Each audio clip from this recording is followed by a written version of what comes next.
Yo, yo, what's going on, guys? How are we all doing today? Now, some of you probably heard from me earlier on today in unplanned appearances on other streams, but that's not what we're here for today. Going to be ranking the greatest fighting game characters from the big three being Mortal Kombat, Street Fighter, and Tekken. I'm gonna have C4 here and Chad the third, possibly Yaya if he can get his ass back home in time. And yeah, it infuriated you, bro. That discussion today was insane. But yeah, do you know what? It is what it is. It had to be done. Certain things were being said, especially about me, that I didn't appreciate. It had to be done. What's going on, Father Majima? Lexi, what's going on? Genji Ryu, how you doing? What stream? Oh boy. Basically, there was Sophie was streaming earlier, and someone in there was saying some stuff about me that wasn't true. Some of it was pretty bad, like pretty damning. They've since apologized, but it was worded to make it sound like I condone sexual assault. So I heard it and I was like, I have to go in there and defend my name. You know, I can't have people be saying that sort of shit about me. Now, obviously, I have never done something like that. So when I went in there, the person saying it immediately backed down, and that was sort of squashed. But then there was other things that happened. C4 was there for a lot longer than I was. I popped in and out. I was in there in the morning, and then I popped back in the afternoon because Tope was in there, and he was saying some stuff. And I thought, let me just respond to him. It was a bit of a madness. It was a bit of a madness. I will admit there was a level of I shouldn't. It's not that I took the bait, but I can't have people saying that sort of stuff about me and not getting checked. So I had to go and let people know what time it was. Basically, people were throwing around the N-word like crazy. I didn't stay to the end. My girlfriend came home, and I wanted to sit and have some food with her and just chill out. So I didn't stay to the end. I didn't hear what was going on. I just wanted to go in there, defend my name, explain my behaviors to Tope because there was some misconceptions, and that was it really. But the stream was a bit of a madness. It was a bit of a madness. When I heard Mike's name, I was going to message him, but I assumed someone else already had. Yeah, I got messages from loads of people. Obviously, C4 reached out to me as well. It was like, they're talking crazy on you in the stream right now. And I was like, are we really doing this again? How many times is someone going to go over to another stream, make up some bullshit about me? I've got to go over there, tell them, where's the receipts, this, that, and the other. On the Sophie front, I think actually, C4 is here. Actually, I'll ask C4.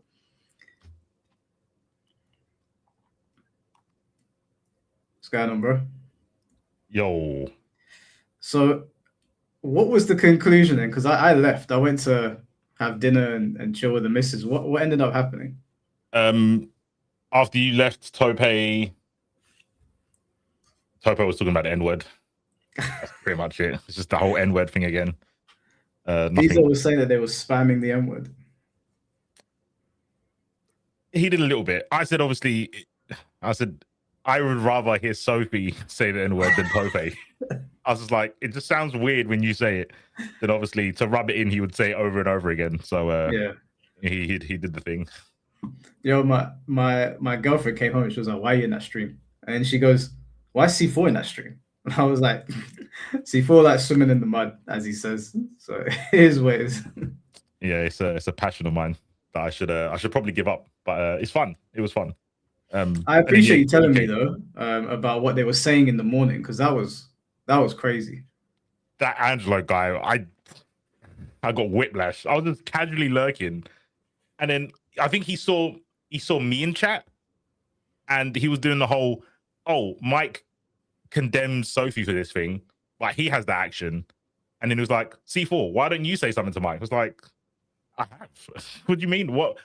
I said to Mike, when Sophie was in the chat and you was talking to her, I was like, "Oh, you should probably just have her on to talk to," and then you asked the you asked your chat and they did a poll to see if she could come on. I was like, it's Mike's stream. Like, Mike can do what he wants. I don't care about this hypocrisy hunting bullshit. It doesn't bother me. I don't really care. So Yeah, it was a bit mad to hear some of the things that were being said. But I appreciate you telling me, because what Angela said was insane. I couldn't believe it. He did apologize profusely. He messaged me for about 5 hours, apologizing for what he said. And I said to him, I accept your apology, but you can't really be wording things like that, because someone might go into the stream, they will hear, oh, Mike condones sexual assault, and then just leave the stream. And I was like, you just can't do those things. That's such a fucked up thing to do. yeah, he was. At first, I didn't know what stream he was talking about, and then until he said guilty, and I was like, I don't remember. I vaguely remember something about someone harming themselves, but not specifically. But that's his main point. He was like, Mike was standing by while someone was talking about them harming themselves or harming another person. I was like, I do not know what stream this is. Send link. Yeah, I was send I link. asked him as well. I said, what stream did this happen on? I must have been asleep when it was going on. I've fallen asleep a few times, so maybe I was asleep when this was being said. But yeah, he never did. I did not plan. I didn't plan to be going over to that stream today. But when I heard that, I was like, I was in the gym as well, so I couldn't even leave the gym in time to like respond. It was all a mess. I can't. That must have been a 12-hour stream.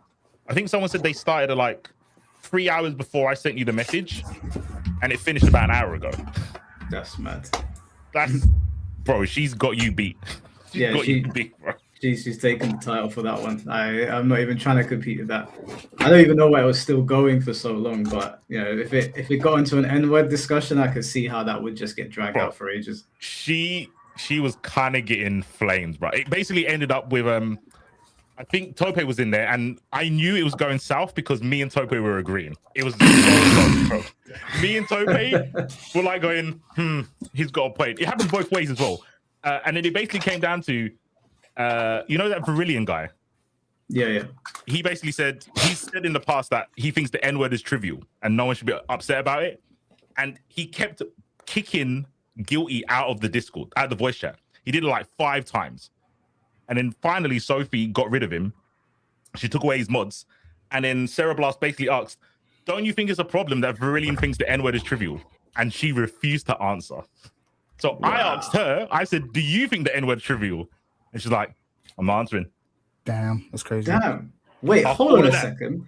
Yep. Hold on a second. So what Vermillion's doing obviously fucked up. Mod can't be doing that. That's overstepping boundaries, like way too far. But you can't have a podcast that like promotes difficult conversations as the host and not be willing to answer a difficult question. Yeah, that's true. That's not that difficult, bro. It's not that difficult. I don't know. It's not. I don't know. I don't think it's a difficult question, but my view has always been like that word is overblown. But like I can't tell other people how to feel. but like you got to be able to say it. I'm like whatever, it's a word. Like, but at the same time, it's like I'm one human. I can't tell you how to feel. So if you're like this word has triggered me and make me want to cry, I'm like okay, I can't be like don't feel that way. That's how you feel. But for me, I'm like it's a dumb word.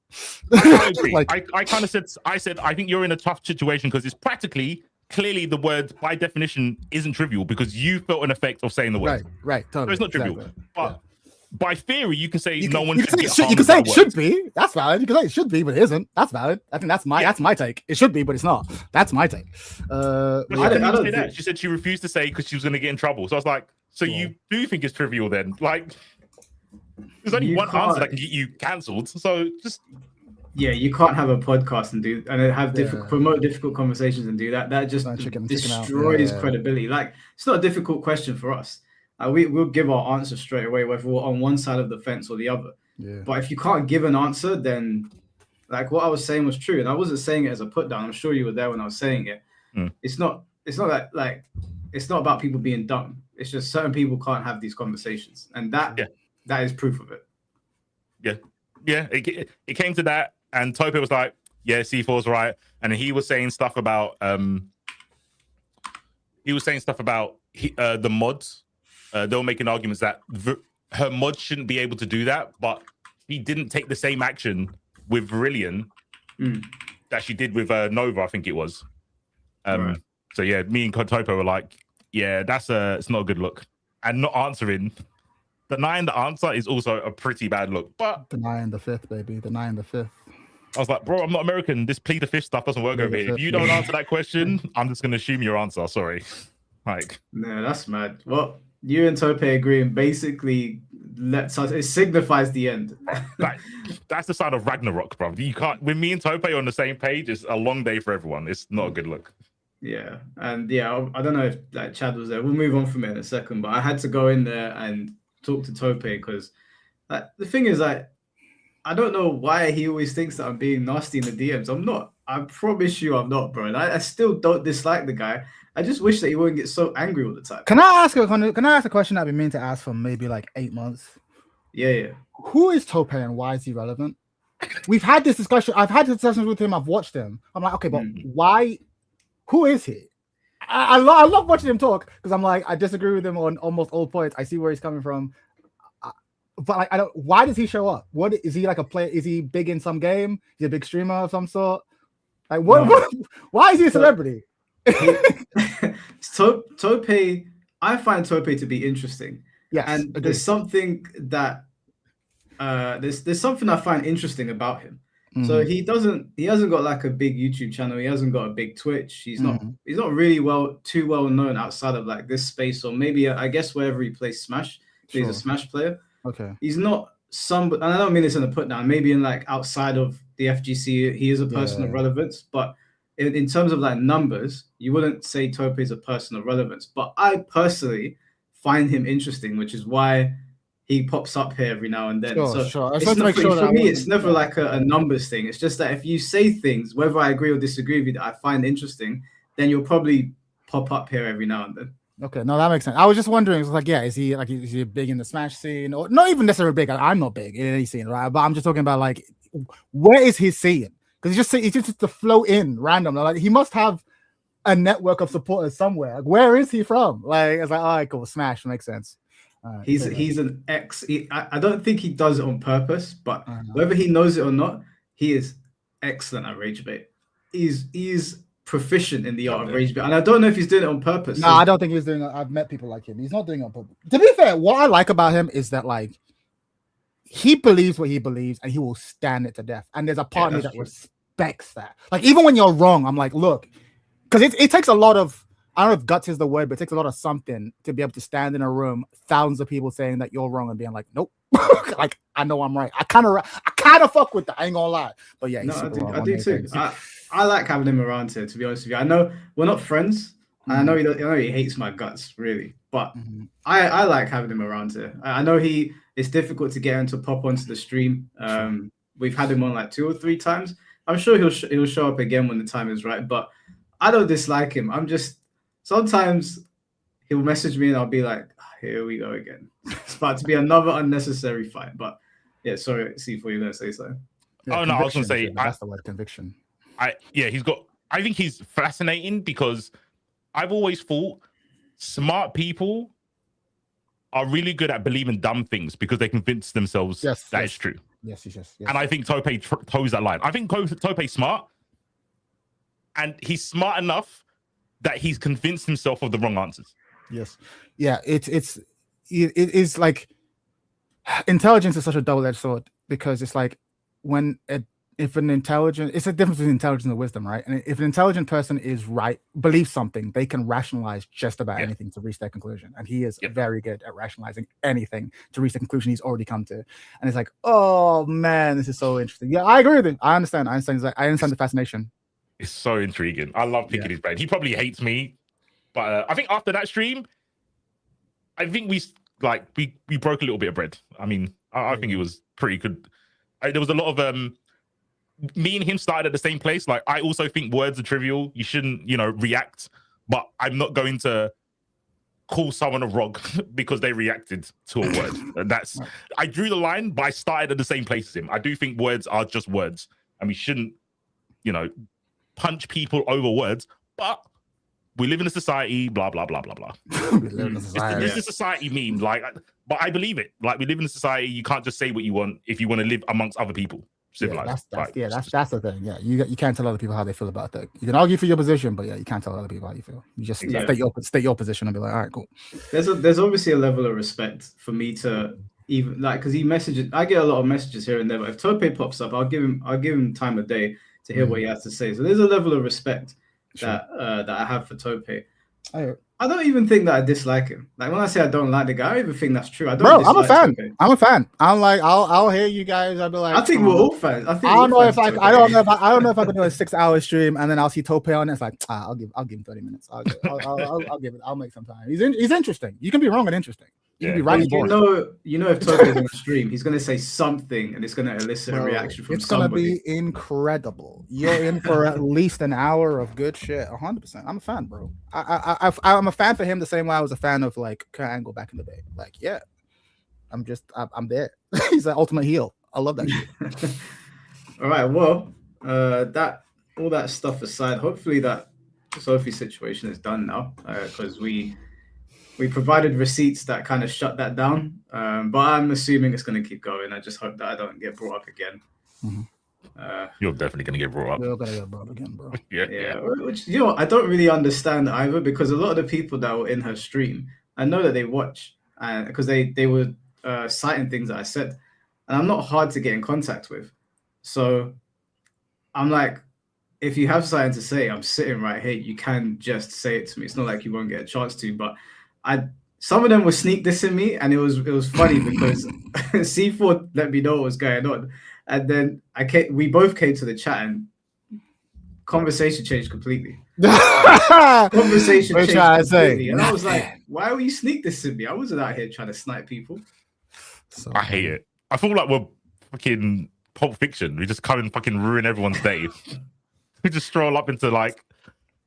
No, like, I call it a hug box. I think Sophie swings a hug box, bro. Everyone's in there just they're there and patting each other on the back, which is fine. That's your community. You can do what you want. I think she's a bit too sinister to be, hug boxing her. But anyway, I just feel like it's kind of like us just going around bullying people. I want to punch up. Sinister, I don't want to punch down, man. I want to punch up.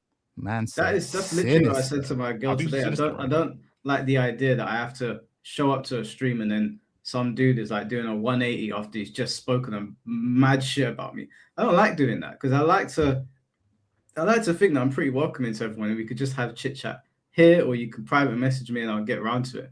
But like, the way it feels is that like someone says something and then like me or C4 will type in chat, and then chat will be like, hey, Mike and C4 are here, and then the person in the call will be like, yeah, I don't want to debate about this. I'm just like, now it's time. No. It's like, no, I'm here now. Keep going. I just, you know what it is? You're acting innocent, Mike, but you know what it is? It's like people out here talking shit, and then fucking mafioso Mike just walks in quiet, sits in the back room, and be like, nah, keep going. Keep going. You know, it's a different energy. Like, no, keep going. That's not my keep going. Chad, I promise you. I don't care. I've seen them streaming, obviously. Like, we've all seen her streaming, and like I hear them having conversations and saying things here and there that I'm like, I could say something about this, but I'm not going to. I genuinely do not want to shout to people's streams like some mafioso to set people straight. That's not my intention. I don't like people having that perception of me. I really don't. I promise you. I'm sure that's your intention. I believe you. Doesn't matter. It doesn't matter. A threat perceived is a threat achieved. All right, that is something I live by. They see it as a threat. It is a threat. You walk in and be like, "No, don't mind me. Don't mind me. Act like I'm not here. Continue." Of course they're gonna switch it up. Because they know a video's coming, bro. They know a video's coming if they say the wrong shit. No, they might not want it to. They might not want it to, but it is. You're low key like the mob boss of FGC just chatting streams. Yeah, 100%. Like, you're the end boss. You're Brugal of that shit. Like, same way I don't want to say I'm part of the FGC, and you went, well, you are.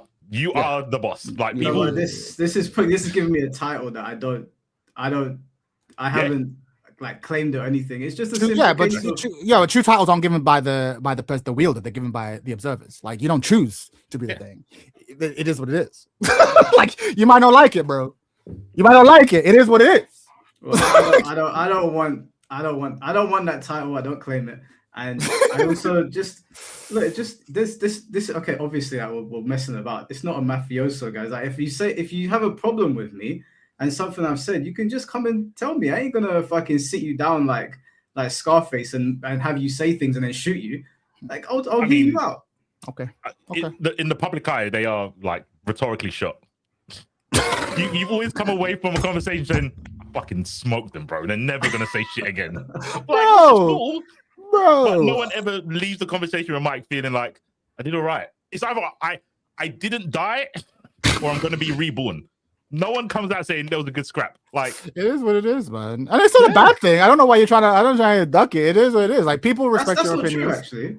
Go on. Initially, me and you disagreed. C4. Okay, bro, but did you disagree about a moral thing though? No, I think it was about. No, TEKKEN. Like, yeah, I think it's more about moral issues. Like, yeah, obviously, it's like this character's cheap, this the game, whatever. That no one cares about. But when it comes to moral shit, it's like, bro, it's you and what's his name? What's that detective who's always looking Technicals. at the fucking anime technicals? Bro, you don't want technical videos about you, bro. You don't want that about you, bro. If there's a technical video about you, it's a bad week, bro. It's a bad month. Real talk. Yeah. Nah, I mean, it is what it is. But does that mean technical a bad guy? No, he needs to keep doing what he's doing, man. The community needs cops. Community needs fucking watchers, needs vigilantes. It is what it is. Embrace the cow, Mike. Embrace the cow. Keep doing it, man. Look, my name. I'm a hollow stand, remember? I'm a fan of Mike's. I want this to continue. Why do you think I thought that was so disrespectful. I told C4 today, he was going into the chat and Sophie goes to him, C4 is a big fan of Mike. And I was like, that's so disrespectful. Like, C4 is my friend and he disagrees with a lot of what I say. Reducing him to Jack being like a fanatic. I'm a fan of man. I laugh, bro. That's what I mean. She knows what she's doing, bro. She's trying to discredit me, and I'm like, I basically stopped the tide of fucking insults that came from your chat when she was talking to you and Finn. I was like, no, she's got a point. When everyone was mocking her, I said sorry about saying that she's like a dude with a voice changer, and I let her keep her money when she was in the wrong. I was like, I'm super good faith to you. I don't know why you're trying to do me dirty.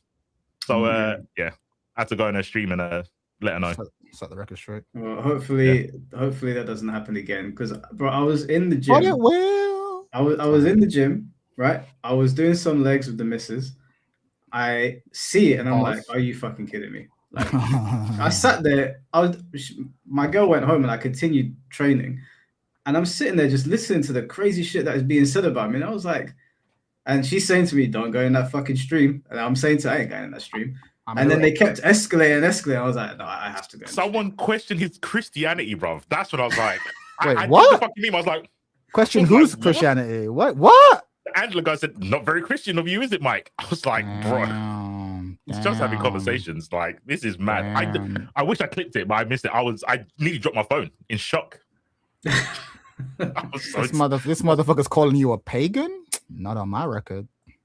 Well, Angelo, to be fair, he apologized. He sent me like a scripture's worth of apologies, and which is fine. I accept it. Like, he said that he got emotional, he spoke out of turn, and that's fine. I just hopefully it doesn't happen again. We gave Sophie the receipts, so she kept on saying that I was misrepresenting her. We gave her the receipts. She went quiet, and I kind of saw that as like okay, I was wrong. And then I left the stream, and I came back as a tope. But that whole Sophie thing, now she knows that people weren't just pulling things out of their ass. There were reasons for why people behaved that way. She's seen them now. She doesn't need to continue this. Mike is graceful, bro. He let her go. I was like, I'm not buying this 1 HP voice. Like, I'm so sorry. I was like, nice. Fuck that shit. One man said 1 HP voice.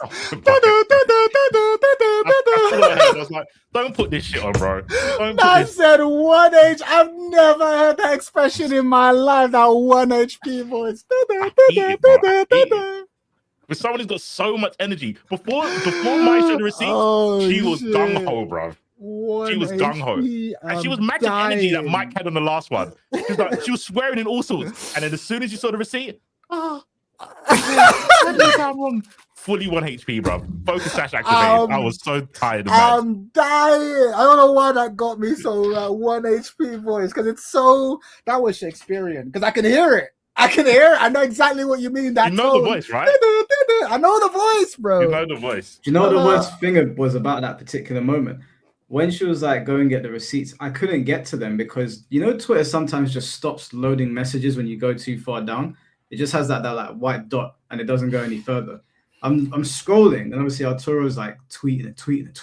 And I'm like, shit, where the fuck? I've seen these fucking screenshots, but I don't know where they are. And luckily the chat came through. The chat had them ready and we posted them. Otherwise, she was gonna get away with that one because my Twitter was not loading, and I was like, "Oh, she's gonna get me." Man said she was gonna get get away to with it, you know. She was gonna get away with it, and then I would have gotten away with it too if it wasn't for you meddling viewers. Literally, chat came through clutch. We posted the receipt. She went quiet. She conceded, so we could just hopefully just move on from it. You know, go back to doing whatever we were doing before. But yeah, that should conclude that saga. Anyway. Should we move on to what we were here to discuss?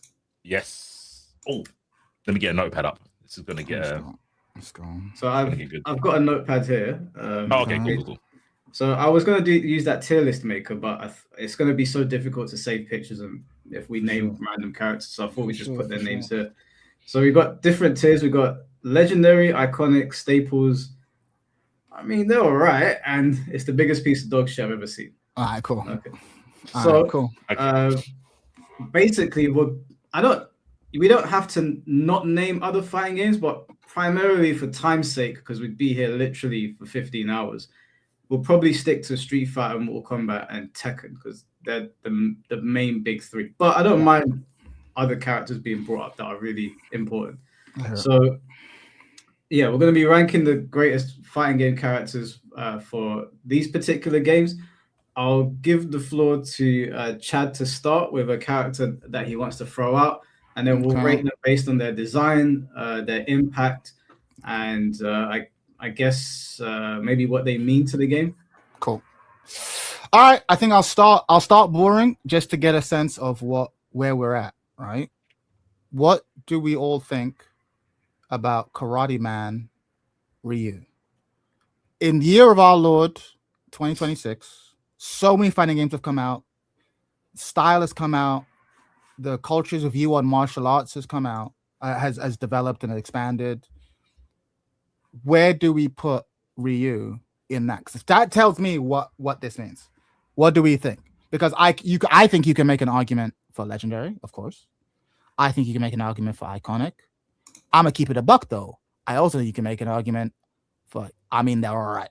So I want to know what we think about Ryu, about Ryu.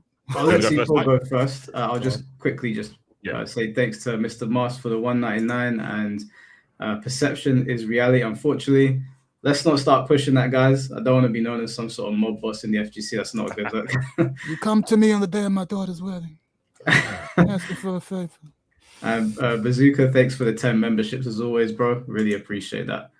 All right, man. I'll let C4 go first on this. I think he's a staple. I don't think he's iconic just because he is. People can say that everyone, like every protagonist, main character fire is based off of him. Mm-hmm. I think he was just an amalgamation of karate. I don't think he was like an innovation of karate. He was just like, what does karate look like? This bland guy in a gi. I think he's a staple because you can't have a Street Fighter game without him. Correct. I don't think if legendary means well known, then sure, put him in there. But I don't think his concept is legendary. Yeah. His name is, but I don't think the concept he is. I think people don't want a Ryu character in their game. I hear it. So yeah, I think he's a staple. I strongly disagree. I think that I think Ryu's a legendary character. I think that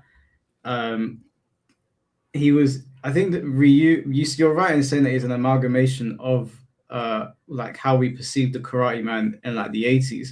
Yeah. But I think that is actually an argument for him being legendary because he is like the birthplace of the Karate Man. Yeah, he is the concept. He's what when you think of a karate master, like you might not see Ryu, but that vague image of Ryu will pop up. And Mhm. I think that obviously they evolved his character over time. He had layers to him with like the whole evil Ryu stuff. So even that evil Ryu is a part of Ryu. And I think that is also the foundation for a lot of fighting game characters that have like the dark side. I also think that's spilled into anime as well, with characters having a dark side as well. So I think he's had a massive influence on both of those fronts. His moveset is super basic, but easily recognizable. And you could say because it's been copied in so many different places with slight spins, that you could say it's legendary for that reason. Otherwise, why are they continuously copying this guy up until this day?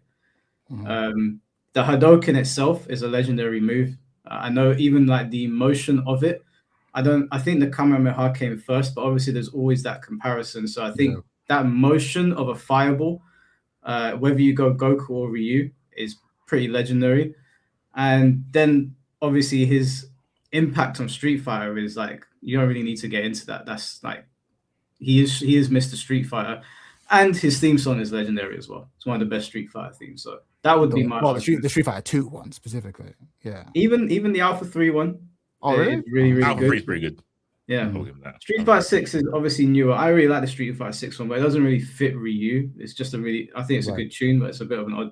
But I think everything surrounding Ryu is pretty legendary. His interactions, the characters that he's spawned, the music, the game itself, because Ryu is also a big reason why Street Fighter was so successful in the 80s and 90s as well. So I would put him in legendary personally. For me, honestly, you made a good argument. I don't think you're wrong at all, but I can see it. But for me, I think I agree more with C4. I think he's a staple. And for me, the test is this: if Ryu came out now, are you getting hype, or are you putting him in the bin? And I feel like Ryu's design has been grandfathered in. Everything you've said is like historical, and like that means something, which is why it's a staple. You cannot have a Street Fighter game without him, right? He's been grandfathered in.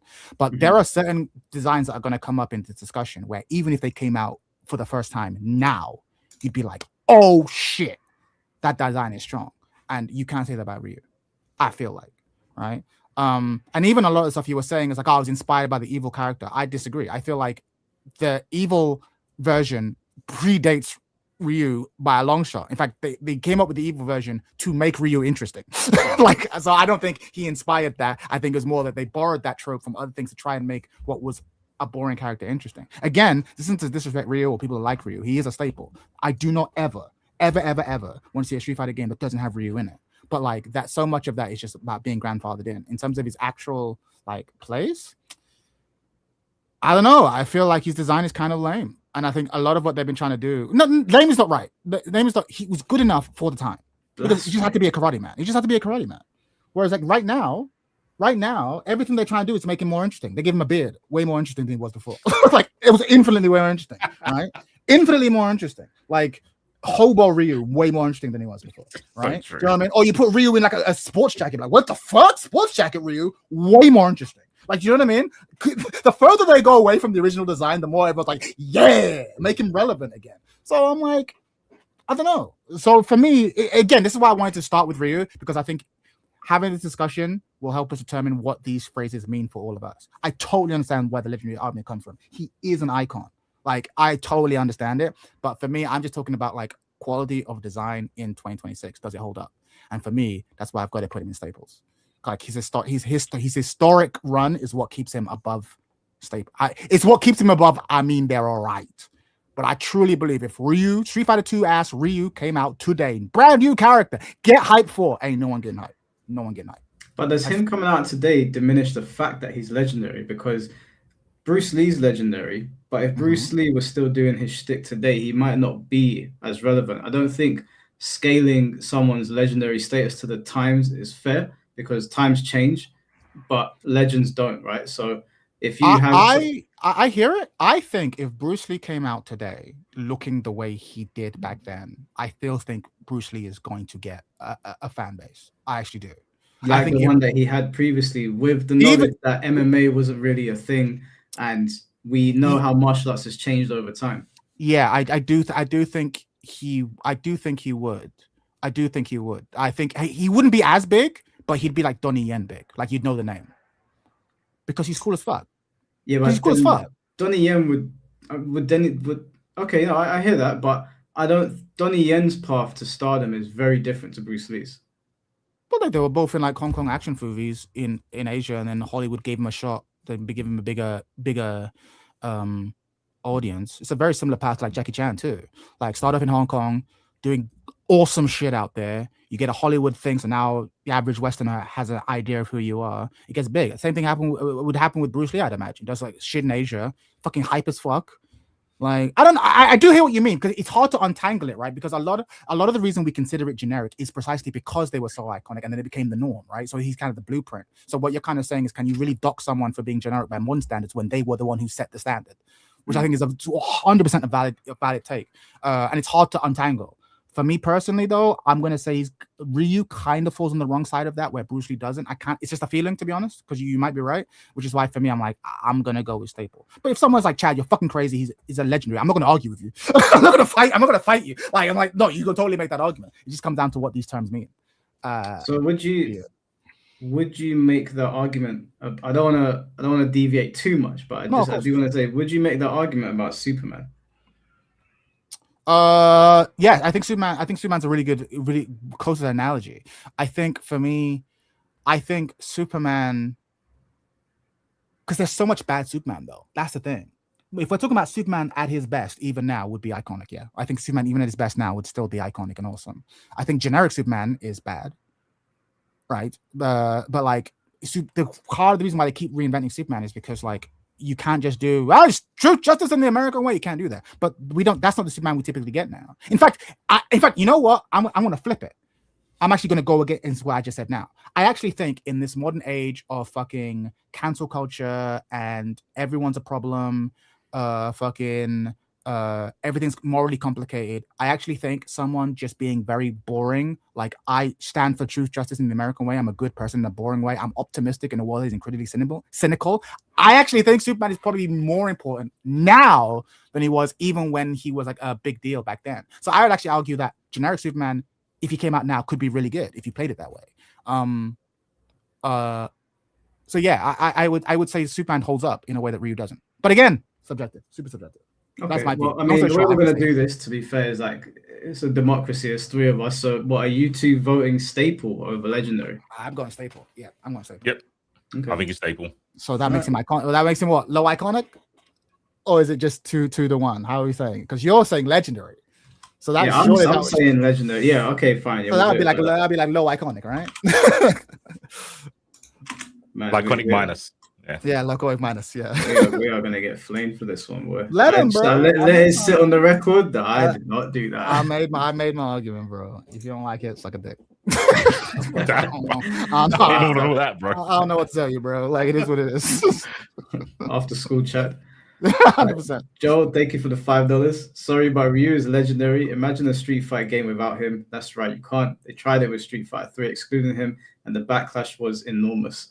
Yeah, when was that again? Fucking 1987, fucking 1954. Like, relax, bro. You can make a Street Fighter game without. Didn't you just like you described what a staple is? Yeah, exactly. It's like, yeah, he has to be. So you agree with us? You just don't know. He has to be in it. Agreed. Like, agreed. And then he said, Ryu has been the top 1, 2, and 3 character in terms of usage in Street Fighter 6 since the game released.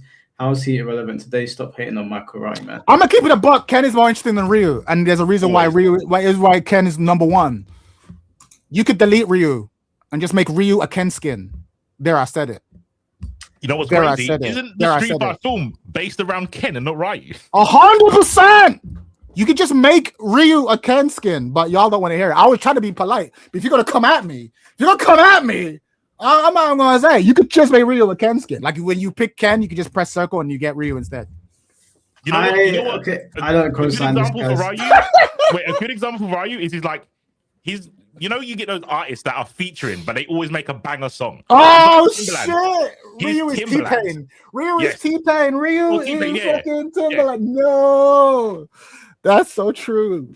He's always on bangers. But he's the feature artist. Oh, Ryu is T-Pain of Street Fighter. Yeah. Oh my god. Guys, I'm a Ryu fan. I prefer Ryu over Ken any day. I could give a litany of reasons why, but in the interest of like moving on to the next character, so we don't stay here for too long. I'll give C4 the next one if he wants to go between MK, Tekken, and Street Fighter, or a random one if you want. I'm just gonna name the characters I like, and then I guess I'm just gonna see what you guys think about it. I think I'll stick with Street Fighter. Okay. I think Nash is the sickest character they've ever designed. Ooh, Nash Charlie is- Nash. Peak fiction. He is, and I think you can. And I understand how sick Nash is when you say, yeah, he's Guile, but better. He throws sonic boots with one arm. He taught him. He wears glasses as a troll. He has 20/20 vision. He just wears glasses because he's an arsehole. Yo, C4, how many arms does he use to do his sonic booms? Uno. One. Singular. What a sonic boom, so sick, bro. Sonic boom. And he does flash kick with one kick. He doesn't have to crouch down. Imagine that, bro. He doesn't need to charge down for 3 seconds and then go up. He just licks one off, bro. Mad man, bro. Nash. Charlie Nash. He wanted to bang up Bison on his ones. Didn't go so well, but he was on business. He was on business. Give Charlie his flowers. Okay, I would like to respond to this. I think Nash is pretty shit. I'd go as far as to say he's trash. I'd say that I would put him in the low end of, I mean, they're all right. This guy died twice. Okay, you shoot sonic booms with one hand, you do flash kicks at the speed of light, and yet Bison packed you up, and then you came back from the dead and you got packed up again. You are Guile has not been packed up yet, so yeah, it might take him 2 hands to do it. Wait, no, Guile does it with one hand, doesn't he? No, he's doing two. It's like boom. Yeah, okay, yeah, he puts them together, right? Well, Guile's got some common sense. He's not so far up his own arse. He goes one sonic boom at Bison and then gets head stomped. Okay, Bison put this guy in the ground. He woke up. Mind you, he's the undead, still wearing glasses like an arsehole. Can't respect it. So sick. Maybe if you took the glass push, bro. So maybe sick, if you took the glasses off, you would see the Psycho Crusher coming. But this guy didn't. And he died again. Where is he in Street Fighter 6? Nowhere to be seen. Because no one cares about Nash. I don't like Nash. Nash is in that. I mean, he's all right. Bro. Just because he looks kind of cool. But in essence, he's just an edgelord that can't get in this man's heart is real. Oh, that's so wild. I never thought I'd agree with C4 2 times in a row on one of these streams. But like Charlie Nash's design is really sick. What Mike is saying is correct though. Like he gets jobbed out in the story. But with Vegeta, I'm about to say, doesn't Vegeta get jobbed out in the story countless times? Like that's not the point. Bro. He still be sick. He can still be sick though. He's had plenty of meaningful moments, and he has been pivotal to the Dragon Ball story. Dragon Ball story could not exist without Vegeta. Sure. Nash, you could easily remove him and have anybody else take that place, and they would just die anyway. No, because he was the guy that blew up in the fucking underground bunker with Bison. He let Guile and Chun-Li escape. Yeah, Chun-Li could have let Guile and Nash escape. Sacrificed himself. That girl. She might not be, but anybody could have taken Nash's spot. Nash didn't do anything that was particularly important. He's not pivotal to Ryu's story the way. Okay. Let me ask this question, right? Okay.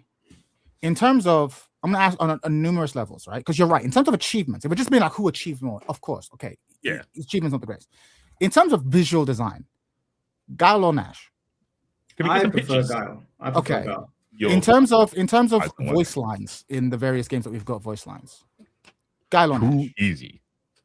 It's got to be Guile, man. I think that's crazy. I think the only way you say that is if you just don't have enough experience with Charlie. I think he's way cooler design. But again, Guile's been grandfathered in. He's been grandfathered in. So it's like, if these two guys came out the same time, bro, we wouldn't even be talking about Guile. The realest talk. No, that's not that. Okay, that's not a good point. That's not a good point because Nash has been around since the Alpha series. So for a lot of people, Nash is as old as Guile. No, right? no one. In the Alpha series, Guile is in Street Fighter 2, right? The Alpha series came out. Yeah. The biggest one, the one that made Street Fighter. Yeah, but for a lot of people outside of our age bracket, a lot of the people that are in the FGC now, there's no difference between timelines in terms of Guile and Nash. There is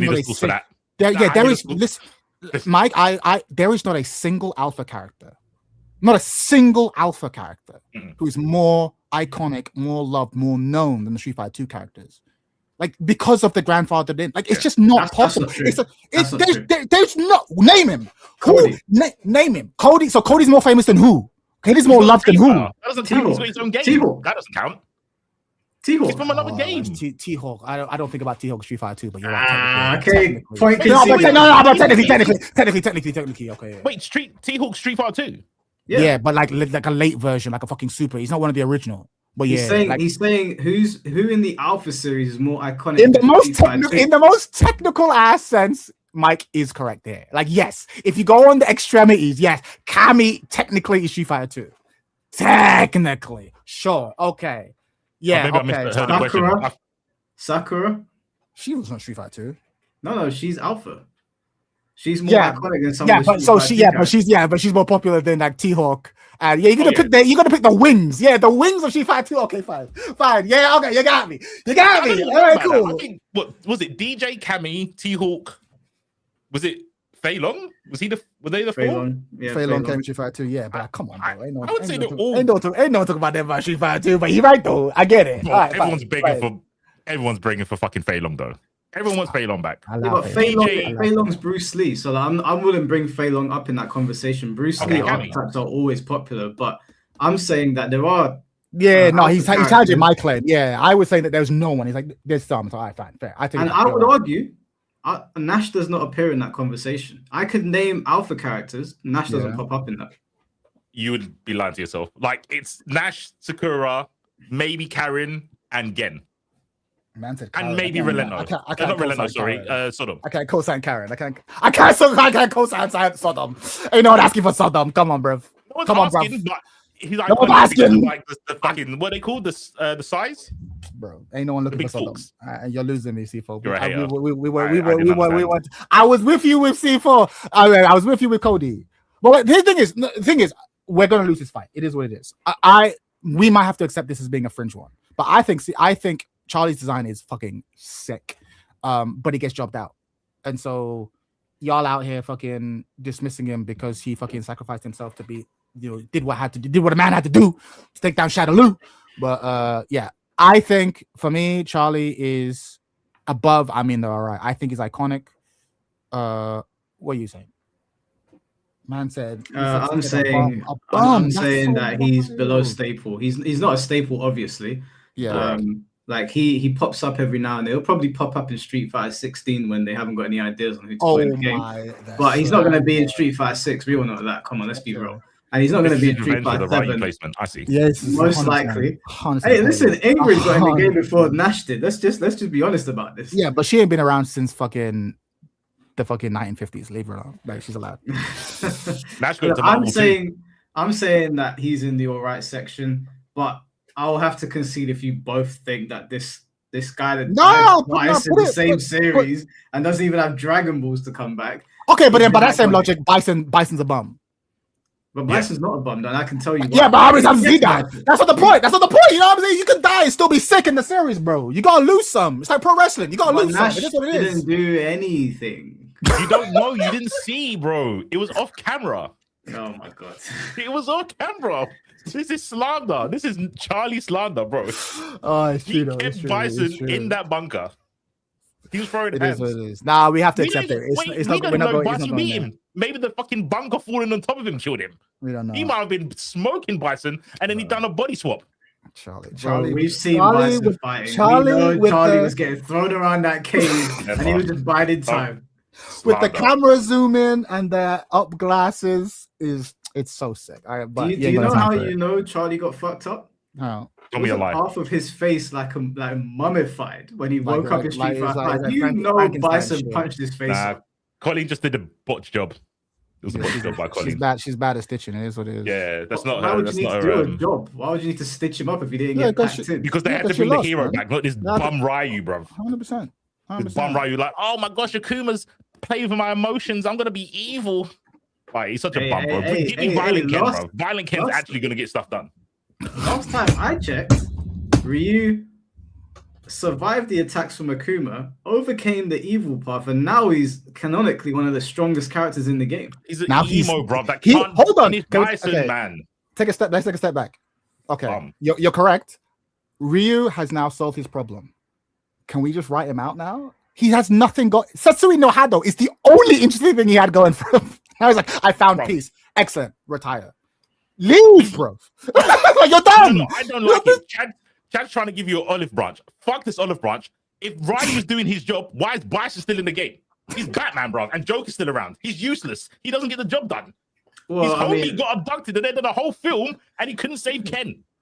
okay, but let's be fair here. I love how this is going back to Ryu. This is Charlie we're talking about. Let's not lose track of it. Let's Even put Charlie Akuma- where he needs to go. Even Akuma couldn't kill Bison off completely. He's just designed that way. So that's not a Ryu thing. But at least Ryu and Akuma didn't get packed in by Bison. At least they beat him up. Your guy got packed in. He went What I've learned, because he's written that way, but when You Nash know- loses to him, he's like, well, he got You know bang what? up. You know what I've learned about. You know what I've learned about Mike. Yeah, this is what I've learned about Mike. For Mike, in terms of stories, what you do is what you end up doing is the most important thing.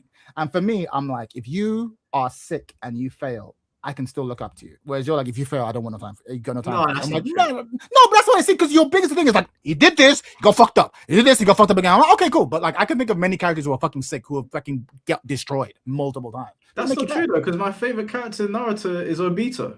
He basically failed the entire anime. Well, there you go. So why are you holding it against I him? He just got think fucked up. I just think that Nash is an edgelord that failed like Ain't no in way. the funniest ways possible, and he's not done anything to warrant the status of iconic. You guys just think that this edgelord He's made his that own is a fighting style, bro. I think Ryu what- is a student. Guy Yeah, but will he learn loses. from Nash. He is the Sonic Boom man. He made that technique. we've maybe already he should do before- the fighting properly. before, Then we've not lost die. we've lost this argument. If I Okay. say one arm Sonic Boom and your response is whatever, I'm like, then you just don't get it. Bro. Yeah, you That's don't get it. wild, Okay. bro. Like, there's no that's wild. One arm Sonic Boom, bro. Like if you don't, I mean, like, it's like Gohan one armed Kamehameha. Like if you Yeah. don't understand why that's sick, Yeah, you're then right. there's no help. We've lost the I'll tell you argument. why There's a you're wrong. disconnect. We've lost There's a our- I'll disconnect. tell you why you're wrong. Gohan did the one arm Kamehameha out of necessity. He would not have used one arm if he could use the other one. So any person in their right mind, any martial arts in their right mind going up against somebody that is as formidable as Cell or Bison is not going to use one arm because they think they're cool and bad enough. Gohan did it because one arm wasn't working. You're He's the misunderstanding Dragon Ball technique. guy and he's missing the point. You're- The fact you're that he could do it with one arm is Thank the you. impressive thing. You'll It's 'cause need to. We never saw it with one arm before that. He needs to generate enough speed to create the Sonic Boom. Fucking Guile needs two arms. Charlie doesn't need it, so he doesn't use the least amount of energy required. You're like, oh, you should use. No, you use the least amount of energy. Guile, lovable as he is, needs both arms. So He good for hasn't him. mastered it. Charlie is just like, we're just licking them off, bro. That's why Bro, he's in the Guile. dance hall, bro. That's why Guile is He's alive. super. He's super. And also, okay, hold on. Whose flash kick looks better? Tell truth, bro. Somersaults. Charlie's looks better. I'll grant you that. But the one arm Sonic Boom thing, that's why Charlie's dead and Guile's not. Okay, we got to go, All bro. right, we're done. I'm done. All right, here's what it is. You don't- Maybe if this guy actually used both arms, maybe Bison wouldn't have packed him up. All right, This maybe. All right, fine. It is what it is. It is what it Okay. is. Look, we're I'm done. putting that on We're the done. list, bro. That's crazy. Let's go. So you're saying, I mean, he's all right. Yeah. I'm saying iconic. So that Yeah. makes him what? That makes him low staple. Go for it. Low staple. I mean, he's not a staple that much. We know. Well, about. clearly He's in not. Marvel but, too? well, that's not a staple, but he should be a staple. I want Charlie over. He's in Marvel Gunn. too. Yep. Do you know what's crazy? I actually forgot because nobody plays him. Damn. Yeah, because it's tier horse. What can I say? True, though. It's true. Is though. he on your team? Of course he is, No. bro. I only No, play no. good characters. No, cool characters. No, Cool no. characters. True fire. But yeah, I can't. The slander. I'm so surprised that chat is like, yeah, he's a nobody. I'm like, bro, I Come just on, don't. chat. If that's how you feel. That's how you feel. And you know what the funniest thing is? Chat never agrees with my takes. Never, I'm feeling never. pretty good right No, now. I hear it. I'm shocked. I was like, they gotta understand because they surely they know what cool is. I'm like, no, Charlie's not cool. Crazy, bro. No Someone's respect dead men Must around be here. a Tekken Like- thing. Duke and Nilo, thank you for the $2. No one cares about Nash. He's all right. Thank you. The hate. Joel, thank you for the $5. Ryu put hands on Sagat, Bison, Gil, Akuma, and Seth. Charlie is known for dying in Venezuela by a drive-by helicopter. The slander, bro. The Charlie It's not slander if it's What true. happened to Gil? I don't remember that, but I'll take your word for it. I think he did in the I comic. mean, Dan also put hands on Sagat. It's not a flex, but I mean, Nash is noble. Nash is noble. He put hands on Bison. Why is Bison still around? Well, he put one hand apparently, didn't use the other one. And so he was touching himself. As an Alpha Free player, W Nash Glaze, Mike doesn't deserve this money. Send this to C4 or dishonor on you, dishonor on your cow. On you! Dishonor on your cow! Yeah, good shit. Mo, thank you for the $5. Too much Ryu slander. He's nothing less than legendary. No one mentioned his presence in crossovers and V series. Stop playing with Ryu. Name! Because he's a staple. I get it. It's a staple. Yes. Yeah, he's a staple. We established that. He's a staple. He's legendary. He's the guy. Drew Canalon, thank you for the $2. What is it done with that one hand? Nothing. I hate, bro. Oh, all right, whatever. I did my best. Something or create something himself. Joel, thank you for the $5. Charlie got murked by a Bison henchman on Apache drive-by. All that flash kick tech, one hand sonic boom didn't help. That hate, bro. And the thing is, they can't say you're wrong. They actually can't say you're wrong. They actually can't say you're wrong. Fine. Canonically, that is what happened. All right, fine. All right, I'll choose the next character. Okay. Since we've done 2 Street Fighter, I'm gonna do one. We'll do a Tekken. We might as well finish Street Fighter. We might as well just go through it. Like, you know what I mean? Just do Street Fighter, then Tekken, Mortal Kombat. You know what I mean? It makes more sense. Have some sort of parliamentary procedure. Okay. All right. The Street Fighter character that I choose then is Chun-Li. Legendary. We're done. It's got to be, right? It's got to be. She is iconic. Head down in disgust. We got wait, you disagreeing? I would say iconic, but it's the same difference in it. She's okay, but what would disqualify her from legendary? You know the example you made about grandfathered in? I think that's Chun-Li. I think she's just grandfathered in. Yeah. I can hear it, but I think Chun-Li is the Chinese girl martial artist. Like, you're right, there is an archetype. I can't think of anyone in any other piece of fiction more a cooler version of that. Do you think she was like the first? I think she was the first outside of cinema. Yeah. Like in cinema, they were plenty of martial artists, but like, isn't her nickname the First Lady of Fighting? First Lady of Fighting Games, yeah, because she was the first female character in fighting games. Period. Which also, but again, that leans more towards the grandfathered in thing. But I think even style wise, I think she looks cool. Even if it goes the classic Chi-Pao twin buns, I think that's strong. I think that came out today, you'd be like, that's sick. I think the design is way better than like Ryu's. The reason I don't put her in legendary is because, again, it's a case of it wasn't maybe low legendary then, because I think she's more iconic than legendary. I think she's legendary because she was the first, the first of that character. To me, that doesn't make you legendary. That just means you're the first. You've got time as your advantage. I hear it, but low legendary. Can I push back on that? Go on. There's plenty of firsts that came out, especially with Street Fighter, and a lot of those characters are forgotten or they were completely redesigned because they just didn't hit. I think simply being in an old game and being in be reoccurring does like add to your legendary status, because then you would just say that for anyone. Like, look at Adon. Adon was in Street Fighter 1, right? He's not legendary, like he's just Adon. But Sagat is legendary. And he was also in Street Fighter 1. So I don't think simply being in an old game is a good way to is a fair way to dismiss a character. I think Chun-Li has remained relevant in pop culture in general, cosplay communities, movie crossovers. Even Jackie Chan did that whole thing with Chun-Li. Yes. I think she's a legendary figure, and I don't think that there's any female fighting game character that has ever come close to Chun-Li's design. I think it's a weird test, but I think if you showed a let's say not Gen Alpha, they're probably too young. Well, maybe older Gen Alpha, but like Gen Z, Gen Alpha character with no context of Street Fighter, Ryu, they'd be like, what is this? Like, there's nothing here. I think if you show them Street Fighter, they'd have a response. I'm not just on a Guna level. Like, no, this is actually cool. Because she's not even like she's level. No, but even when you say that, she's not there with her tits out. Like, you know what I mean? She's there with her legs getting wider and wider. But like, and the legs are more. But she's out. You can't tell me they're not sexualizing Chun-Li. No. Now they are for sure. But that classic costume. We're talking about the default Street Fighter 2. Okay, I'm like, no, she's cute, but it still holds up. The design is strong. That's what I'm saying. The design has evolved. I agree. It's evolved. Spinning the bird kick. Come on, he's had Why to. did he say with his Yatta! eyes closed? I don't know when I got you, Come bro. on, bro. Yeah, spinning the. You have the extra G. Spinning the bird kick. You have to have that extra N before Just the think G. about it, Spinning the bird kick. forget the spinning bird kick. You know when she does like the fast kicks, like when you mash them. Yeah, lightning kicks. As soon as you see lightning kicks, you immediately think Chun-Li. You don't think of 100%. anyone else. Yeah. The film, which is fighting Vega, that's, I would say, very iconic. I think that's probably the most popular part of the film. And then, because it's not about Chun-Li. I wasn't even thinking about the film, but then she also has one of the best moments in cinema history with Vega the whole versus like. Chun-Li is probably the film. Like, Fuck that! I'm talking about Bison, bro.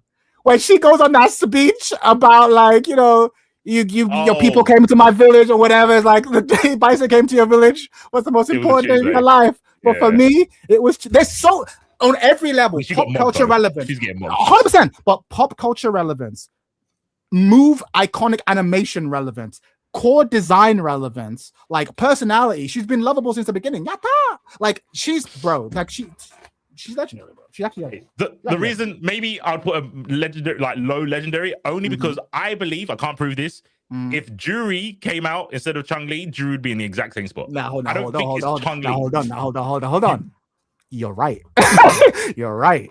And we'll get to that when Juri Han is discussed, because I was thinking the same thing. But we'll get there. We'll get there. But I don't think that disqualifies Chun-Li. I think that just means that Juri might have to be put higher. That's how I say. Like, I would say someone's legendary is Scorpion. Scorpion, they couldn't have given Scorpion a different power. It wouldn't be the same. Scorpion has to be Flame, Skullhead, get over here. I think Chun-Li's up there. I think Chun-Li's up there with Scorpion. I think Chun-Li's up there. Like, spoilers for the Mortal Kombat section, but I think she's up there. I think she is truly iconic. And last point, even bigger than fighting games, period. Like Tomb Raider. Iconic. Yeah. I agree. She transcends fighting games. She transcends fighting games. 100%. Yeah. I agree with that. All right, Chad, do you want to pick the next character?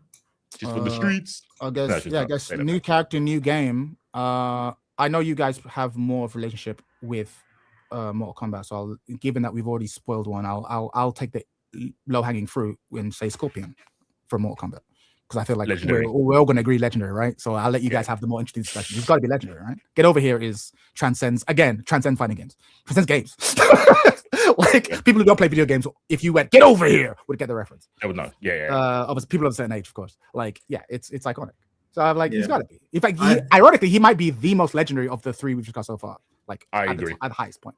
I agree. Yeah, I think Scorpion is. I hear what you're saying when you're saying Ryu can be like perceived as being quite boring because he's the karate man that does everything right. But Scorpion's character is so layered that, like, at first glance, you would see this character and think, oh, he must be the bad guy, but he's actually just like a sympathetic dead man. And I think that was always cool, that how they explored Scorpion's story and why he was so angry, and then obviously Get Over Here and Hellfire and teleporting. Cool. His beef with Sub-Zero is also legendary, and I think Scorpion as well transcends the world of video games, which might be I don't want to say low-hanging fruit to say, because Mortal Kombat transcends video games. That's gone way beyond it. Not everyone in the cast does, though.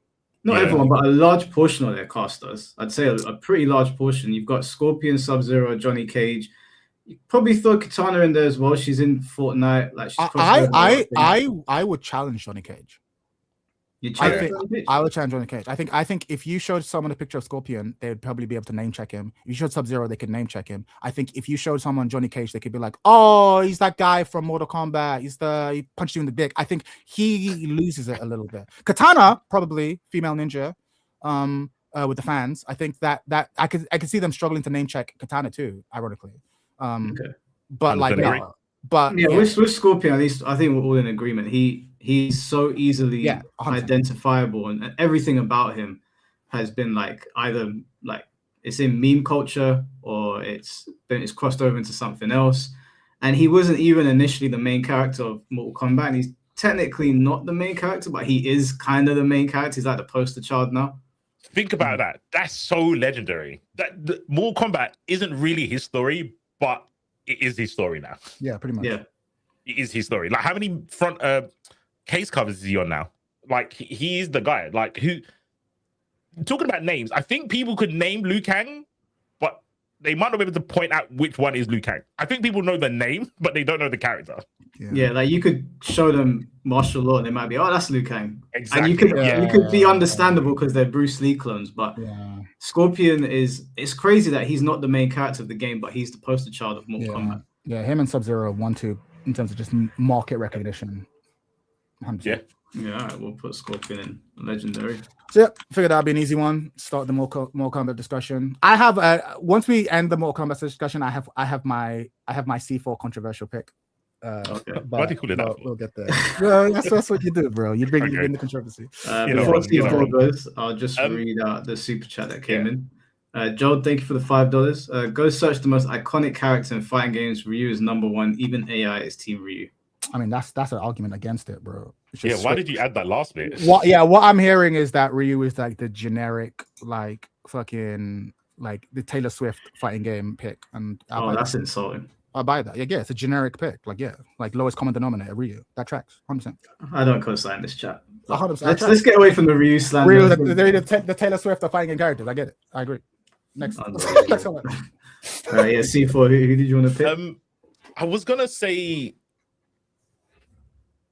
Sub-Zero, but I feel we're just gonna say the same thing we said about Scorpion, but like basically copy and paste the conversation. We'll just put Sub-Zero in there because it's the exact same thing. Just put it in. He's not the main character, but his story's super interesting, and he's also one of the poster child. It's the same thing as Scorpion. Yeah. I'm gonna put. So I like this character. I don't even think he's a staple though. I think in this list, they're all right. I like Striker. I think he's a good meme. Oh, I think he's a very good meme. I am in the biggest piece of dog shit. I'm in the biggest piece of dog shit. I have never fucked with Striker ever. I think. Where are you putting Striker? Where are you putting him though? Where are you putting him? I'll put him. He's not a staple. Is he? I feel he should be a staple because he's the most relatable character in the whole fucking world of Mortal Kombat. He's just a guy with a gun and a taser, bro. Why is he fighting against fucking elder gods and fucking guys with 4 arms? I think you know what he reminds me of? He's Jubilee to X-Men. Oh, don't disrespect Jubilee like that. Jubilee to X-Men. Jubilee's in the X-Men cartoon for people that don't know about X-Men. Striker was like, at least Jubilee's a I'm child, regular human. Told me about this crazy NetherRealm shit. Oh my days. But I'm not putting him high, Chad. I'm putting him. I mean, he's all right. That's all I'm not putting him stable or iconic. I feel like they're all right. That's generous, bro. I think you're being generous. That's how bad I feel about. Cause ain't no one asking for Striker, bro. Ain't no one asking for Striker, bro. I pay money to not put Striker in the game. Like if there was a GoFundMe to remove a character, I'd put money into that. I think it's the exact same as Jubilee. I know you don't like it, but Jubilee, compared to everyone else in the X-Men, she has 0 powers. She makes pretty fireworks. He has a gun and a taser when he's fighting for fucking to save his realm. Like he's not adequate enough for the job, but he's there trying to, he's Krillin. He's not Krillin. To make it about X-Men, but Jubilee's role is to be the heart of the team. She gets Wolverine to open up when no one else can. That's the role. She's not really about the power. Role they gave her. That's not her original role though. Her role was, people might not know about X-Men. We need you to ask the questions that everyone knows. But even in the comics, because she's like 16, like she's only barely qualified to be an X-Men. Like that's the point, and so everyone gets protected. Strong enough to be an X-Men. She's not. Bro, she is a DEI pick. She's DEI, bro.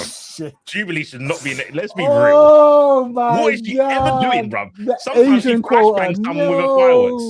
You are not about to slander Jubilation. Am I wrong? Is she not DEI? And you know what? She could be DEI too. You put a smoke grenade in there every now and again. You did not call Jubilation Lee a DEI hire for the X-Men. That's so crazy. I can't tell me a villain she's beaten. That's not the point, bro. You got to listen. Every team needs people on the bench. All right, bench warmers. You need a 6th man. You need people that need to come up because eventually your team's gonna retire. Jubilee is there. She's an apprentice, bro. Not DI hire. She's an apprentice. Don't be mean, bro. Kitty Pryde was similar. She's an apprentice and then she steps up. Don't be mean. Leave my girl alone. Don't leave. Okay, I'm just saying Lee Striker's alone. in the same camp as Jubilee. Why is Jubilation Lee catching strays, bro? This is what I want to know. We were out here having a good time talking about legendary heroes, and then this is why when someone dismisses your pick, you start shooting at other people's beloved characters. This is what we're doing. That's so crazy. I didn't know you liked Jubilee that much. I love that whole anyone who is in the fucking the cartoon, the Chris Claremont X-Men run, don't talk shit about them. Don't leave them alone, except for Morph. Fuck Morph. But everyone else, leave them alone. Whoa, you just opened up a whole can of worms. Yeah, fuck Morph. Hold on, I need to get some more juice for my vape, bro. That one Morph can stay dead. Everyone else, though, don't. That's right. I don't know where C4 is getting this Striker take from. Striker is such an inconsequential character. You could literally never have Striker in the Mortal Kombat universe and nothing changes. He's just a guy in the police force. He's not a particularly exceptional police officer either. He never does anything that matters. He hasn't got a move set that anybody cares about. There's no iconic Striker move. There's no iconic Striker line, Striker costume, Striker moment. When I say that this is the definition of a bum-ass character, that is what he is. If you killed Striker on frame 1 and progressed with the MK story, nothing changed. Damn. Okay. That's but he says police brutality, bro. That is so relevant.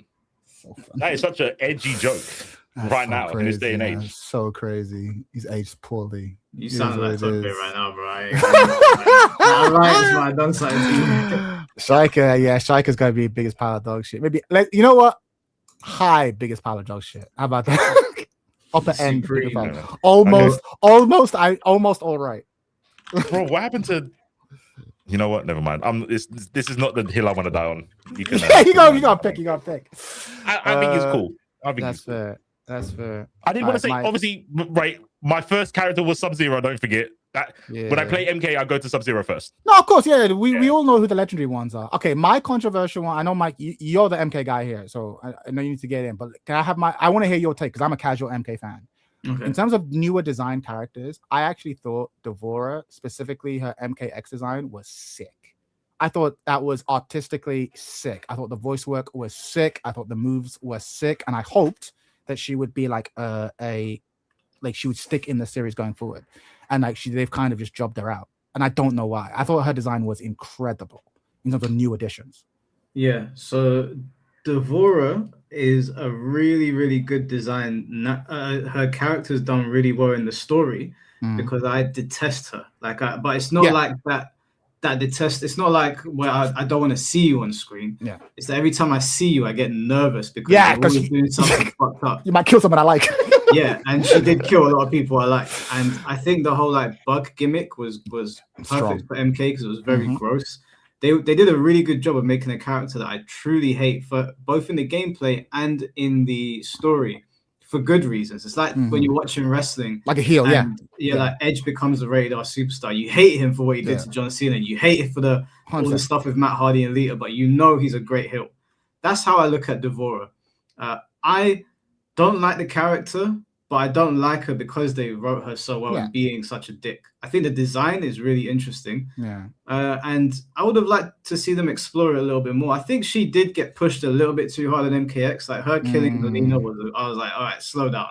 It's like you're trying to force Roman Reigns on us. That's a good analogy. Slow down. Yeah. But there's Devora's design, there's a lot of potential there. There's a lot of things you can do with her. She is a bug lady. She commands all these bugs. There's so many things you could do with her. So I agree with you. I think you can't call her a staple because she simply isn't. But I think the design it's a pretty iconic design. I haven't seen that sort of design done anywhere else. I thought if they gave her enough time, she could have been iconic. She's not legendary, but I think she had the potential to be an iconic. But because I feel like she was super relevant in 10. You make a good point. Maybe they overdid it in 10. 11, she kind of falls to the wayside, and she's not even in the latest one, right? And there's a very good chance we might never see her again. But I just feel like she, on every level, voice work, mechanically interesting to look at. I think she fits in that universe. And I think even if you took her completely outside of Mortal Kombat and just if you saw a good cosplay of her randomly in Comic-Con, you'd be like, that is one of the most striking things I've seen. Like I think she was top tier. She has everything. She has all the makings to be a legendary character if she came out in the 90s, right? Like I think so. For me, I would put her in iconic, but I wasn't sure if other people felt that way because I don't know how the MK community reacted to her. I think, I mean, in terms of gameplay, she drove people mad. But I would say, yeah, I'd put Devore in iconic. I don't know if C4 disagrees. I think she's powerfully mid.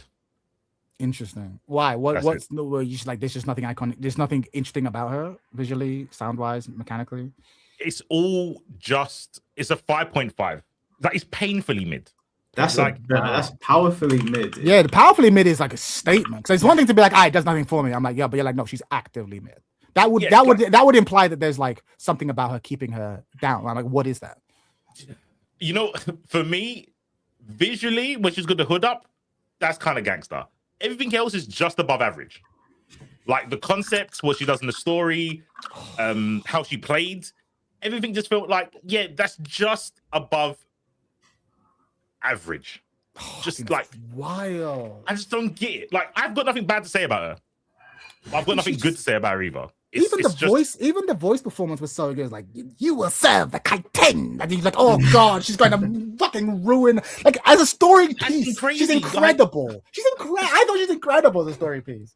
She acts crazy like every other, I can change her like female character. Like no, but that's why she's great, because she's not quite in waifu, because she's too weird to be waifu. That's the thing. She's not crazy. She's not crazy. She's a hive mind. Calculated, and she's clearly very intelligent. She's not like Jury, where like she's off for a rocker. Devora knows what she's doing, how she's gonna do it, and when she's gonna get you. Mm-hmm. Yeah, but you can't fix her. As someone who's a fan of that, I can fix her character. You can't fix her. So okay, maybe when I say crazy, you're thinking like lunatic, like she doesn't know what's going on. I understand that she's smart. She's definitely intelligent, but she acts crazy. She acts schizophrenic. That's the archetype. She's consistent. She's like, okay, who are the powerful people? Exactly. Who are the power people who can serve the hive? You, cool. I will do whatever it takes to preserve the hive. If killing you, like, she's actually really consistent. Like, she's calculated. I'm not saying she's not calculated. I think you can be calculated and crazy. Like she's a bit schizo. Okay, I think I hear what you're getting. Yeah, she never did anything that was schizo. Like, if that's my point. Like when you said, like, that's just because she's a. That's how she talks. I'm bugs. Okay, but all you're doing is defending the schizoism. But that's not schizo. She's got a lisp. I don't know what to tell you. Like, why is that weird? Like, she talks weird. She's got a funny accent. Like, leave her alone. Like, what this, bro? Like, she's doing. She's got a bunch of bugs in a trench coat. Like, I don't know what to tell you. When she's static, the pictures with the hood up, it looks cool. That's the only. I need the buzzing head movements. I need that. I need that. It's so literally sick. a Missy Elliott video, bro. Like a Missy Elliott. It's like a wasp thing. Like her animation's like sick. The voice work is sick. The way she always refers to herself like as a group because she's the swarm. I think you're crazy, bro. I think you're crazy. I mean, 4 did that as well. 4 talks in the third person. Like it's people. Who? 4 Avengers. Oh, but that's separate. Yeah, but I know what you mean. Yeah. He does it in a literary sense. Yeah, I hear you. Because it's super interesting. Yeah. That's more because like 4's like arrogance or how he sees himself. Yes, but Hive is it's like Ermac. When Ermac says we are many, it's literally like literally there are multiple minds. Got a hive in her. So when she's doing this, she's probably like they're just mimicking like the movements of an insect, but mentally. I don't think she's schizo at all. I think she's very, very like a matter of fact person. Like Chad was saying, you serve the hive. Okay, cool. Me and you are blessed. I'm gonna preserve the hive. That means these people are gonna die. She doesn't really go. Oh, do you know what? Actually, this one. I'm gonna stab this person. This one. This one is a threat to the TEKKEN. It's like, oh, she's great. I love it. She's great. I would watch that TV show. I'd read that comic book. She's great. Maybe in MK, I just think there's so many more interesting characters. Like I should have said Noom over Striker, to be fair. Noob Sabot is fucking gas. Yeah, I think Noob's a way more interesting conversation. Yeah, I like Reptile. I like Havoc. Havoc's my like 3rd favorite character, but I know most people don't care about him. But the whole the negative realm thing he comes from, where pain is good and all that sort of shit, and he can beat you with his arm. I think that's super sick. Devora is just like, yeah, she's different enough. Cool. This one. All right, let me get my pick. What's your controversial on pick? This one? Because like we're going for the obvious ones, the Scorpion, Sub-Zero. Let's get into the weeds a bit. Let's give me a Bo Raicho. Yeah, give me some striker give takes, me a deep cut. You know what I mean? I'll give you one. Joel, thank you for the $2. I'm done with my Ryu rant. Now I'm Team Strike. Oh shit. Let's go, right. bro. My Mortal Kombat pick is gonna be Onaga. I'm gonna have to see a picture. Biggest pile of dog shit. Big old Dragon. Onaga. I think it's so whack. Guys in here. I think that's the wackest design ever. That's so crazy. But I will say this: I fell off the MK story in the 3D realm, and I'm pretty sure he was the most relevant in that 3D era. Mm-hmm. And so I might not know the story stuff he does that makes him iconic. So I can actually, I might go to you. You might, but from the outside looking in, yeah, they said it perfectly. It just seemed like edgy dragon. Nothing visually about him seemed like iconic. I'm like, oh, I've never seen this before. I'm like, I kind of have seen this before. Like, so maybe I'm guessing you're judging by his actions, and maybe those are cool. But just design wise, I'm like, whatever. Well, okay. Move wise, when I see the moves, I'm like, whatever. What I'll do to like help you guys along here is I'm going to explain to you why I don't think he's legendary. I do think he's iconic.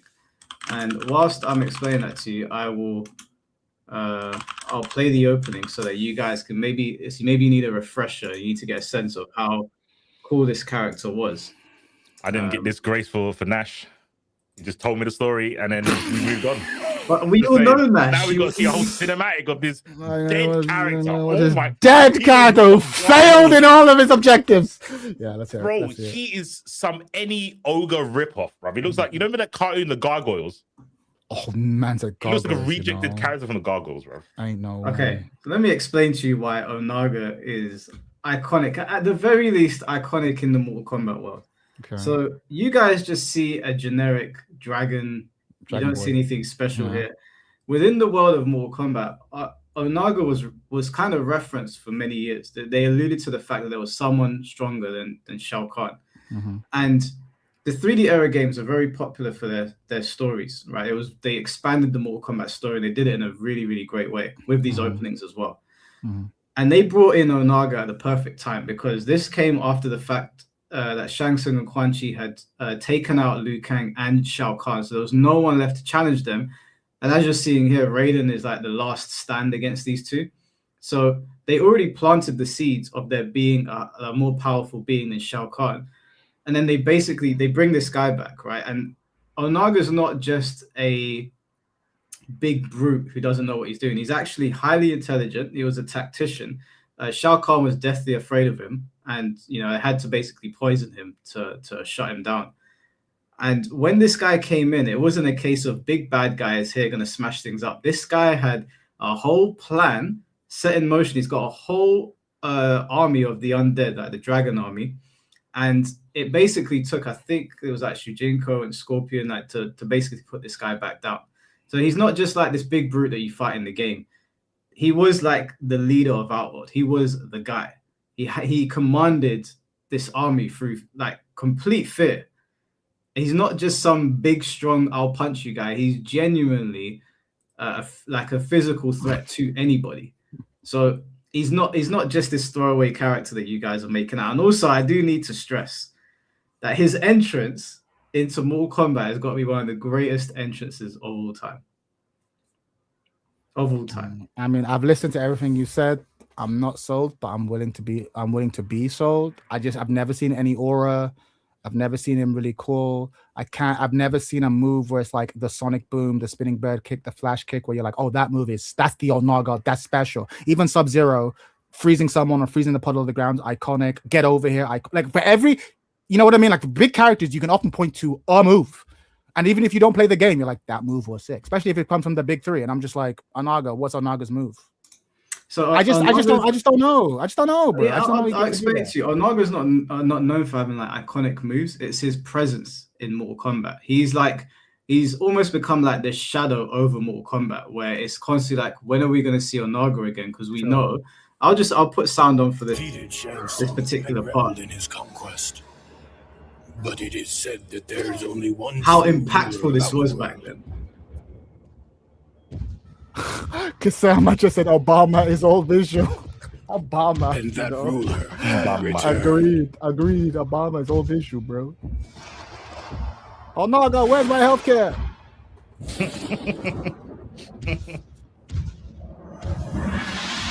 Onaga, former emperor of Outworld, the Dragon King. Oh, you weren't kidding when you said gargoyles, you know. Had been fulfilled. The Dragon King had indeed returned to Outworld to reclaim his army and impose his dominance. The narrator is doing more heavy lifting than Onaga. Defeated all who stood in his So way. true. Right, the narrator is doing all the heavy lifting. Guys, come on, put some respect on I'm his being name. real. The narrator's the one doing like it's on like it's like when a mid wrestler comes in, but the JR's being like, oh, it's the next best thing. The announcer Also, doing the work. I just want to point out that all of these guys have the common sense to use both their hands when they're doing projectiles, when there's a big threat in their face. I mean, they You need it. petty, bro. You They petty. need it. They need it. You They petty. need it. You petty. Foreign enemies joined forces to And I guess Naga this still ain't, doesn't work, right? and Naga ain't doing nothing cool. He Yeah, ain't he saying don't. nothing cool. He just All powerful. right. Raiden began to Imagine being weak with both realize hands. even their combined might is not enough to defeat Gonna be me. Okay, wait, hold on. Quan Chi, Shang Tsung, and Raiden would fuck up that shit. I'm sorry. This is the I don't think Onaga count. I think Onaga is mid as fuck. I think you have to be too invested for him to be cool. I think he is cool if you play the 3D games and you follow the story and you listen to the narrator hype him up for X amount of time. You know what I mean? There's a lot of backup smoke required. None of that is required for the other characters we said were iconic. Can you show the Literally none. Disney comic he's in? Please. The Hunchback in the of Notre Discord? Dame? Don't know what you're referring to. If you go in the Discord, it's right there, bro. Right there, Oh, shit. He looks like the most generic villain ever. bro. The Onaga is name is potential bad. man, only aura needs redesign. Yeah, even the name is so like there's nothing for it. Like Shao Kahn is way more iconic than anything we've seen. And Shao Kahn loses, but Shao Kahn is like sick. Shao Kahn is like Shao Kahn is win or no win. You don't need to give me a fucking backstory as to why Shao Kahn's sick. When Shao True. Kahn shows up and he's cracking skulls, it's like Yep. this motherfucker Yep. is sick. Fucking plus frames into point, and you're scared for your life because you know when he showed, bro. Plus frames into point, bro. You see what I'm saying? Like we don't need a backstory for why he's important. He just is. You had Wait, to where explain you the guys main putting him? big bad in your game. He is bad. Everyone that's else on that because you guys list, said you even didn't Nash, know. we know he's Nash Charlie. You said Onaga, and I was like, this sounds like some African cereal, bruv. I don't know who this is. Wait, hold on. That's not fair, okay? Because I know of all the characters you guys are naming. You guys said you don't follow Mortal Kombat, so I had to explain it to you. The chat Yeah, but you knows don't- who he is. No, I'm not blaming you for doing it, but we're saying the fact that you had to is Yes. wild. You don't have to for any of the other characters. You didn't have to. We didn't have to. Even the ones you don't like. Even Striker, for fuck's sake, we knew who he was. Thank you. Thank you. You didn't have to explain Striker to anyone. Everyone knew who he Like was. whether you like him or not, you know who he is. Bro, I'm sorry. He's powerfully mid. I'm sorry. I'm Cool. sorry. For me, powerfully mid. I'm sorry. I know you don't like it. Obama. I'm sorry. He's mid. Bro. I'm sorry. I'm sorry. Slanderous. The police are coming for your takes, bro. Slanderous It's that bad. Like, put him in powerfully mid. Let's. It's gotta be. You create the category. He belongs there. All right, let's go to Tekken now. Oh shit. Let's have some Can I go fun. first? Yeah. Go ahead. Super easy. I was gonna say Brian, but I'm actually gonna go with Miguel. Miguel Gas. That's the Good first choice. Good and choice. only time I actually sweated at Tekken was Miguel. I think the whole eating apples. I'm a Death Note stan, so you know I like all those. I like that kind of edge. But you know the bad guy eating apple, that sort of shit. When I found out about his storyline, I didn't think it was the most interesting, but it made the most sense. Like, Yeah. it wasn't too far fetched, even though Tekken's got some really crazy things. He's like, look, bro, you done some shady shit. I gotta get revenge. Yep, that's it. For me, Nice and I- straightforward. For me, I feel like he is in a similar boat as Devora, in that he showed up. He was super cool when he showed up, and they kind of wasted him in the story, Okay. which is a bummer. But in terms of his design, again, the way he looks, the way he sounds, the moves in the game, woohoo! Bro, Like the- the Mario thing, the fucking the unblockable that you're never gonna get in a match, but the but like all your bro, the character's actually said like Miguel. I'm with you. I actually think Miguel's awesome, and he could have been, he has everything required to become an icon. If they backed him up, I think he falls short of iconic, unfortunately. But he has what's required to be iconic. But they've kind of bungled it. Yeah, I think I didn't actually say where I think he is. I would probably say awesome. I'll probably say awesome. Yeah. I took out iconic because I think it gets too close to It gets legendary. muddy. I understand what you mean. Yeah, no, Yeah, it's a but, good choice. But yeah, yeah, I I'd think put him in awesome as well. Like I think his stories, I mean, it's any story that any man can relate to. Yeah, 100%. Like someone kills your sister, They're you're gonna just die. like fuck the world, everyone's gonna die. I I hear yeah, it. 100%. He's got a cool fighting style. Probably Mhm. fights like most of us would if we were like drunk off our face. Like he's a super. He looks cool. He kind of comes across as like I don't know, like he's like the cool guy in the group. You know, Yeah, it's like, oh, that guy's cool. So yeah, I think he's awesome. It's a shame that he's not in Tekken 8. I really don't know why they didn't put him in. He's pretty popular. You know who he reminds me You know of? why they didn't put him in? Because someone has to punch Jin in the mouth. They can't put him in. They're trying to make Jin cool. You can't have a game where Jin is the good guy and Miguel's in the game. You actually can't. Miguel needs to kill that man. So it's like, so that's why he's not in the game because of Jin, the fucking psyop of Jin. And I'm not buying it, bro. Fuck Jin. I'm not buying it. Yeah, although Jin is iconic. Jin is iconic. I was gonna say he reminds me of Chad from Bleach. Yeah, I hear it. Yeah. It's cool dude, cool big dude. Not the main character, but cool. Yeah, true. Yeah, no, I agree with that. Joel, thank you for the $5. That henchman who deleted Nash from back in Venezuela when the Apache was licking his chops before he pulled on that trigger. Listen, bro, leave Charlie Nash alone, bro. Before he comes back from the bed again. Oh, get the Britney Spears meme and just change it with leave Charlie alone. Oh, Nash has his looks. Take away that he has nothing. His best compliment is teaching better beloved character Guile. Only Bonchan cares about him. The thing is, I heard someone say earlier, like, why is Chad always caring about looks? I'm like, 60% of what a character is are the looks of them and their moves. Like that's 60% of it. Like that's actually the majority, and then the rest is maybe sound and then story events for me. Because like a truly iconic characters, you just show your 12-year-old nephew this character, and do they go, this character's sick? That's a large part of it. Most of the characters we're talking about, you show them a round of them playing the game. They know nothing about the story. They go, that character's sick. That to me is like the test. I feel like.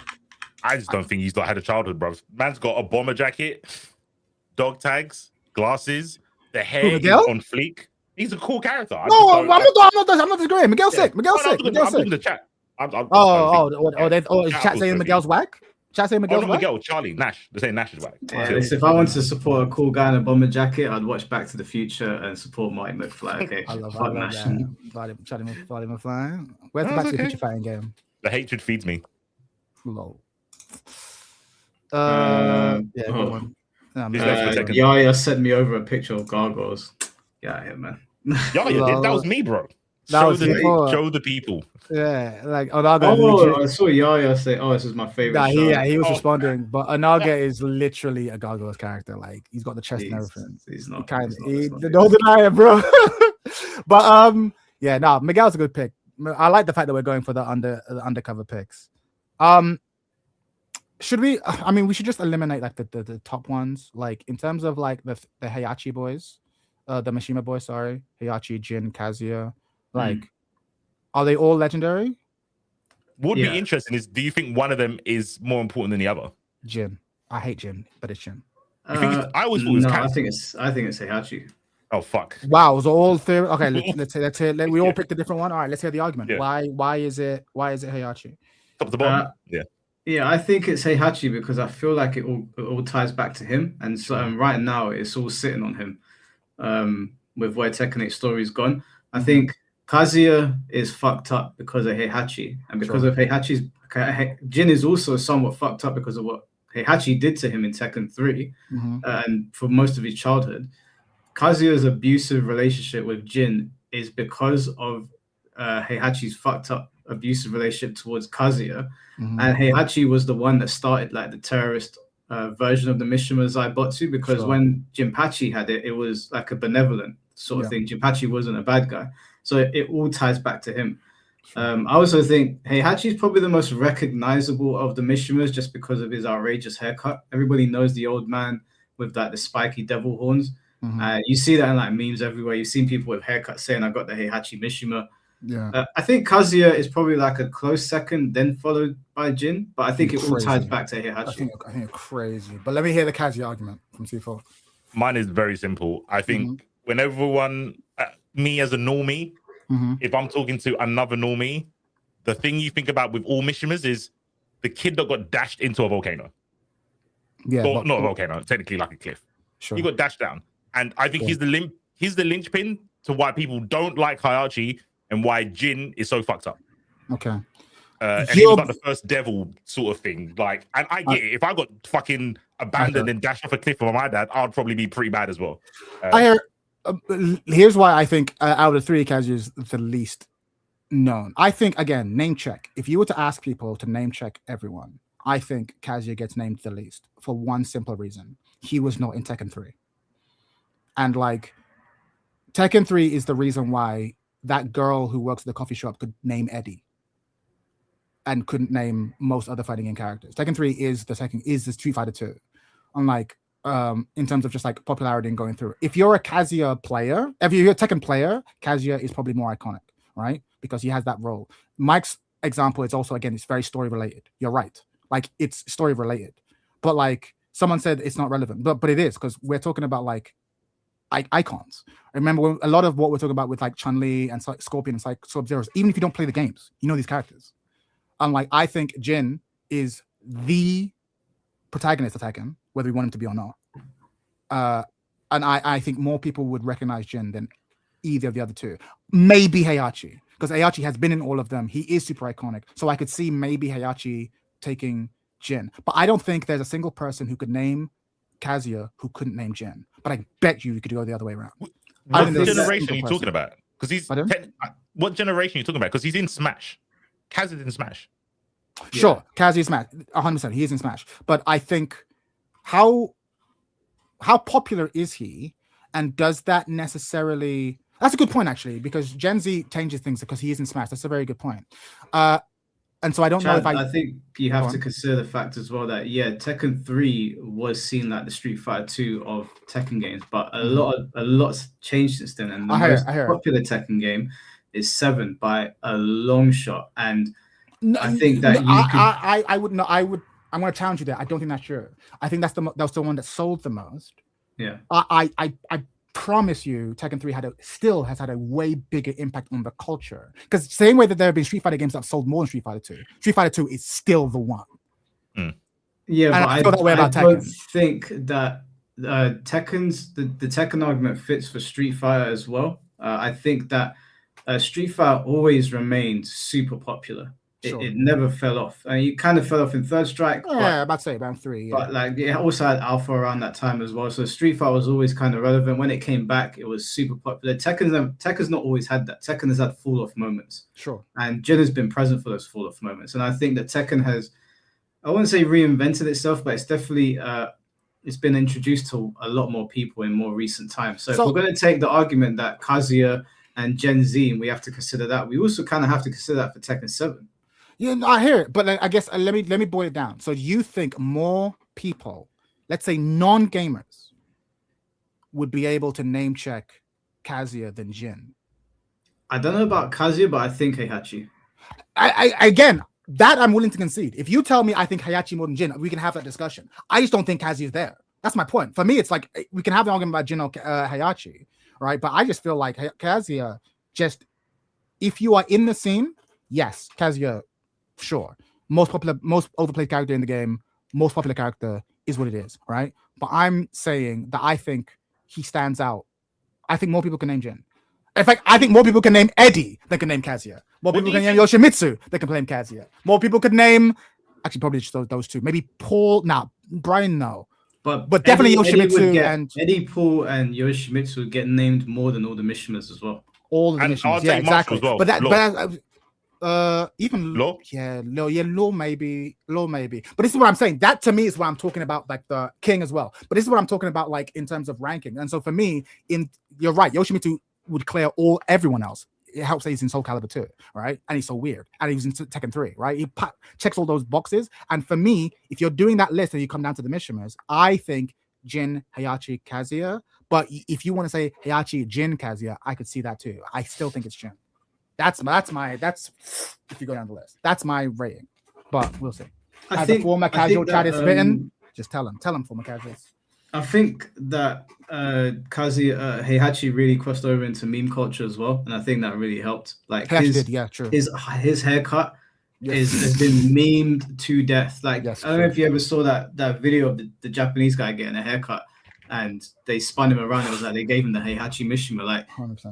that look, Heihachi's look is so recognizable that I think that it ends up trumping Jin. I think your argument does stick because Tekken 3 was super popular and there was a lot of characters in that game that people still talk about today, like Eddie and Paul, even though Paul predates that. But I think as time has gone on, I think Heihachi has sort of edged Jin out. But I can see that Heihachi and Jin I'm just going to grab something and I'll be listening. Give me 2 seconds. No worries. I think when you look at Tekken, though, I think Kazuya is easily recognizable. I think you're right in saying that they can't name drop him as well as they can Heihachi and Jin.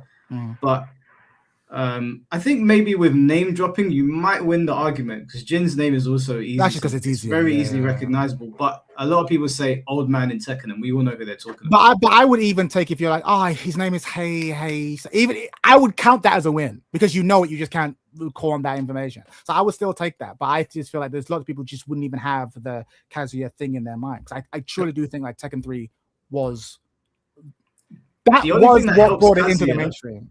The only thing that helps Kazuya is he looks a bit like Vegeta. That's the only thing that he gets. I would say he gets away with. I've got one. I'm not going to push this. This is my fight. But I was thinking, why do I think Kazuya is so important when you guys don't? And it was because I remember getting this DVD with Kaz on the front, the first Tekken motion picture. So maybe that planted the seed that to me Kaz is the linchpin between Heihachi and Jin. Maybe no narratively 100%. 100%. So outside of Tekken, as a normie, I think you guys are downplaying how popular Kaz is. Maybe it might even be because of the Vegeta thing, like Mike said. It's possible. But I can't back it up. I'm just pointing out there. It's possible. It's just that I find it, obviously, I'm sure we all do. We all have plenty of conversations with non-gamers. And it's just like, I'm always tickled pink by the number of people who don't play fighting games, don't play video games in general, but they can name check a Yoshimitsu or an Eddie and it makes me smile. And that to me is like the test of an icon. And I'm like, Jin is there. But I don't think Kazuya. I don't think anyone names Jin, bro. Like, I think Jin was cool people was it 4 or 5 when he done karate with the blue like jacket and he had the hood up? That's 4. But 4 was wildly unpopular as well. But I think that's when Jin looked not like a Mishima. And then every other time I was like, oh yeah, he just looks like young Kaz. I think he just looked like young Kaz. I don't think he had an identity other than his name. Yeah, maybe. In fact, you know what's really funny? Unpopular take. I think Horang could probably get name checked more than all 3 of those characters. They'd pronounce it wrong, but they'd be like, I remember this. But again, I could be wrong. I could literally be pulling from my childhood and my specific slice of the generational pie. But just like when I talk to people, even people younger than me, I'm just stunned by just who knows what from Tekken. Because I'll tell people, like, oh, you play video games? I'm like, I don't really play video games. I really only play Tekken. And I'm like, oh, I know Tekken. I'm like, what do you know about Tekken? And it's never Kazuya. It's never Kazuya. It's Eddie. Yeah, okay, it's Yoshi. that's fair. And occasionally Jin. She said Paul in the bear. Yeah, Paul. I mean, that's valid. I mean, Kuma means bear, so she's right. So yeah, Paul and bear. Lol. Yeah, Paul Phoenix. I think most people wouldn't say Paul and the Phoenix part. I think he gets the whole. Yeah, I think he's like, bro. You remember what iconic? Paul is iconic, and so the way they've jobbed him out in the story is wild because he is such an icon. He is such an icon. That hair, you don't forget that hair, bro. You don't forget that. Quite a few. Like the only characters I'm like, yeah, everyone knows their governments. Everyone knows their governments. Yeah. Ken Masters. I mean, we've covered quite a few characters there, so I don't feel like we need to harp on them because we've got a lot of characters to get through. So, what are we saying? Jin is legendary. Yeah. Are we saying that he's in awesome? I'm saying Jin, Heihachi, and legendary, and Kazuya is in awesome. That's me. Wow. That's me. I would say the all in awesome just because of the whole Eddie and Paul thing. To be fair, that's actually a good shout. That's actually maybe that's the answer. Maybe none of them are in legendary. Unironically. Because they're not the ones you would think of. Like it's like the Liu Kang issue, like you said with Mortal Kombat. People would think about Scorpion and Chun-Li and Sub-Zero, even though they're not the main characters. I would argue that I would concede that Not for Heihachi though. I think Heihachi's crossed over into Heihachi meme has culture. to be legendary. I think Heihachi has crossed over too far into meme culture, the same way JoJo's has, where he's too recognizable now because of that ridiculous. What memes, bro? Sure. What memes I mean, are about I've not Heihachi? seen the memes, but I'll take your word for it. I'm not on the internet. You've not seen the Heihachi memes? I've not seen them. Outside of a Tekken Discord, no. Yeah, exactly. I've not. Really? I can't think. The only meme I know is him dashing Kaz off a cliff. That's literally the only meme I can think of. What does Heihachi do? Maybe he fights a bear. I mean, to be fair, you're actually winning me over though, Mike. Like, a part of me feels wrong not putting Heihachi in legendary. But that's a separate thing. That's separate to the recognition. I'm like, there's no one like him. Also, I think you're forgetting as well his gi. His gi is very recognizable. It's just any gi, bruv. It's not great. Who, Heihachi? No, I disagree with the gi. For me, it's the jacket from 3 and the Fugoshi, like the fucking like when he's just in the diaper. Those as well. Those are like the iconic Heihachi things for me, bro. His gi is different though. He's got the tiger on the back, like it's black. It was very recognizable. The gi and the sandals. That was a super recognizable. I'm about to look say, for yeah, Heihachi but Jin. But what about the Jin fire pads though? That's true. Man said Kenjamin said fire pants, and he immediately came to mind. I'm like, it's true. Those Jin fire pants. That's true. What about Kaz with a scar on his chest? I don't know If we're doing this, No, I think none of them are because Bison. For me, Bison is legendary, and Heihachi is nowhere near Bison. Nowhere close. Who's nowhere near Bison? Heihachi. Yeah, none of them are near Bison. Yeah, sure. None of Bison's them legendary. I wouldn't want to put Heihachi in the same tier as Bison. I think of the 3, Heihachi's the only one who I consider for legendary, and I'm willing to lend my vote to Mike on the legendary, but low legend. It's low legend because more than just like being recognized. Even if you ignore recognition, there really isn't anyone like him. Like, because he's legit just an old man. All right, should we change But this like to, a terrifying old man. Should we change this to global recognition? It is what it is, and don't bother changing it. We'll figure out the final thing at the end. You want to change it, then change it to global recognition because those are separate things. Because legendary people do have global recognition. And I think you can have global recognition, but not necessarily be legendary. But you can be legendary with global recognition. Here's the problem, though. If we're doing that, then you got to get rid of Kazuya and Miguel. Yeah. They don't have global recognition. Global recognition is like Coke and Pepsi. Like Miguel, Devora, Miguel. Ryu, yes, global recognition. Devora, who's that? Miguel, who's that? Jin, arguably maybe. Kazuya, who's that? No, Kazuya's got global recognition. Come on. Bro, go to a random girl in a coffee shop.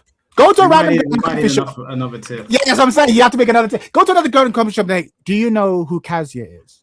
Yeah, and the person who in the video punches Perry game. in Smash. That's what they're gonna say. No, they won't, bro. They won't, bro. If they play fighting games, sure.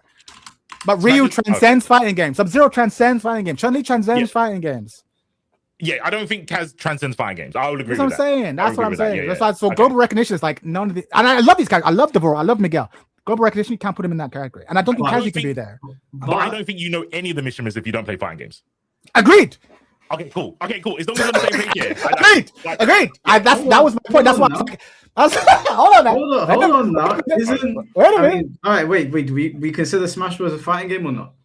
Yeah, sure. For the purpose of this conversation, sure. Right now, Smash Bros has sold up. The latest Smash Bros sold upwards of 40 million copies. Agreed. I don't think all of those guys even know what Tekken is. I don't think all of them know what Tekken is, but they know who Kazuya Mishima is now. Sure. That gave him a lot of recognition. Okay, counterpoint. Go to random people and be like, hey, name 10 Smash characters. Let's say you ask 10,000 people at random to name 10 Smash characters. How many of them are putting Kazuya in that list? But not all of them are going to put. Most of them won't put Solid Snake in there either. They're going 100%. Agreed. They're going to put Snake They're going to put in Yoshi. They're going to put in blah blah blah. Like, you know what I mean? Like, ain't no one pulling. You gonna take a long time before a single person pulls Kazuya. A single person, even though he's in the game. You get Ike before you get Kazuya. The realest talk. But that's more because Kazuya is an invader in that world. He seems almost out of place, but he still has that recognition amongst millions. You get Bayonetta before you get Kazuya. That's because she tells. Tell me I'm lying. You get Bayonetta You get. I mean, sure. There's a couple of reasons. Yeah, but like you definitely you get Steve. Man said Steve. You get Steve before you get Kazuya from Smash. I'm telling you, bro. Let's ask King JAI. Who is Kazuya? He's going to side with Mike. I think he's going to say Hayachi out of all three of them. No, but I'm not even willing to argue all three. I'm like, yeah, sure, okay. Oh, out of three of them, Heihachi, maybe. It says, yes, Kazuya Mishima is globally recognized, serving as one of the most iconic and recognizable villains in fighting game history. Fighting game history. I don't know about all that. You went a bit too much. Yeah, it's a bit too much. He's well known globally, especially after his prominent role in recent titles and his inclusion in Super Smash Bros. That's my argument. But more than fine, but then more than Jin and Heihachi, which is the argument. I don't think so. I don't think more than Heihachi. I don't think more than Jin. That's the real fight. I don't think so. Bro. Yeah. It's between the three, not really the tiers. It's just which one is more popular between the three. Because Terry, by that same logic, okay, so what? Terry's more popular than Jin? Terry Bogard? No, because Terry has a little problem. Terry gets mistaken for Ken all the time. I don't think Kazuya gets mistaken for Jin. Sure. But you're correct. But the point I'm trying to make is like being in Smash doesn't automatically make you like a world class icon. That game had 1 billion characters in it. I don't think that's enough. This is my point. Like we'll come back to Kaz and Jin. We'll come back to it. But we mentioned King, Paul, Eddie, and Horang. I would say that these are legendary. These are the legendary characters Tekken. What about all Nina? Of them? Is Nina up there? Nina's on the borderline. But even Nina, I think. In fact, you want to know what's really fucked up? Even though she's been not as many of the games, I think we have to have a conversation about Anna. Bro, I don't think she's even worth putting on the list. I think Anna is just Nina's sister. No, that's agreed. In terms of actual plot relevance, I think more people could name Anna than could name Kazuya and Jin. What? No. That is a hot take if I've ever heard one. I think this is not it. I think people name Anna. You're better than this, Chad. There's no way you said that with a straight face. I'm saying with a straight face. I'm not gonna fight it though. I'm not that confident in it. I ain't gonna lie. I ain't gonna. There are hills I want to die on, but I think Anna is. Because the thing is, Nina is like classic femme fatale, and I'm like Anna's like a better version of that. Ironically, right? How? Because I think Nina has like the generic white martial artist like thing, whereas Anna is like sexy vamp. I think she's more memorable. But you're right to be like, but does that mean more people know her? I think you're right to challenge me on that. Maybe not. Yeah, because I'm Nina, to fight this Kaz thing, I think you guys are crazy. If you think about it, everyone knows Kaz to like the white shorts and the red gloves. Everyone knows that. I don't think everyone knows that, bro. No, there's an argument. Like amalgamation of all the Street Fighter shit. Like, I don't think everyone knows that. There's an argument. I mean, Kazuya has crossed over into a lot of popular RPGs as well. And there are a lot of people that like go, they might not be able to name drop him as much as Heihachi, but they definitely go, isn't he the guy that looks like Vegeta? Isn't he the guy with the red eye? Yeah, I agree with Mike. He turned into a devil, bro. How many people do you think watch the second film? They don't need to know. They don't need to watch it. They just need to see the case. How many people do you think have like fond memories of the Tekken film?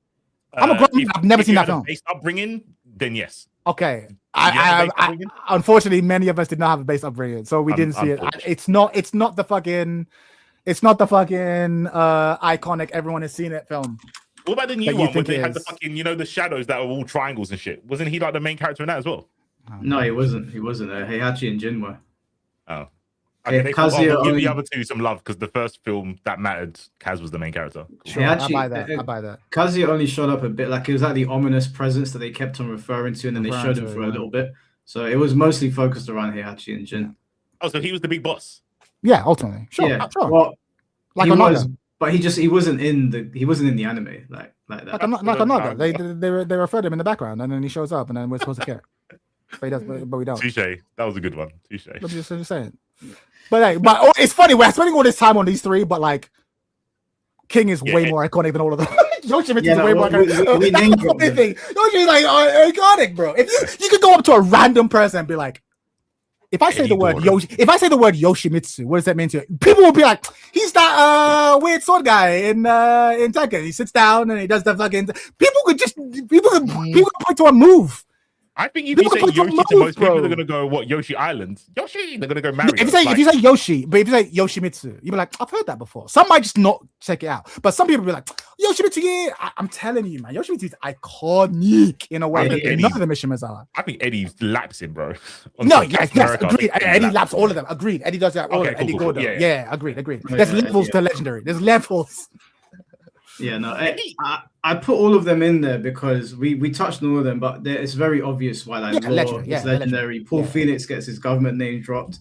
Like Yoshi, it was in Soul Calibur 2, but so was Heihachi. Let's not forget, Heihachi was also in that game. That's super popular. Eddie inspired a lot of people to take up capoeira. I didn't even know what capoeira was before Eddie Gordo. Me too. It was my introduction to that, man. I don't know what he's doing, but that's cool. Yeah, Horang is Taekwondo guy. Like everybody knows who Horang is. Yeah, so yeah. he's easily recognizable as well. So we don't have to waste too much time on them. And it was actually cool back in Tekken 3. It was sick. I want a hot take from C4. Any game, Street Fighter, Mortal Kombat, Tekken, super hot take. My hot take. I don't know if I can say I want to argue global, but I don't know if I can defend it. Okay. I think one of the best design characters, full stop, point blank, period, is Yamazaki. I have no idea who the fuck that is. I'm gonna. I know Mike knows Yamazaki. Yeah. But the fact that I'm a content creator in the fighting game space, and I don't know who that is a instant point against your point. Do you play KOF? I have played KOF. I do not play KOF. I have played the character. I have played some of the games. Can you remember what does he do? I played the latest. I played 15 most recently, and then one of the 2000s. Okay, so Yamazaki is you like Yakuza and stuff, right? Yes. He's a Yakuza boss who like his series he graduates to like the main guy and he wears like a fucking chinchilla jacket at the end. Like he looks like Fang. He's just in all black. He's got black proper trousers and a skin tight top. Oh, okay. Yes. Okay, Yamazaki. Yeah. Yes. And he fights with his hand in his pocket and he just flicks it out. He's got like a stabbing knife. He kicks dirt at you. I think he's fucking sick design. Let me meet you halfway. Okay. There are lots of characters in KOF who design-wise are fucking incredible. And they should be globally recognized. But because that series has never reached the mainstream, either as a movie, a cartoon, or has never had a game that had the Street Fighter 2 or Tekken kind of pull, they get left behind. But Yamazaki's design is cool. And if he was in a more popular series, he probably would be a household name. Because there's a lot of KOF characters I feel that way about. Like, I can't believe that not everyone on planet Earth knows who Rugal is. True. But I think Rugal as a villain is maybe the coolest. Fuck a Bison. Fuck a Bison. Fuck a Kazuya. Fuck a Heihachi. Rugal is sick. But he's in a series that's less popular. So no one knows him. But Rugal is sick. Big up Shin Rugal. Bro. Genocide Kata. Can I just offer some pushback on? Can I offer some pushback on Yamazaki? I know C4's not gonna like this. Oh shit. So I like Yamazaki as a character, but if I'm being completely honest, I think I've fought Yamazaki about 10 times in every Yakuza game. Like he's not that unique when you start playing Japanese mafia games. Oh no. I agree. Oh no. In the Genocide you just said about Ryu when you play martial arts games, Ryu's just any guy. I understand that. No. If you which martial art game? I mean, I could literally name you Yakuza games where I've done a side story and I'm like, oh, that's Yamazaki. All right, so are people fighting with their hands in the pocket and like flicking you from half screen in any Yakuza game? Maybe not half screen, but definitely hands in the pocket. And there's a pro wrestler whose whole gimmick is hands in the pocket. But yeah, Orange Cassidy. I think with SNK, I think Iori is like the most popular. Maybe you could say Rock. I mean, you're missing the obvious one. I'm not saying his name because no one gives a fuck about him. Forget him. What about her? Iori is downplayed. He should be at the top. Iori should be at the top. The purple guy, like, he's sick.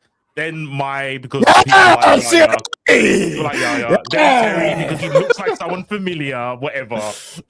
Who else is in there? Are you okay? Yes, what's that wolf? Yeah. What's that wolf? I mean, he says funny things, but Yamazaki also laughs. He's funnier. I don't know. I think Yamazaki is getting done dirty. I agree that he isn't unique in other what he's designed off is just Yeah. a carbon copy of that. But what they did to him, I think, fighting style wise, is super unique in a game where everyone's got their own quirks. Like Ash, what's the name? Athena, Psycho Ball. Like there's a lot of unique things in that game. But I think Yamazaki stands out. He's super cool. I think he's gassed. Real talk. You're actually spin C4. Like you're actually spin. The problem is it's SNK, and it's like. Like when you look at SNK design, many of SNK design are legit just sicker than Street Fighter. Like they actually just are. They actually just Geese, are. Bro, yeah, Geese is fucking. They actually just are like Geese, Rugal, Mai Shiranui is obviously leaked out and jumped across the page, but there were just so many characters who were just like stylish as fuck. Even the fucking Iori, Vice and Mature. I'll live for this character. Bro, like, they got Benny and people thinking Guile looks cool, bro. Benny, but Guile. But unfortunately, those games, for whatever reason, just never crossed the Rubicon into mainstream popularity. Like Capcom just ate their whole lunch in the West, and except for that in America, and that really sucks because when you actually stop and deep it, it's like, bro, SNK Kyo is sick. Like, bro, the character designs in SNK actually just shit on a lot of other 2D franchises, but they've just never broken through. Bro, like, god damn it. They had Vice and Mature before Jury even was a thing. Yeah. True. But I stand by. I can't believe the number. Many times in my stream, I've been like, hey man, they should, in terms of guest characters, I want Rugal. And people be like, who? I'm like, what do you mean who? Okay. What do you mean who? Okay. But Rugal he's so sick. But they're like, who? It's a shame. Yeah, I guess SNK is just, unless it's my Terry. Yeah. And even that, kind of why did they become famous? Why did they become famous? Because of crossover games, or they've leaked into more. That's a shame. Are you okay? Even Terry's big now because of Smash, because of Street Fighter appearances, because of whatever. And it's damn shame. They deserve more. But here's what it is. I think obviously Terry is globally recognized now. Yes. Yeah. I'd put Terry in. I'd agree he's globally recognized. Yamazaki, I'm gonna have to put him powerfully mid. Yeah. He's a cool character, but Yamazaki is in so many places, and he's not legendary. We wouldn't make an argument for him being legendary, and he's not globally recognized either. Cool. He is pretty awesome, but because I've seen Yamazaki in so many places as like some mid-level to low-level NPC, it's like, okay, I understand that, but I'm going to challenge you. Is that in any other fighting game? Have you seen a Yamazaki? No, I've seen him in beat 'em ups, but not fighting games. Agreed.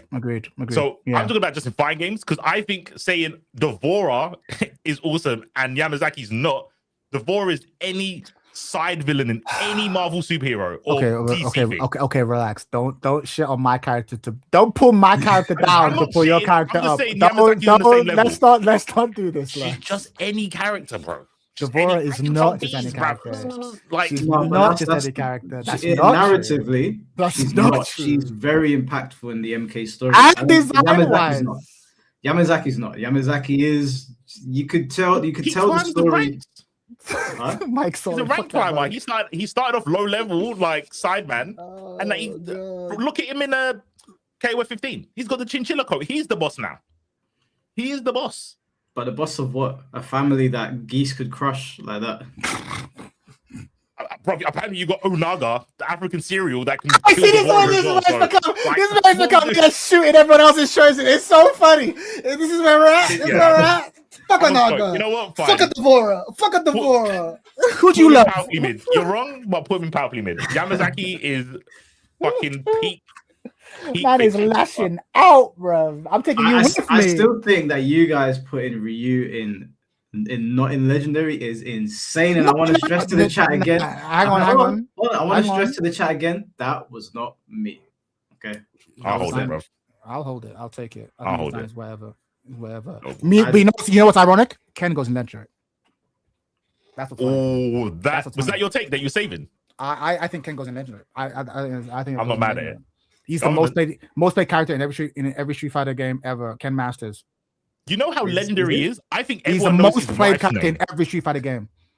I think people know his wife's name. Think about that. He actually might be legendary. Fucking Masters, bro. Who is the most played Street Fighter character? Who's the most popular? So Ryu is generally the most popular. Who's the most played? Who is the most? I think in the West, Ken's more played. I wouldn't know about the world, but in the West, it has to be Ken. It's Ken. Number one with the bullet, Ken. Then Cammy. Who is the? Oh wait, no, sorry, I typed that in wrong. You got to think about it. Like Ryu had no element. Ken had the fire element, so he was like, Ken, bro. Ken. Okay, so it says that as of 2026, Akuma is the most played character. Okay. Historically, Ryu generally holds the spot for overall usage across all skill levels, followed by Ken and Cammy. Okay, I don't trust it. I'm literally gonna find who is. I want to get Street Fighter 6 data specifically, and then we'll go back to Street Fighter 5. Let's actually walk through the games. You don't agree with me? Wrong. Like No, I want to verify it. Right? Maybe you're right. Let's compare. All right. Most played characters in Street Fighter 6. Give me the chart. Most played characters in SF6. Go. By character usage. Let's look at the chart.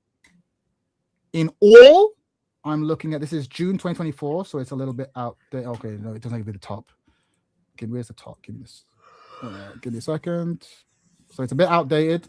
We can look up the latest. Mm-hmm. I mean, Akuma, then Ken. Akuma, Ken, Ryu. Okay. Where are you getting? Where are you reading that? I'll show you. Give me a second. I'll post it. I'll post it for you. Comments, private chat. This is from Reddit. Character usage, June 2006. And before, back when I played Street Fighter, I was looking at who is the most played character. I remember looking this up, and it's Ken, bro. Oh, this is Street Fighter 6, though. Yeah, it's Street Fighter 6, the current one in the most populous fighting game, Street Fighter game. Let's go back to Street Fighter 5. Okay. But hold on, this is 2024. I swear they said that Ken's usage dropped off dramatically and Ryu's went up. Okay, so let me. That was the first one I found. Let me find the most recent, most played character in SF6 currently. Oh, right, you can go to streetfighter.com. They'll give you the data. Perfect. All right, cool. So all right now. Oh shit! Yeah, you're right. Wait, jumped up. Yeah, you're right. It's Alex, Akuma, Ryu, Jamie what? Jamie number 4. You said Alex was number 1. Yeah, because he just came out. Oh, okay. Right. Sorry. He just came out. Yeah, right now hold on. All, yeah, I'm looking in the all category. Alex, Akuma, Ryu, Jamie, Ken. So Ryu's above him. Ryu's above him now. All right, cool. Fine. I'll give you that. All right. What about Street Fighter 5 though? I don't think that you can, in good faith. I know. I hear what you guys are saying about Ryu. I strongly disagree, but there's no way you're putting Ken over Ryu. I absolutely am. You can. Even if it's just me. You know everything about Ken. Everyone knows everything about Ken. You just know more about Ken. Bro, no, everyone was getting so fucking excited when they found out Ken went broke. Like, oh shit, Ken. Nobody that like is looking from the outside in knows fuck all about Ken's story. They don't know which tournament he won. No, that is a lie. Everyone knows. People know Ken Masters' wife, bro. Listen, there is not a person on the planet who knows Ryu who doesn't know Ken. That's a tie. That's true. That's a tie. There's no one who doesn't know Ryu's bland and basic story over Ken's story. No, that's the point. He's Ryu's boy. That's why I disagree. I think anyone who knows Ryu knows Ken. People know more about Ken than they know about Ryu. Which Street Fighter tournament did Ken win? I don't know. Rest my case. I don't know what tournament Ryu won. I don't know what tournament Ryu won. Ryu's not. He's the wandering warrior. Ken won Street Fighter 3. All I know about Ryu is Satsui no Hado, Sagat fight.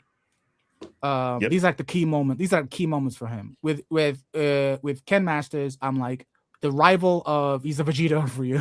Not quite as good as Ryu. Constantly trying to catch up with him, but he's less dedicated to the craft than him. Got married, became rich, lost his money. Like, I feel like there's more of a story. I would watch. There's a reason why Ken is the fucking protagonist of the movie, not Ryu. I would watch. I would follow. I think Ken's more. He's just a better. He's just a better person. I think not even character. He's got.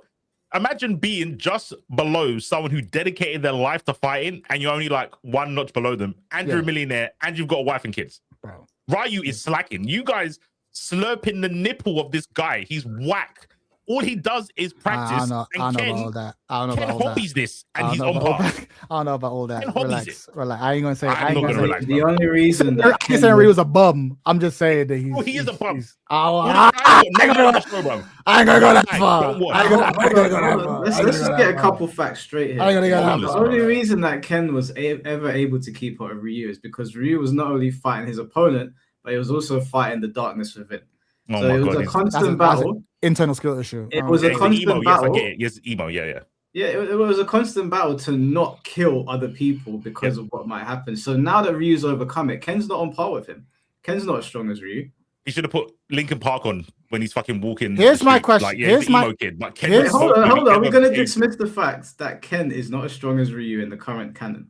No, we're not going to dismiss that, but it's not relevant because this isn't a tier list of who's the most powerful. No, it's because of what C4 said. C4 said he keeps up with him. He only kept up because Ryu was fighting 2 battles. Yeah, and what do you mean? Ken was making millions and had a wife and kids. You think if Ken didn't go, bun all this and I'm going to start practicing, he wouldn't be on Ryu, if not past Ryu's level? Let me add. Hold on. Let me throw. That Ryu was fighting a battle that he didn't know he could win, whilst also fighting other people. Right? He almost killed someone through not controlling the Satsu no Hado. Ken didn't have that problem. Let me throw a grenade. Let me throw a grenade into this conversation. Right? Okay. We're debating Ken, Ryu. Arguably, Ryu and Ken should be in the same bracket, wherever that is. Fine.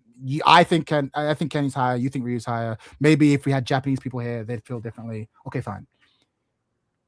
Is Akuma above the 2 of them or below the 2 of them? Real question. I think he sits with them as well. I think wherever they are, they all sit together.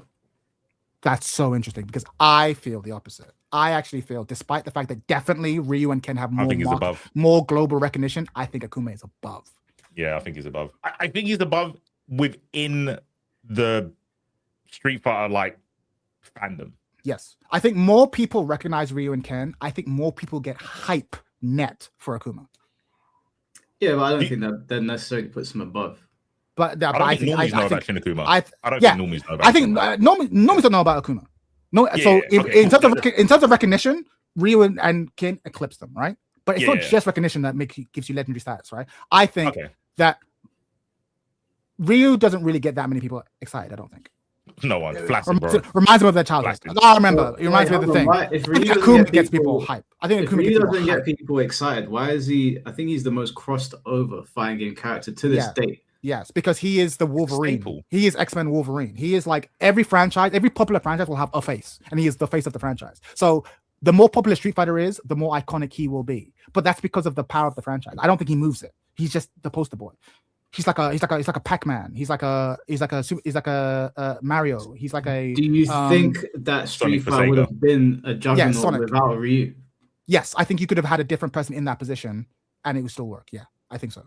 Yeah, I strongly disagree with that. I think you have to have Ryu, Akuma, and Ken to have the powerhouse that you have today. I think if you remove them, you get a situation like Third Strike where there was mass outrage that they were saying that these characters weren't going to be in, and they were essentially forced into the game.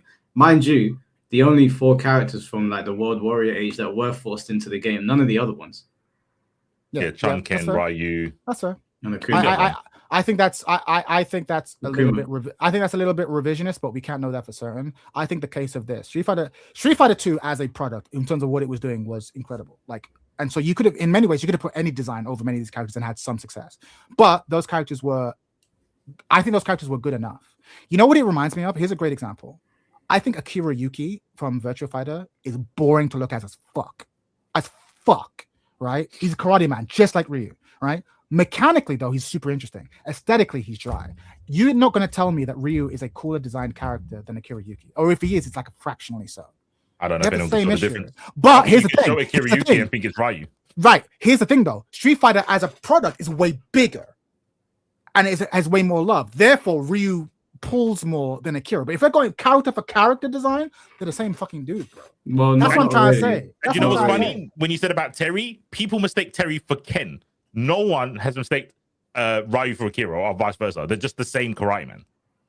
No, I think people mistake Akira for Ryu, but not the other way. Yeah, I don't think the other way because Ryu's the bigger of the 2, but they're the same design. Ken is the bigger of the design. Okay, I see what you're saying. Yeah. You know what I mean? But at the same time, generic. Yeah, I think it's generic. But Chad, there's things I that, don't that think that clearly about Akuma. separate Ryu and Akira because they both look like Karate Man. Mhm. One won't get mistaken for the other, but Akira will get mistaken for being Ryu. So that kind of speaks to why it's not because Street Fighter is just big. That's Because the thing. Ryu has- No, I think it is. I think it's that's the only also reason. because Ryu has a very defining moves about him: the Hadouken, the So does Shoryuken, Akira. and the Tatsumaki. So does No, he Akira. doesn't. No, he Yes, does not. Tensenku, for those who know, it's really big. It's a version. Is that the People shoulder don't For know. those who know, what No. audience of 10. For those who know, the yeah, shoulder move, yeah. I agreed. didn't play the game, I No, knew what he said. Yeah. you're confirming my point. You're confirming my point. Like, yes, more people know about Street Fighter. More people know about the Hadouken, so it's iconic to them. Agreed. I agree with you. Like, but this is my point though. Ryu is carried by the success of Street Fighter.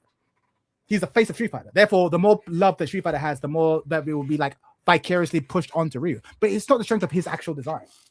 But there's plenty of characters that have been like the face of the game and they've been pushed out by somebody else. I think there's a very clear-cut reason why Ryu was never pushed out. Or at least when they tried to push him out, he was forced back into that position. Yeah, but that was as much to do with the fact that he was replaced by people who were trash. What? Alex ain't trash. Mm. Yeah, he's not trash. I'm not getting excited for Alex, bro. I ain't getting excited. No one's getting excited for Alex, bro. Well, I mean, let's put it this way. Ken's never going to be the main character of Street Fighter. Never strong. Same as Vegeta's not going to be the main character of Dragon Ball. Yeah, for the point. He's the most important. Ken's way more important than Ryu. He's way more well, important. no, wait, hold on. What? Ken's not as important as Ryu, and Vegeta's not as important as Goku. Sure, but I think Vegeta is more interesting than Goku, and I think Vegeta's design, and I think Vegeta is a better design than Goku. That's what we're arguing. That's what we're arguing here. Like, yeah, that's my point. Goku is the face of the franchise. Sure, I still think Vegeta is cooler than Goku. I think Vegeta's design is better. That's what we're discussing here. I think Ryu is more of a face than Ken. Sure, I think Ken is more loved, and I think Akuma is more loved. That's my point. So you're constantly being like, oh, but this guy's so iconic, you can't have a game without him. Sure, that's proof that he's the face.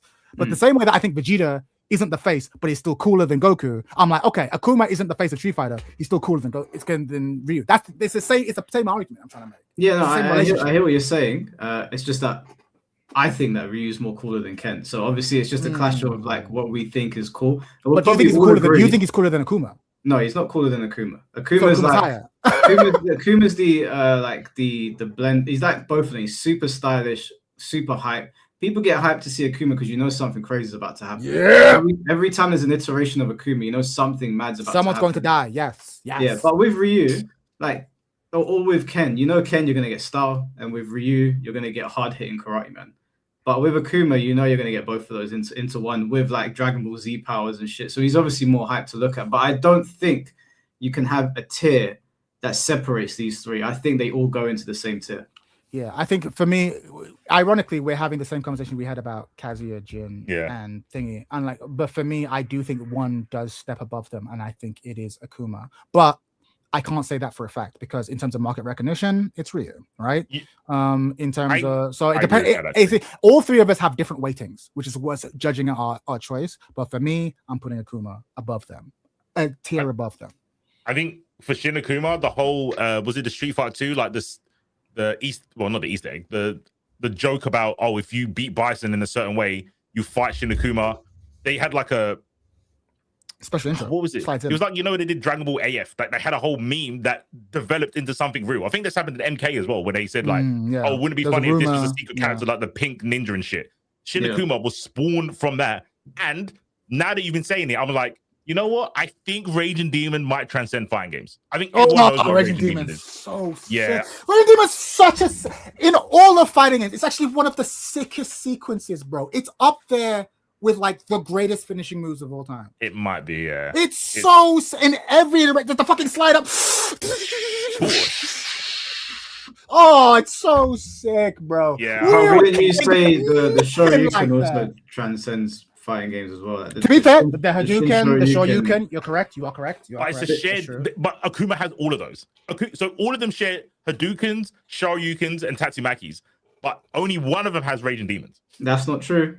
Ryu when he taps into evil, you can do Raging Demon. So that's either or you. That's all right. gay, Fine, whatever. fine, and let's roll in Violent Ken for that one game he showed up in. Hold on, hold on. If you're gonna do, why not? Fuck it. Let's do we can't count Shin Akuma and Oni. Then we can only count Akuma as a base because evil Ryu is a different form of Ryu. I hear it. I was just counting Akuma. Oh, sorry. I thought you said Shin Akuma. I might have said, sorry. Yeah, my bad. I might have said Shin Akuma. I'm just talking about Akuma. Yeah, fine. Base Akuma has Raging Demons. I think he's got Demon Flip. Ryu and Ken have variations of the same moves. Like, obviously in Third Strike, you've got Denjin Hadouken, and Ryu finally gets an element because before that, he was just Hadouken, and Ken had fire. Then they gave the main character an element in Electric. He didn't even have that to start with. They have to develop Ryu from day one. He's always getting upgraded. I just don't think he's. I hear it. It's similar to how I give you another example. Again, we're doing this in Street Fighter. We should have just picked one franchise because we would be here all day for Street Fighter. But like, I feel like more people would recognize Ryu than Bison.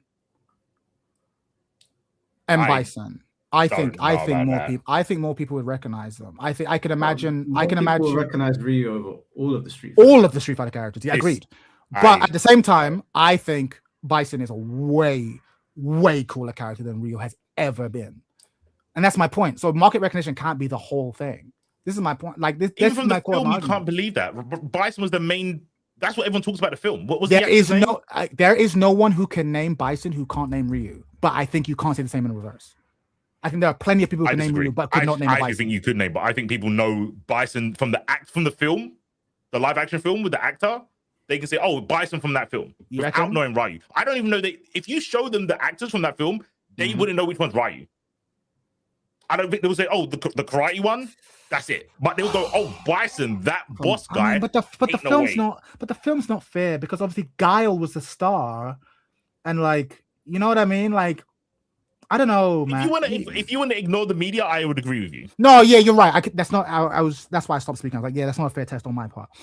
But I genuinely, again, I'm pulling this out of my ass. I'm not done market research. I'm so confident that everyone and their grandma can name a Ryu, but I think so many people could not name a Bison. Do you think they could point out a Ryu and not a Bison? I think they could point to any karate man and call them Ryu, even if it wasn't Ryu. I think if you show them a picture of Akira Yuki, they would say Ryu. I think he is the go-to karate man. So I think everyone could name Ryu, even incorrectly.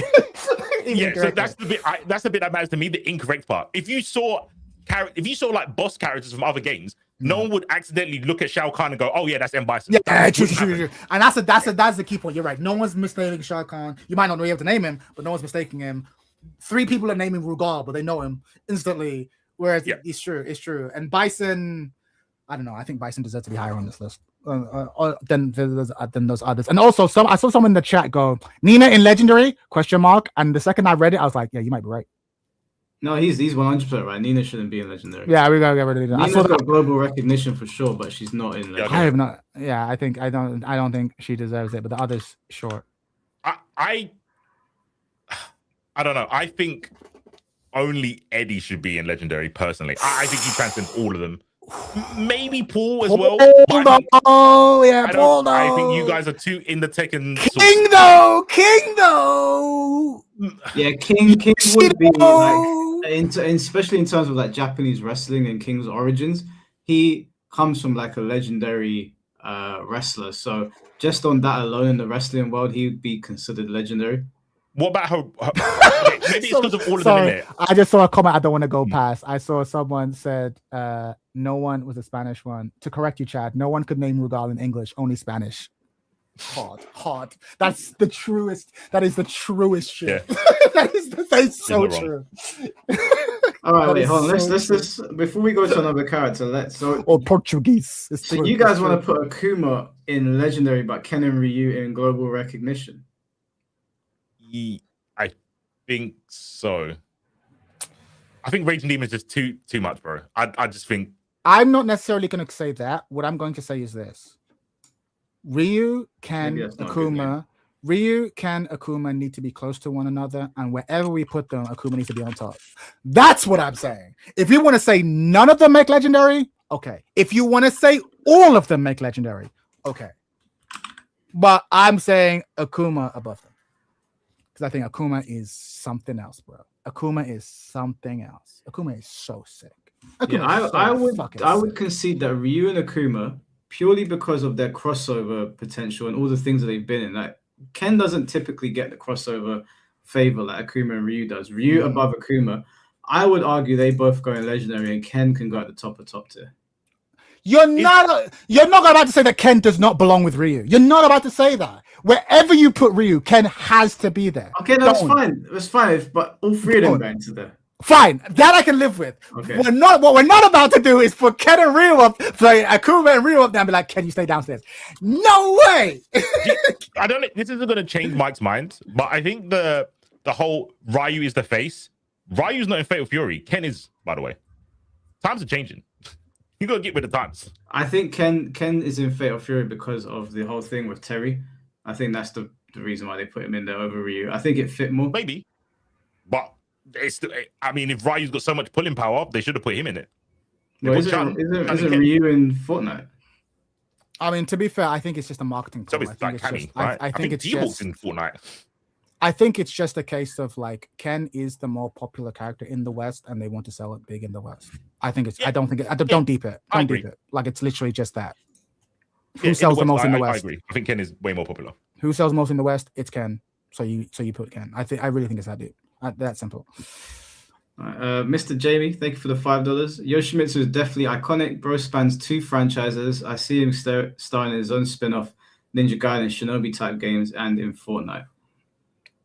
Yoshimitsu would actually do pretty well in Fortnite. I think he would be a good guest in like Ninja Gaiden. I don't think Yoshimitsu could sell his own game the way like Ryu Hayabusa could.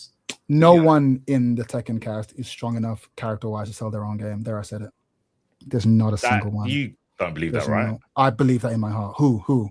I think if Paul and Law did a spin-off, they could do it.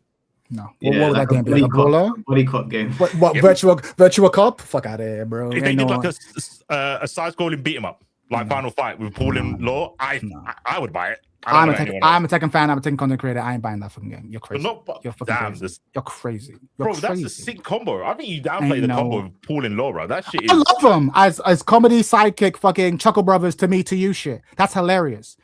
But I want them as part of a Tekken product. I ain't buying the whole game. That's fucking. Chad never played Death by Degrees. Joke's on you. I did play Death by Degrees. I was one of the 6 people who played that game. You know why there wasn't why there wasn't a Death by Degrees 2? Because no one played that game. There's a reason, bro. There's a reason. I was one of the 6 people who played that game. It was trash. It was butt cheeks, man. I will never forgive Official PlayStation 2 magazine for fucking gassing me up on that game. I made too much money on that fucking game, bro. That game was ass. Joel, thank you for the $5. Heihachi was legendary status after he was featured in Soul Calibur 2 with Link and Spawn. He put LinkedIn. He transcended all the other Tekken characters after that. Yeah, that's what I said. Like, so him being in Soul Calibur goes a long way, especially it being the most popular Soul Calibur. Over Ryu? What? Yeah, we corrected that. Yeah. That wasn't my doing, by the way. That was. Look, man, you don't get things right on the first draft. You got to put ideas on the table and you sort them out. Leave us alone. Give us some slack. Raging Demon never killed anyone. 0 out of 5. So true. He's not wrong. They kill people off camera. Yeah. I don't know why everyone thinks there's like some law buff all of a sudden on Street Bar. All right, let me throw a spanner in the works of this discussion. A series that we haven't touched on yet. Well, we kind of have, but Nightmare. Where are we putting Nightmare? Soul Calibur. I'm going to go ahead and say it. There are only maybe two characters from Soul Calibur who are legendary. And I think they are the button bash characters. They are. Oh, can I guess one? Go on. Maxi and Killick, yeah. You don't think Mitsurugi? Oh, Mitsurugi's close, but I think he just falls outside of it. I think he falls just outside of it. I think you have to be into fighting games to be able to name check him. You might be able to put Voldo in there, maybe. Oh, correct. Not even maybe. Voldo absolutely gives people nightmares. Absolutely, yeah, Voldo. And while we're at it, less than Voldo, but Ivy. For non-fighting game related reasons, she is iconic. Yes, she's big in the cosplay scene for obvious reasons. For obvious understandable. Reasons. Yeah. In fact, now that I think about it, maybe I'm being too generous with Killick and Maxi. Maybe they all belong in that top tier, but not quite. Because who could name check Maxi? You could pick him. Yeah, I don't think you can name check him. Maxi, I don't know about name check. He's definitely easily recognizable. Taki's Especially another because of the one. nunchuck. Yeah, Taki's easily recognizable. Yeah, Elvis nunchuck. Yeah, I think think no it's- one. I think now that I think about it, I don't think anyone breaks legendary in Soul Calibur, unfortunately. I But think I think- Ivy might. But I think so. Yeah, maybe Ivy. But I think so many characters are in top tiers. Why that cast is loved.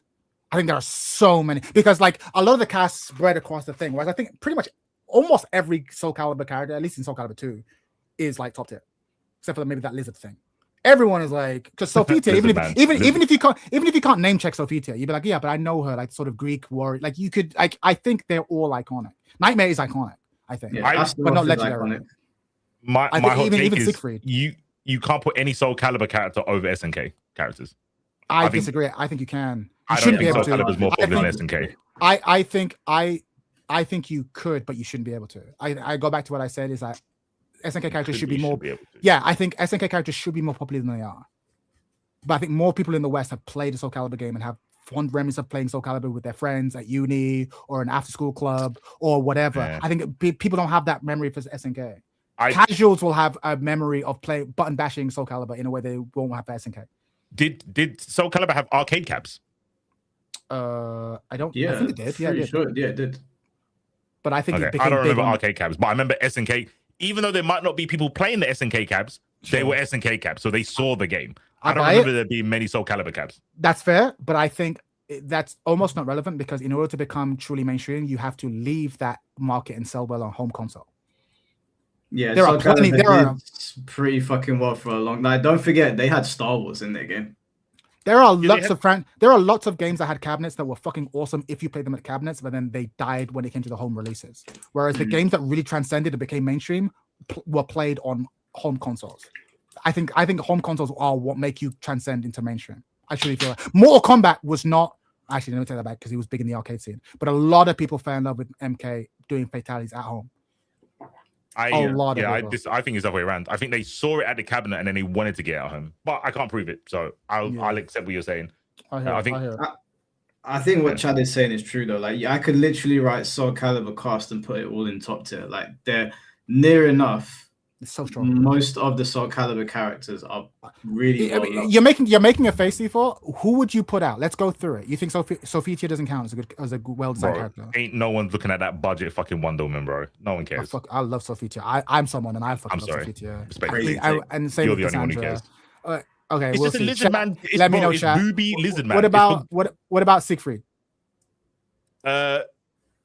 He's any I mean, he's okay. He's any hero though. Cervantes. Cervantes is cool, but I don't think anyone's gonna fucking remember Cervantes. I think everyone remembers Pirate Cervantes. guy. Yeah, everyone Yeah, remembers I think Cervantes. everyone remembers Cervantes and can't name sorry, him. Are we talking about fighting game players? No, we're talking about like you button bashed once upon a time, Ain't and no one like remembers who's Cervantes. No. I think Yeah, okay. I think Flying Pirate sticks with you. Well, I know that people remember this because I remember my sister-in-law she didn't name Cervantes, but she said the pirate that Yeah, flies. I think he's got. That's my They point. always Name him then. Yeah, They recognize him. They Legendary. know. Yeah, They know that Cervantes exists. Like, they know of his 100%. His name can be maybe a little bit difficult to Yeah. remember for people that are not in the know. But they know. This is how that she would name it to me: the girl with a whip and the Yes. flying pirate. Yes. Same with These are Kilik. reaches, bro. You would not name Kilik, but you would remember Dude with Stick. You will not name check Maxi, but oh, who's that really fast non-checking guy? I'm telling you, that's why they're all in top tier, because you'd remember them, but you can't name check them. As Yeah, but brands, they're everyone knows whatevs. Terry, bruv. Everyone knows Terry. Now, yes, agreed. Yes, now, Cool. yes, agreed. Okay, back then. Back then, both no. of them were Now, yes. pure.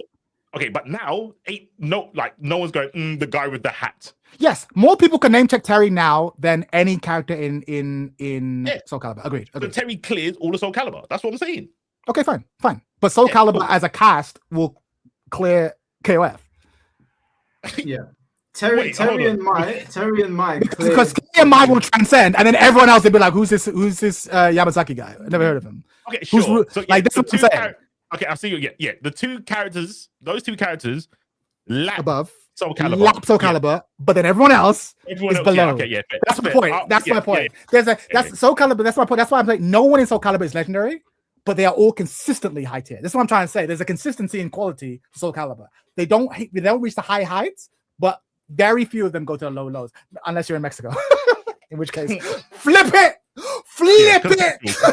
Yeah. I can concede on that. I can concede. I still don't. I think if you're going for a cast and you go the pirate or the whip lady, I mean, I don't know. I hear it. That only works for Voldo. Like I understand. People name check hard Voldo. to describe Voldo, yeah. But Nightmare, Siegfried, Maxi, Killick, like I don't know. I actually disagree with Nightmare. Tacky, I don't know. Tacky's boobies, bro. That's what everyone's gonna say she is. I mean, you act like boobies. No, I actually think Nightmare might actually be able to transcend it as well because of his name. Like he's so easy to recognize, and his name is so easy to remember. True. So I've heard people say, "Oh, that's the game of Nightmare." Like I've heard people say that before. I could see Nightmare getting name checked. Taki would not get name checked, but they remember Booby Ninja 100%. I'm not arguing with you, Sifo. I think you're right. I think a lot of casuals could not name check anyone. But my point is, if you showed them a picture or gameplay, or if you sat them in front of a Soul Calibur, they'd be like, "Oh, I remember playing the nunchuck guy. Is he in this game?" You'd be like, "Yeah, it's Maxi." "Oh yeah, got him." Like I think you do the same with Killick and on all of them, motherfuckers. The pirate. Yeah, that guy. I think Chad will reluctantly agree with me. Mike is not going to. If you can't name the character, you belong in powerful mid. You belong with the old Nugget. So I think if you see Ivy and you go whip lady, she is powerfully mid. Unfortunately, I disagree. I tell you what. I don't think you can have someone in Awesome who people don't know their name. I think you can. I think you can because for example, there are plenty of actors in real life who I can't name them, but they mean a lot to me.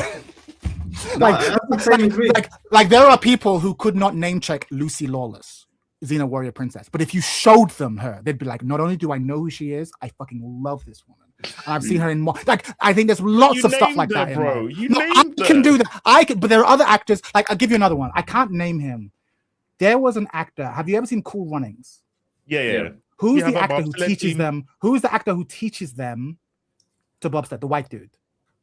I don't know his name. I don't know his name, but I've seen him in many things. He was in Home Alone. He was in that. He was in Cool Runnings. He's been many stuff. I love this guy. John Candy. Thank you, John Candy. I love this, but I can't name check him. But if you show me a picture of him, my smile will go from ear to ear. You can absolutely have strong attachment to the people and things that you cannot name. Don't act like you can. Don't act like you can. You can. This is I could tell you a personal thing for me. Like Illmatic is one of my favorite albums. I've listened to it over and over again. I can't remember the names of the songs. I can rap along to them. The song comes on, I'll rap along to it. Yeah. But I can't remember the names of the songs. And there's lots of people like that. Lots of people, lots of songs, lots of stuff. Like you know, I'm right. You know you have say that you don't like it that much, but I'm not going to be a mind reader. Nah, that's not true. I doubt your love for the thing if you can't name it. I don't. Is that a hot take? I think that not necessarily a hot take. I think it's just a bad take. Because for example, because the thing is, because for example, I've grown up watching a lot of like martial arts movies, right? Mm-hmm. And there'll be people who I'll see and I'm like, oh, I love that motherfucker. I can't name them. But I've seen them in countless name at one point, right? At one point, yeah, sure. So the same way that forgetting the name. I understand forgetting. But that's what's happening here. Like they don't remember the name. They don't remember Voldo's name, but they remember that freaky pelvic thrust dude. Bro, if you can't remember Ivy, it's 3 letters. Ivy's different. But Maxi, at that point. Yeah, but Maxi, whatever. Nunchuck Elvis. I remember Nunchuck Elvis. I don't remember the name. Maxi's whatever. Taki's whatever. Yeah, no, that's fine. Like because his defining features are more important than his name with Maxi. That's fine. Yeah, and that's what we're saying about all the top tiers. The same way we go, no one forgets Nightmare. How do you forget Ivy? No one forgets Sub-Zero. Sure, I get that. I don't think people actually do forget Ivy. I was just using my sister as an example because she's detached from fighting games, but she recognizes like Ryu, Chun-Li, and she knows who Ivy is just through looking at her. But I think if like you went to Comic-Con and I showed people at Comic-Con pictures of Ivy, they would know because Ivy transcended fighting games. She's very big in the cosplay community, and that community eclipses ours. Like you want to know another example of someone who transcends because of the cosplay community? I've never played Vampire Survivors, but I've seen so much Felicia cosplay, Morrigan because she gets all the crossover stuff. Like, right, yeah. Like you know what I mean? Like that can happen. You can transcend your game because of other extraneous things. I agree. I just don't know. Like I can see people going, "Oh, you're cosplaying as the person from Soul Calibur." They wouldn't say Ivy necessarily. And I think the same with Vampire Saviors. I think, oh, you're that cat. Maybe they won't say that. They'll probably say, oh, you're that character from the Capcom game. Yeah. I think that's Morrigan. I think if someone turned around and said you're cosplaying that character from Soul Calibur and they didn't know the name, but they knew it was Soul Calibur, I think that's less likely. I think they're more likely to know the character than know the name of the game. Oh, I disagree. I think if you remember Nightmare, you remember the game. You remember the game. No, I'm just saying, like, specifically, like, for Ivy, someone could Ivy. point out Ivy the same way they could point Oh out yes, Mai. yeah, no, correct. Yeah, there's some people who could name the character and couldn't name. You can yes, you agreed. can tell any girl now. Oh, do you know who this is? And they'll go, yeah, that's Mai. But if Yes. I ask them, where'd you come from? They're Yeah. just gonna look at it and be like, That's so true. 3, It's 5, like 6. it's like Morrigan. agree It's with like Mai. Morrigan. I agree People with could dress up as Morrigan, but like, where's she from? Fuck if I know. I've seen her in a Yeah, bunch of no. stuff. I agree with Mai, but maybe not for the same reason. I agree with Mai because she's in so many games. Agreed. Fair. She's in so many games. Yeah, Ivy is only in one franchise. But she's huge in another community.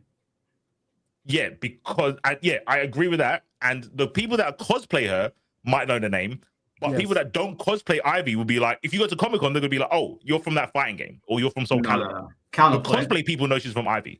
Counterpoint. That's what I think. As a casual, I think they're gonna know the game more than the character. The Mhm. But I can't prove that. The cosplayers will know Ivy, but obviously Yeah. Ivy's design is going to attract, a lot of dudes are going to be attracted to that design. So if these cosplayers are going to be using Ivy, they might not necessarily know Soul Calibur, but they're gooning enough and they're Yes. watching this girl streams enough to know she's wearing Ivy's cosplay today.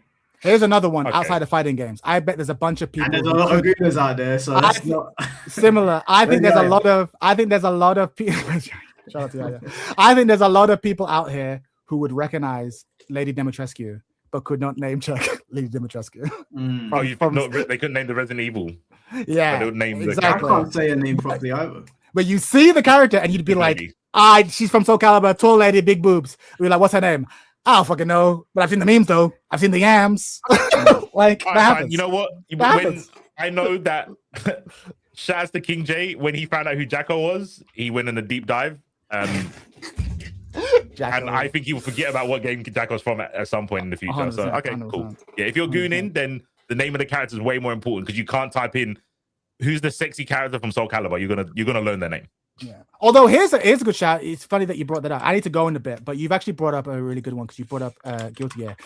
A controversial view. Everyone's gonna shit on me. I don't like Guilty Gear character designs at all. I think most of them are kind of whack, and I know I'm alone in this. There are some that stand out and they're really strong. The only ones I really like are I like Jin. I like Jin? it's Jin, right? Is that his name? Hi. Kai. Fucking. Why am I saying Jin? Sorry. Wait, what's the name of the guy in Blaze Blue?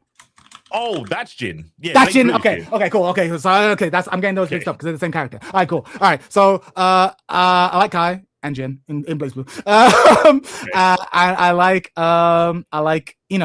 I like Ino's design. It's fucking godlike. Oh yeah. I don't really like any other Guilty Gear character design. I've got a silent anyway, chat here.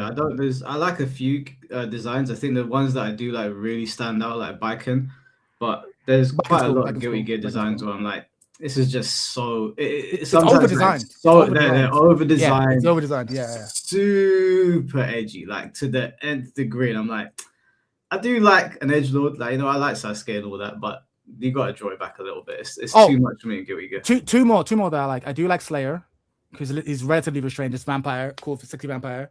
And Melia, is that the one with the hair? Or Melia? Yeah, I think she was cool, right? Those are like the most understated ones. Like they're just a clear thing.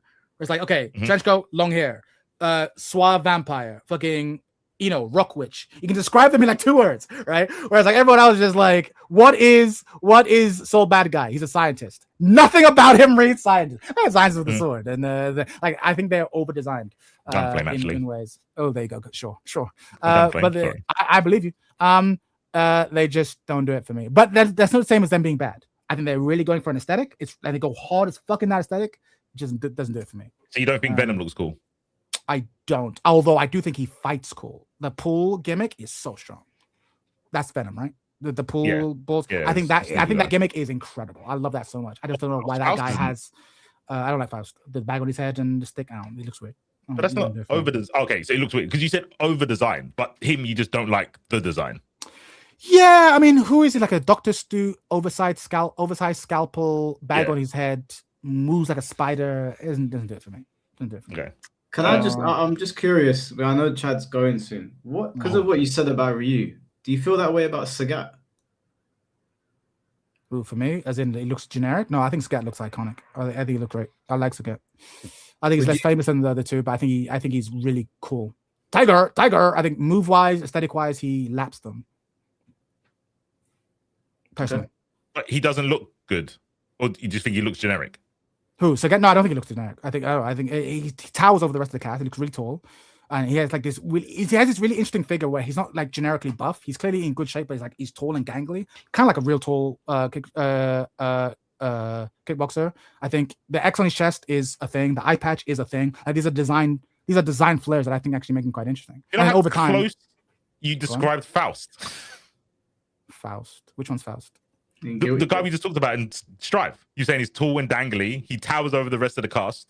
He's got a weird frame. That's literally Faust, other than the eye patch. Are you about to say that Faust and Sagat are similar? Are you about to say that? Because we're about to fall the fuck out. No, I said the way you described Sagat. Yeah, okay, cool. You use the same description for Faust. You're right. There's a lot of things that I'm not describing in my description of Faust. Like, but you just use your brain. Cool. Look at the two pictures. They're very different. I don't like Sagat because he's gangly and because of this. I'm just saying that Sagat. I'm not saying this. He's a tall. It's crazy. He's a tall martial artist who has a figure that isn't like generically super buff or super skinny or whatever. Like this interesting look. Towers over the rest of the cast. His fireballs look different. The high and low nature of them is pretty cool. The tiger gimmick, tiger knee, tiger uppercut. I think it's strong. Eye patch. I don't know. I think there's enough there without overdoing it that makes Sagat kind of iconic. Personally, but that's maybe the other people disagree. But I think he's strong design wise. I don't know what's wrong with. I mean, you did like a few. Maybe it's just Mike. I don't know how you can't like. I'd say a core of the Guilty Gear cast. A lot of like okay, so I'll name off some of the ones that I know. Obviously Bridget, I'm not gonna like a character like that. That's a bit of like a throwaway design to me.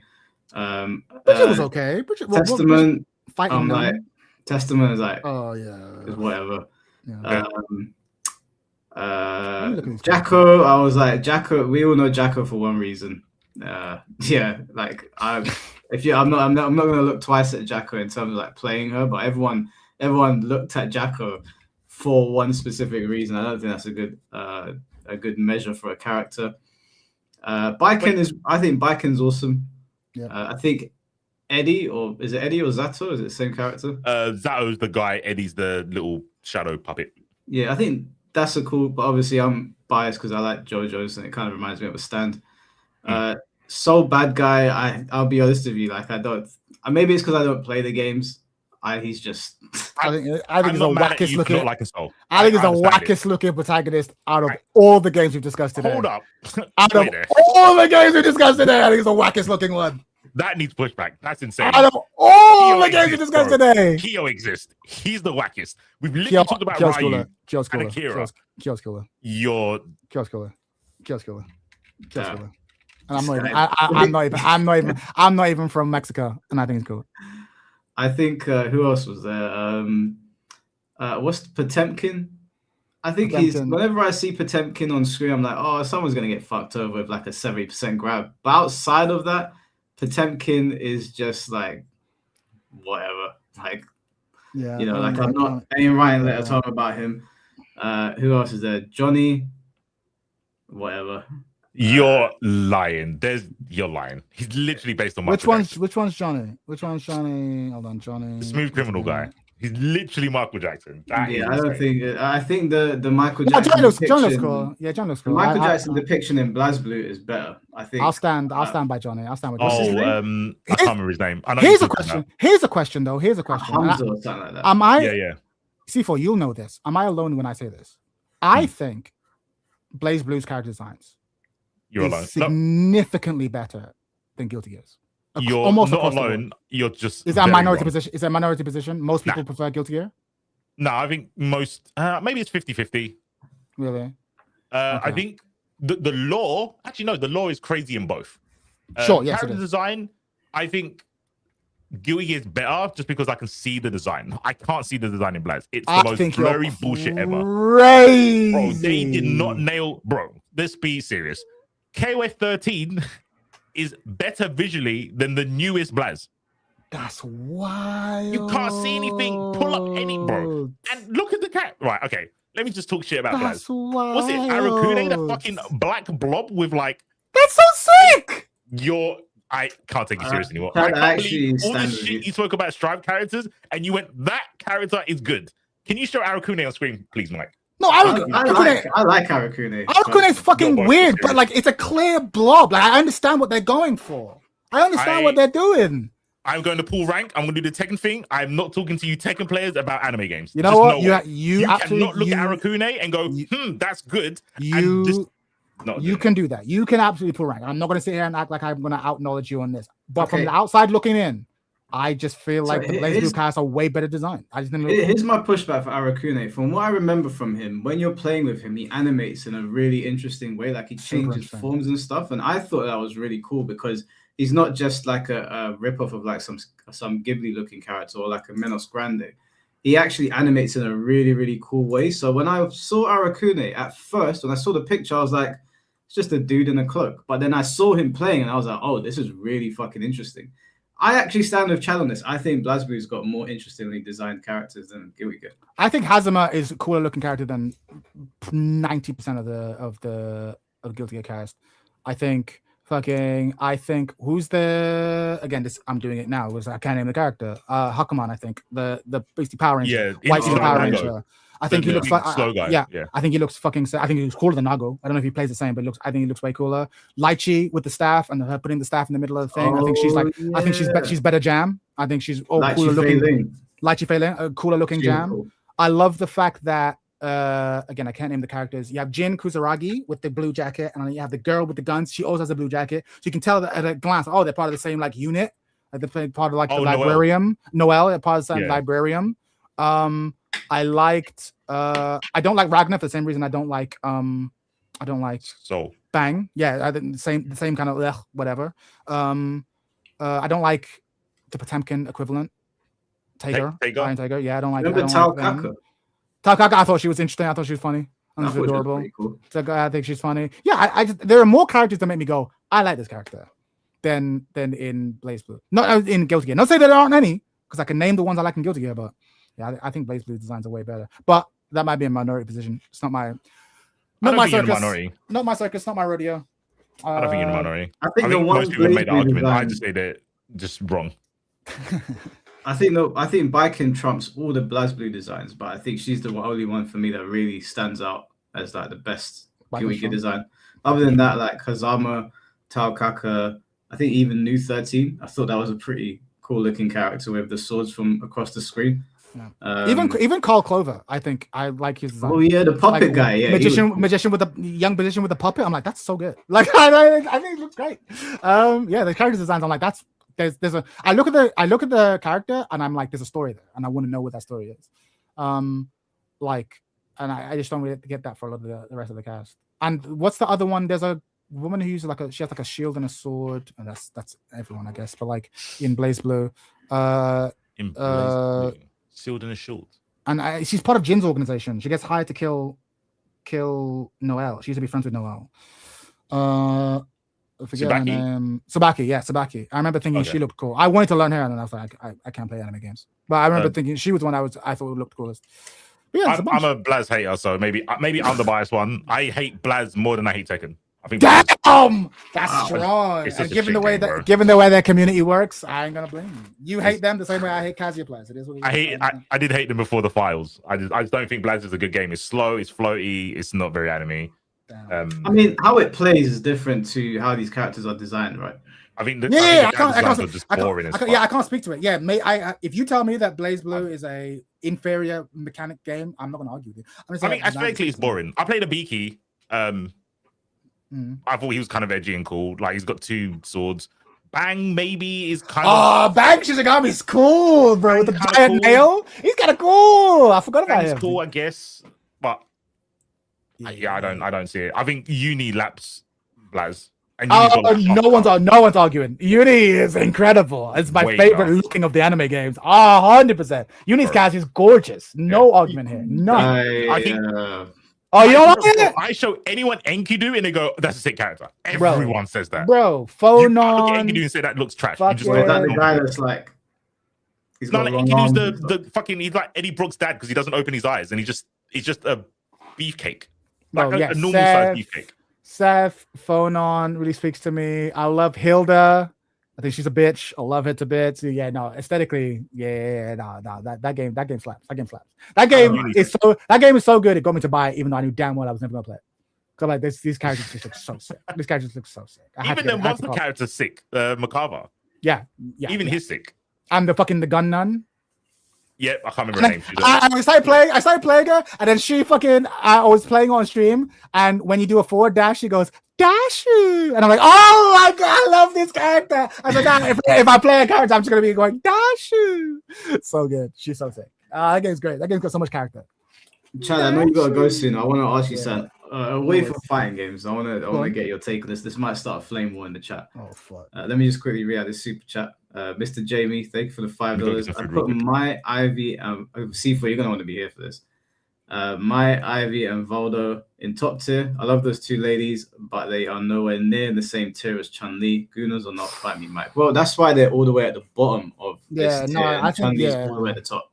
I think they belong in the same tier bracket, but you're correct. There was a power gap between the two. Yeah, between those two. Yeah, 100%. Yeah, Chun-Li might be she might actually be number one. It might be an argument for Scorpion versus Chun-Li, and Chun-Li might win that. It might be. Yeah. Yeah. Asia might push Chun-Li above the Mortal Kombat guys. Yeah.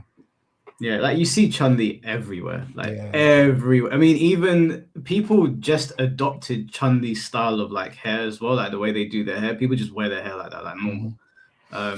True. I don't like Mai's obviously like popular for very obvious reasons, but she hasn't got the same level of source as Chun-Li. Yeah, true. Not in her moveset or in her like character design. No, but although she's climbing, because I had no time for Mai, and then like maybe the third time she appeared in something, I was like, all right, Mai seems cool. Fine. Mai's very cool, but Chun-Li's the cream of the crop when it comes to this. I think. The cream of the crop. So you can't call me a woman here anymore. I put Chun-Li over Scorpion. Yeah, she's sick. Yeah, I want C4 to be here for the. I want to see what. You said not fighting game related. It's gonna be fine. It's not fighting game related, but shit. I did want to get your take on it because maybe it'll start a flame war in the chat. We'll see. Okay, we'll see. But yeah, no, it's I agree with you. I think Chun-Li probably is number one here. Because there is a universalness to her appeal that is crazy. That no one else can compete with, and I think everyone else in the legendary category falls short. Scorpion and Sub-Zero are next, correct? I don't necessarily know that we should order it, but like Scorpion and Sub-Zero are next. They are correct. In terms of the character from Tekken that is the most iconic, as weird as it sounds, is it Eddie? It's either Eddie or Paul. Is it weird? It's just so fucking weird, but it might be Eddie. Like, as crazy as that is, I don't think there's anyone who can name Tekken and name a Tekken character who doesn't know who Eddie is. But for everyone else, I think you could struggle. Right. Paul stocks are down right now because of his haircut. Paul stocks are down. 100%. Paul stocks are down big. All right, let me ask you this question, Chad. Okay, let's hear it. Maybe it's not going to start a flame war. What are you saying overall for designs? Pokemon or Digimon? That's not a flame war. There's only one correct answer. If anyone says Digimon, they're getting slapped. They're getting slapped. They're getting fucking slapped, bro. It's Pokemon 3,000%. Who's saying Digimon? I dare you. I dare you to come here and say Digimon. I dare you, bro. Digimon. Who? There's some people in chat saying Digimon. Fuck that, man. Fuck that. I think there's an argument to be had. There's not an argument to be had, bro. Bro, have you seen some of the Pokemon? Yeah, there's some bad Pokemon. 100%. There's some bad everything. You have to defend fucking garbage. No, I don't. Like, no, I don't. Garbage, no, I don't. I don't. We're talking about catalogs. We have to be there talking catalogs. So who's got the best catalog? The good Pokemon versus the good Digimon. We're talking about which character which franchise has the highest number of designs that make you go, that is sick. Pokemon. I would probably say Digimon has the higher percentage. I mean, gets like per capita. Because I think there's a lot of so you're saying Digimon has less fails. Yes, yeah. Okay, fine. I'm not gonna argue that. Fine. Okay, cool. It has fewer lows, sure, but like I'm here for the highs. I can ignore shitty Pokemon, as we all do. Like other people are trying to catch them more. I ain't trying to catch them more. I catch the ones I like. That's what all of us do. Oh my god, that's what all of us do. So you can have trash. You can miss a bunch. Who gives a fuck? Who's gonna say Digimon? I dare you, Digimon, bro. Digimon's whack. The only thing is, bro? the only thing is, chat, is that like you can't actually avoid some shit Pokemon because if you like play Pokemon competitively, they're really good in the meta, so you're forced to deal with. I'm always voicing in C4 saying I ain't playing this garbage, and he's always saying to me, "Well, this Pokemon's got Prankster, and this one's got." Oh this yeah, one. I saw like, that. I saw that you hate the mouse Pokemon, that mouse one. And I'm like, that Pokemon's too good to ignore. I don't play doubles, but when I was doing my research for doubles, I was like, you kind of know that Pokemon's too good. No, I tell you what I hate. That pissed me off the other day. I voice noted C4 at 1 a.m. I was furious. I was playing, and like Aerodactyl and Alakazam are like quite well known for their speed stats. High speed, yes. And I was mega evolving Alakazam, so I'm like, okay, I'm definitely going to outspeed this Whimsicott and whoever. I think it was Charizard. I didn't know that Whimsicott had Prankster, baby. And it did tailwind back to me, and my whole team got wiped. And I was sitting there, and I was like, wait a second. I know that my Pokemon's faster. What just happened? Did they have Choice Scarf? Is something going on? Then C4 was like, nah, like he told me about Sableye. I must have missed it when he said Whimsicott. Yeah, he told me Whimsicott, and I was like, fuck this Pokemon. Yeah, I'm gonna keep it a buck. Like the real fight, and I've had a version of this on my channel ages ago. No one cared because it's a second channel. But like, for me, the real fight is singles or doubles, and I can't stand doubles. And what's funny is I have actually been following your channel, and I have been like trying to watch doubles. So I do want to give it a shot rather than just miss it. I really don't like doubles. I really, really don't. And I tried to give it a shot. Why don't you like it? I think, to be fair, both have their strong suits, but both versions are asking you to do different things. And I think the version of the team building version of doubles, I just find way less interesting. And the shit that is strong in doubles, I just find so cheesy as fuck. Like I just the follow me shit, the fucking I'm gonna fake out this guy and then this other guy's gonna do the actual work. The protect meta, the high protect meta, the fucking just click rock slide and you'll be fine. Like the stuff that is strong in doubles, I just find so whack. And I find that singles is harder and more interesting. At least it was. But I don't know. The thing is that like when I don't know, I haven't played too much singles, but from the impression that I get is that if you start the match off with a bad type, you're more than likely fucked. But in doubles, you can work out a strategy to be like, okay, my Watermon is really bad here against this Pikachu, but I have so and so over here, and he's probably thinking this, but I'm thinking this, and like there's a level of mind games with singles. It's like, okay, you used fake out.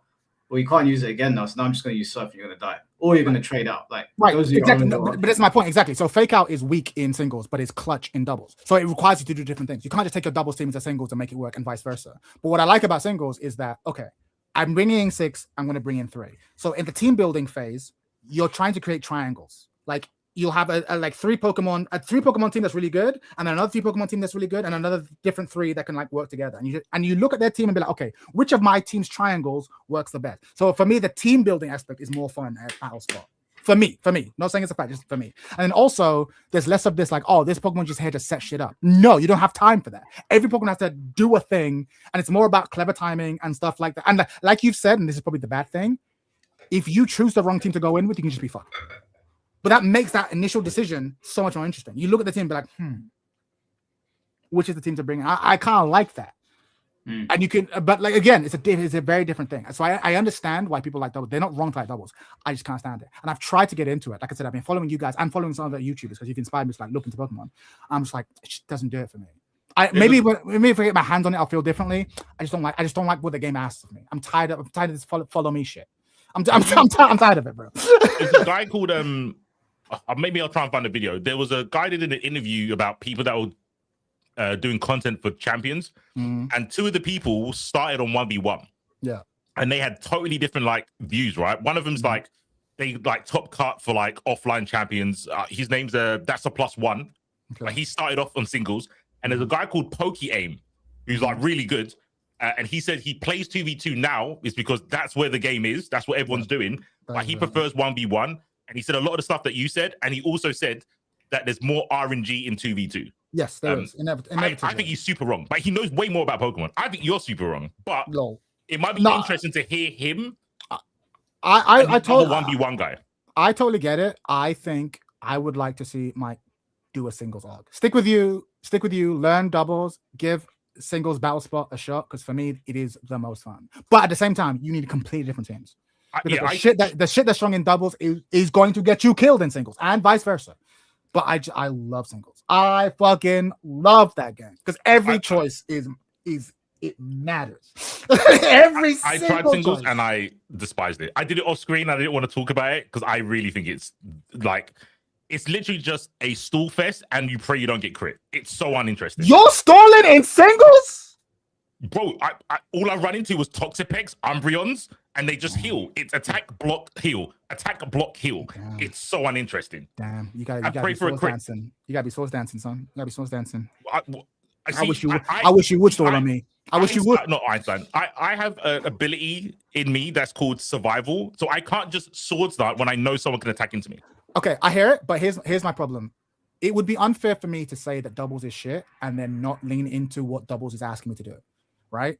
Likewise, you can't just be like, well, I don't want to do offense. I'm like, okay, but singles is an inherently more offensive game. Like, it just is. Like, you either stall, commit to stall, or you commit to hyper offense. You have to commit.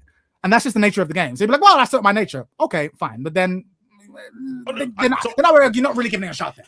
No. I'm just saying that's uninteresting to me. One of the other is uninteresting to me. That's valid. That's valid. Yeah. With 2v2, it's like, is it my turn to be offensive? I have to play defense when someone does trick room because you don't have trick room in 1v1. But someone hits trick room and you go, okay, I can't stop the trick room. I have to basically play lame for 5 turns. That's literally. Have I got enough protect on my team? Have I got enough pivots? Can I read where the super effective moves are going? For those 5 turns, if I keep my 4 mons alive in those 5 turns, I know I'm big brain. If it's 1v1, I'm like, did I get lucky? Did I bring the right mons? Like, for me, the counter is if you want to run trick room in singles, all 3 Pokemon have to be ready for it. Your turn 1, you do trick room, and I'm sitting there with my sizzle, and I go, it's gonna be a fun fight.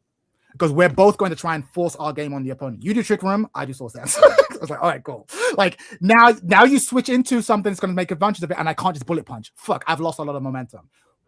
Am I smart? Did I bring a thing that can safely switch into something that would threaten out Sizzle? Like, so a lot of the playing happens before the game even starts. I love that shit, bro. I love it. I am with you, but you know, with 2v2, if I see a trick room on, I'm bringing them on with taunt.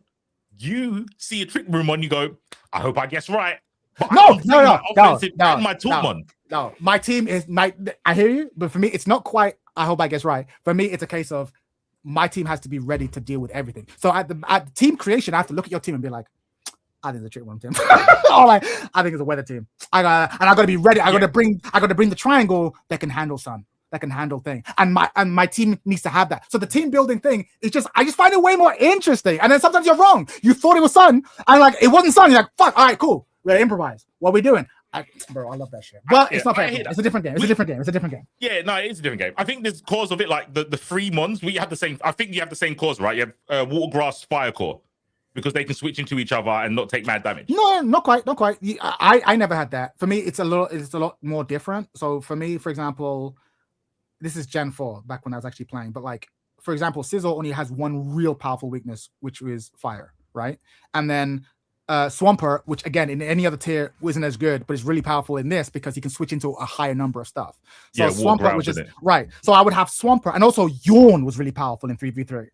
Which is, it's not useful in any other franchise. In full 6v6, it's a whack move. In doubles, it's not really the greatest move.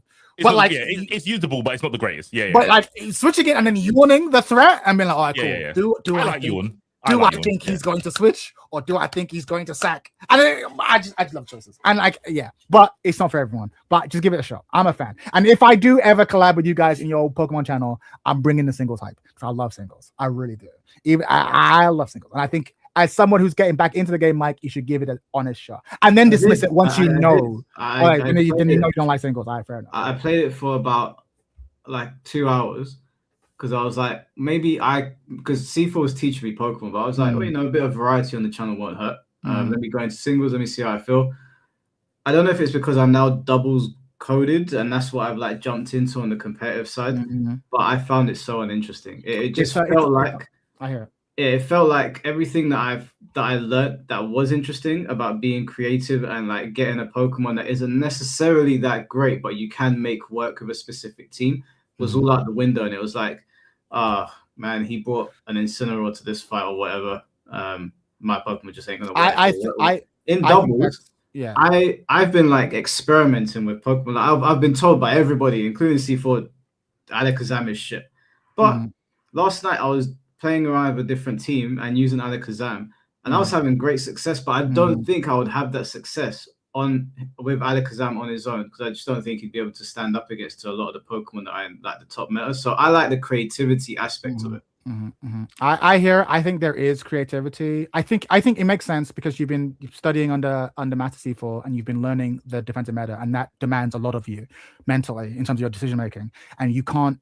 It's almost like being godlike at Tekken and then trying to play Virtua Fighter, which is asking very different things of you, and it can be very frustrating initially because like all the stuff I like about Tekken isn't here. It's true, but it also has other things that's really awesome. But you have to start from zero again. And that'd be very frustrating. So you're probably right to just stick with what you know and enjoying there, but there is a whole world of singles I feel like you're not seeing. I will make a video and I'll play singles. I won't look at the meta. I'll just try and create a singles team and see how bad it is. I'll do it and I'll upload it. I would love that. I would love to see it because again, I'm not going to convince you.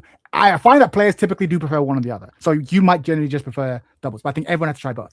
But they don't do singles in tournaments, do they? It's not an officially licensed thing. That's the thing. They've never done that. Yeah. If you want to make money, or win, do they give you money? They win merch. You have to play 2v2. That's their official format. That's why Smogon thing was a thing, because he was like, okay, well, what about the people who want to play singles? Well, fuck you. It's like, all right, cool. What does Smogon mean? Sorry, Smogon was just the name of the community. It was just like Smogon University. I forget what the actual origins of the name. But I always saw it. I was always like, I always knew what Smogon was, but I didn't ever know what Smogon meant or where it came from. It was just that you couldn't, and this is actually the thing that I find most disappointing about Champions, is the fact that you can't even just choose to play 6 and 6 with your friends. Okay, you can't lobby up with 6v6. That makes sense. But like, you can't even with your friends. I think that's really whack. But yeah, Smogon was just a community. It was like, okay, we think putting 2 Pokemon to sleep is a bit cringe, so we're just going to enforce a rule where you can't do that. You know what I mean? Like, they just enforced a bunch of rules just to make the game more fun, right? It's kind of like exactly. It's kind of like Tekken. Imagine Tekken 8 comes out and you're like, how about we just agree to not play Heat? And everyone goes, cool. And it's like just and that's basically what Smogon was, just a bunch of rules and a bunch of categories, because it's wacky if we all just play the most powerful characters. So okay, let's create bands. If you want the most powerful character, you play Ubers. If you want like a more diverse thing, you play. So it's a bunch of just community-based rules to make the game that otherwise can just be pure RNG more interesting. So I stand with them. But yeah, do you know what I've really enjoyed of 2v2? It's probably not recommended, but I found a lot of success yesterday. I wish I recorded it, but basically weather teams right now, I don't know if they're just popular in general, but Pelipper is just constant. Like, I constantly run into Pelipper and Arcaladon, and I was getting fucking frustrated with this Pokemon, because I was like, I feel like I need a weather Pokemon, but then I was like, no, I don't think I do, because everybody's bringing Pelipper to the fight. All I've been doing is throwing Gengar out with Thunder, and Thunder's 100% accuracy now. So as soon as I see a Pelipper, I'm like, okay, you're going to. So what I've been doing is, I've been one-shotting Pelipper with Gengar because he can learn Thunder, and then switching out my Aerodactyl, because you know that Arcaladon is going to go for Aerodactyl to one-shot him. So I'd switch him out into Rhypheria, who has Lightning Rod, and just absorb it. Yeah. And then kill what's his name? Arcaladon. Arcaladon dies in 2 hits to Gengar, basically, because he my brother in Christ, these sound like singles moves. I'm like, these are good minutes. Nothing you described doesn't happen. But I hate weather teams. And I feel like weather teams are even more cringe in doubles and singles. But they dominate all metas. I hate them. I hate weather teams. They were the worst thing to happen to Pokemon. I fucking hate them. Like, well, once upon a time where only like a couple of legendaries had like fucking key weather things, but weather synergy, I think it's just fucked this game. There's I think that's old man yelling at clouds. There's the minimum 2 mons for each weather. So there's 2 snow, 2. No, that might be. There's 3 rock actually, 2 sun, 1's a Mega Evolution, and is there 2 rain? Yeah, Politoed and thingy. But this is obviously the game's only 3 sun. What I thought we had Groudon, Ninetales, and Groudon, Ninetales, and sun. Groudon, Ninetales, and Charizard. Oh, sorry, Charizard Y. There's 3. You're right. Yeah. Charizard, maybe 2.5. Charizard, when you Mega Evolve, gets Sun. Torkoal and Ninetales. So yeah, 2.5. Yeah. I just don't like weather teams. But again, this is I think maybe that's the real issue I have with doubles. I think it's like, it is its own game and it can be fun, but I think the strategies that I find the most frustrating are really powerful in doubles. And it's like, even when I was talking to C4 and he was trying to convince me to get into it, it's like, look, you're just gonna have to sacrifice half your team to just being ready to deal with the rest of the meta, or at least 2 other Pokemon. And I was like, I get it. He's right. If you can't play, every game has a meta. You have to respect the meta. And I was like, ugh, it just does my head in. The weather teams. You can make a team without speed control. You're gonna be sad. It's gonna be a bad time. Exactly. You need either trick room. You need tailwind. Like you can try your hardest and play your favorite mon and give them the best stats. But if you can't hit first, it doesn't matter. Totally irrelevant. You only have one focus sash. Yeah, exactly. But I am eager to give compared to Pokemon a shot because you guys don't know. Like that was my game before university. That was the first game I took comparatively serious. Like hundreds of hours, just like fucking reading every fucking article. I bought a Wii. Most people bought a Wii to play Wii Sports. I bought a Wii to play Pokemon Battle Revolution. Like that was why I was there, bro. I bought additional games so I could get one new move on the Pokemon that was only available in that game. I was that guy. I was you don't like VGC, bro. You're so. VGC was whack, bro. It was crazy. I don't understand it. This is so bad. Was it, bro? You just have to be there, bro. You have to be there. But anyway, I'm gonna leave you. It's been a pleasure. I will. Everyone said Pokemon is FGC, 100%. Me and C4 have been saying this for ages. But yeah, I'll catch you guys later. It's always a pleasure. Until next time, and hopefully, this weekend or latest the Monday, more. What's the name of the unconventionals? Unconventionals. Yeah, we'll make it happen. I'm trying to get. It's actually a good thing we didn't play this time because I was trying to get Finn and he couldn't find the time. But I'll try and catch him midweek so that we'll be ready and we can potentially work him in. So I think it'll be fun. But yeah, until next time, chat. It's always been a pleasure. And yeah, fuck Ryu. All right, I'm out. Peace. Wow. Fuck it all. All right. Well. Good Pokemon detour. I think maybe we could do a couple more characters. Can't do obviously every single character in these games, but someone said Liu Kang. We hadn't put him on there yet. Is it even worth putting him on there? Liu Kang, of course. I would put Liu Kang in. I'd put him in awesome. I think that he can't go in top tier because he's the main character of the game, but he got mugged by somebody that's not the main character, so he kind of get knocked down a notch for that. That's why I thought it was out of respect. I wouldn't put him on the list. I would put the main character in awesome feels a bit of a slap to the face. I don't know. Well, the reason I'm putting Liu Kang in awesome is because he started off as like your generic Bruce Lee character, and yeah, he does get clowned on by Sub-Zero and Scorpion in terms of popularity, but they actually did a lot of interesting things with Liu Kang. Like Zombie Liu Kang was really cool. He was one of the first main characters that a developer took a chance with and killed. I guess you could kill him because you had Scorpion and Sub-Zero, so it wasn't as big of a risk. But they killed him. It made the story way more interesting, and then they brought him back in a very interesting way as well. It kind of ruined it over time, but I think the initial Zombie Liu Kang reveal was like super iconic. Like everyone was like, "Holy shit, Liu Kang's like back from the dead, and he's an actual zombie." So I would put him in awesome off the bat. Okay, I'm not gonna argue with awesome. Is it Liu Kang or Liu Kang? I always forget. Is it Liu or Lui? I feel like it's Liu. I'm looking in chat because I have no idea. I think it's Liu, if I remember correctly. Someone said Raiden. I think Raiden's popular. Yeah, Raiden is popular. I mean, narrative-wise, Raiden is a fucking idiot. He's like the stupidest god of all time. He is like incompetence personified, but he is a pretty iconic character. I'd put Raiden in. I'd put him in top tier. Like people know him for his weird shout and yeah, like everyone knows who he is. I'd put him in top tier. I don't think he's an idiot, but everyone likes him. What about Jury?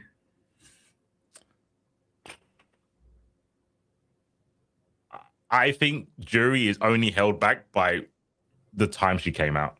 I think she, like I said earlier, I think that if she dropped the same time as Chun did, or in a timeline where Jury came out instead of Chun, she would be at the top of the list. And they would have done the same thing. They would have like sexualized her, so everyone's like, "Oh, you love my feet," all that sort of shit. But I think the design of Jury being, "Oh, I low key don't like Bison, but I'm working with him to get my eye and all this sort of stuff," I think is good. I can see the argument for her being in legendary tier. Some of it for bad reasons, like the whole foot thing. But I don't know if she'd be near Chun-Li though. I think that might be a bit of a stretch because I feel like I see Jury in a couple of places. She's kind of like Harley Quinn, Jinx sort of character. Like she's kind of reoccurring. You get the Jury character in almost everything now. Like the crazy girl that has some sort of weird quirk that is also Guna bait. So I don't think she could go near Chun-Li, but I could see an argument for her being near the top of top tier. Yeah, I think she did come out at the wrong time. Like I don't know if you could say she's legendary. She's a Harley Quinn archetype kind of. I think she's legendary because of how popular she is, despite not being older than the other characters. Like every other character in legendary is like what, minimum 10 years old, probably like more than that. When was Soul Calibur 2? That must be like 20 years old. The first Soul Calibur. Yeah, it's been a while. I can't remember exactly when it came out, but I think to even have her in the same conversation as some of those characters when she's like, when did Street Fighter 4 come out? Oh no, that's 2 Street Fighters ago. 15 years? I'm going to type it up. Hold on. Street Fighter 4 came out in 2008. Wait, when Soul Calibur come out then? Soul Calibur is well older than me then, right? Yeah, Soul Calibur came out like, wasn't it? Was it either late 90s or early 2000s? I can't remember. Well, it was Soul Blade. Yeah, sorry, Soul Blade. Yeah, people saying Jury came out 2008. When did the first Soul Calibur come out then? Yeah, that must be like... Oh, Jury wasn't in the base game, was she? She's a DLC character. Yo, you're right. Yeah, she was DLC. Yeah, she wasn't base roster. She must have been... She wasn't the last DLC. She must have been in the middle. The last DLC was like Yun, and then the third strike characters like Elena and Poison. Well, I guess Poison's not first strike. Hugo. Yeah. What? So you're saying that Jury's legendary? I kind of think she is now, and a lot of it is because of that she didn't have the time to get to that status as the other games did. I think it's very hard to go to like you said, go to a cosplay contest and not see someone in a Jury Han outfit. I think she's like gone past fighting games. Okay, I hear it. But do you think she's near Mai's level though? Because Mai and Jury, I feel like Mai and Jury are kind of in the same boat, but I feel like Mai is way above Jury still. I agree, but I think that's all down to time. I think just Mai's been out longer. I think if they came out at the same time, it wouldn't be the case. But I can't prove that. But I would say more people know about Jury than Harang. No, I don't think so. I can't prove it, but maybe that's TEKKEN hate coming out right now. Yeah, maybe that's my 3D hate. Maybe that is, but I wouldn't say King. I probably wouldn't say Hachi either, but well, to me, that's out of order. I don't think she's more popular than Eddie. I think Eddie's too low. I think Eddie's closer to the top. Oh, yeah, no, this isn't. It's not really orders. Oh, okay, cool. Chun-Li and Scorpion Sub-Zero are, but the rest ain't. Yeah, I think Jury's higher than Ivy, all the Soul Calibur characters, and I would probably say Harang. Wait, hold on, C4. Hey, Mr. Jamie, I'm sorry, bro. I know you said my comment about Raiden is strike 3, but are we being for real right now? Raiden is a bumbling idiot. It wasn't until he like almost basically killed himself that he was like, oh, do you know what? I'm going to do my job properly. Right, and that was all the way back in the 3D era. He's been a bumbling idiot for years. Are we just ignoring the Mortal Kombat lore? How many times this guy accidentally fried Liu Kang? Wow. What? Accidentally killed his champion. I'm not even joking, bro. He actually accidentally killed Liu Kang.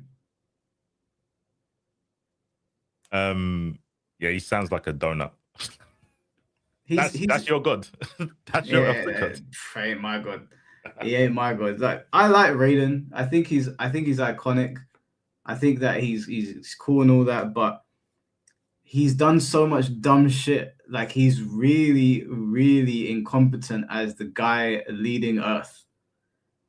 He's always seen from the outside looking in. It's like he is. I know he's strong because he's an elder god, so I guess I assume that he's strong. But why does he always need to recruit Earthlings? Like, what is he doing? Basically, he can't get involved in Mortal Kombat as a god. He can't directly be involved, so he has to recruit people to do it.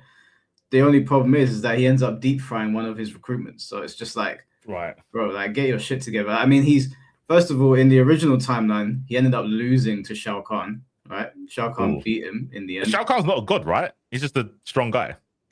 He's very strong, but in Mortal Kombat, the term like the word god is very flimsy. Like, oh, okay, fair.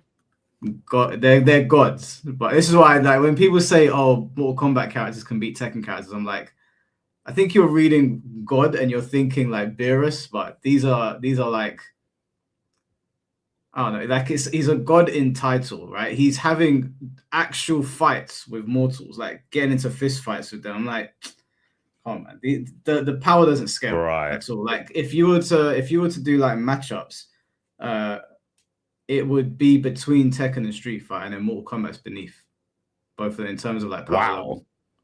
Yeah, and it's actually not even close at all. Even with Scorpion with like Hellfire. Mortal Kombat, Scorpion and Sub-Zero are they're standouts, but if you watch Mortal Kombat, if you like indulge the story, it's much more grounded in like actual just like hand-to-hand combat, and they do that like their weird quirky powers here and there. But when you watch a Mortal Kombat fight, they're just throwing hands. Like if you watch Shang Tsung and Quan Chi fighting, this just a couple haymakers, couple kicks to the stomach, and then you'll get like a fireball here. But when you're watching like Kazuya and Jin fight, and there's like buildings falling down, and if you're watching a Akuma fight, there's a whole island that is being sunk because he missed a punch and hit the ground. Like it's not the same level of power. Okay, fair enough. Okay, but it makes Mortal Kombat's fights like very aesthetically pleasing to watch because it feels like you're watching a martial arts film. So I actually a lot of the times prefer watching how they choreograph Mortal Kombat. But in terms of power level, I know some people was like, "Oh, Liu Kang can beat." So no, he can't. Even as a god, Liu Kang's pretty ridiculous as a god. Oh, okay. I always thought it meant something to have Elder God as your title, but no. I mean, look at it this way: like, if Beerus fought Raiden, the fight would be over in the blink of an eye. Right. Okay. They're different kinds of gods. Yeah, that kind of sucks. Yeah. It's kind of not really. I think it's good that Mortal Kombat's not like doing this crazy shit because sometimes it can get exhausting. I'd wish that Tekken would scale it down a little bit. We didn't put Shao Kahn on here. I don't know who's more popular, Shao Kahn or is it Goro, the guy with the 4 arms? There's a couple in it. There's like the Minotaur one. There's Kintaro and Goro, but Kintaro is like he's not popular at all. Like you have to play fighting games to know who Kintaro is. I think Goro's kind of popular, no? Goro's pretty popular. I mean, he was even in the first Mortal Kombat film and Shao Kahn wasn't. And that might help Goro's case. It might be Goro. Goro might be more popular than Shao Kahn. He was in Ready Player One as well. Oh, was he? Yeah, he's in Ready Player One. He's got like a scene where he's actually on screen. He's not just a background character. I don't think Shao Kahn has done that many crossover stuff. I've seen Goro in quite a few places. Yeah, I only know Shao Kahn because I watched Mortal Kombat. I don't think I actually would have known about Shao Kahn if I didn't watch Mortal Kombat. It's not like Sub-Zero or Scorpion or any of the ninjas like Reptile. Shao Kahn, I feel I had to go into MK to know who he was. Yeah, I think like Shao Kahn is an amazing bad guy. Like he's got that presence where like you see Shao Kahn, you know shit's going down. But I don't think he's as iconic as like Shang Tsung as well. Like Shang Tsung is like his underling, but I think he's much more popular. Like his whole soul 100%. Gimmick is way more popular. 100%. Yep. I think everybody knows your soul is mine. Is that not maybe on par with Sub-Zero and Scorpion? What, Shang Tsung? Yeah, just for the phrase, I think. Like your soul is mine. Everyone says that. Everyone. Yeah, you know, some people say it, they don't even know where it's from. That's what I was about to say. I think some people say it and don't know that Shang Tsung says it. Maybe. Yeah, I think that's true. I think some people say it and they don't know it because it's such a popular line Yeah. that I reckon there's people that say your soul is mine. They have no idea where it came from. Does that take away from him though, or does it just make him more like? Does it speak for him or speak against him? That no one knows. Some people don't know that he's the one who says it. I don't know if that works against him or for him. I think it doesn't take away from him because he is still super iconic. So he's definitely going to be in the top 5 Mortal Kombat characters. But that particular phrase, I think, speaks to the like the global appeal of Mortal Kombat. Because there's so many things in Mortal Kombat that like you can be like, oh, I know where that came from. Like if you see somebody like going like this with their hat, I think most people immediately think, oh, that's a Kung Lao thing. Or like if you hear "Get Over Here," you know you've heard that somewhere. I think most people would be able to recognize it's Scorpion's spear, but yeah, I think enough people have heard it, "Get Over Here," that might even not know who Scorpion is. So I think that talks to the power of Mortal Kombat. Yeah, I agree. I think I think there might be an argument to make that "Get Over Here" is as iconic as the Hadouken.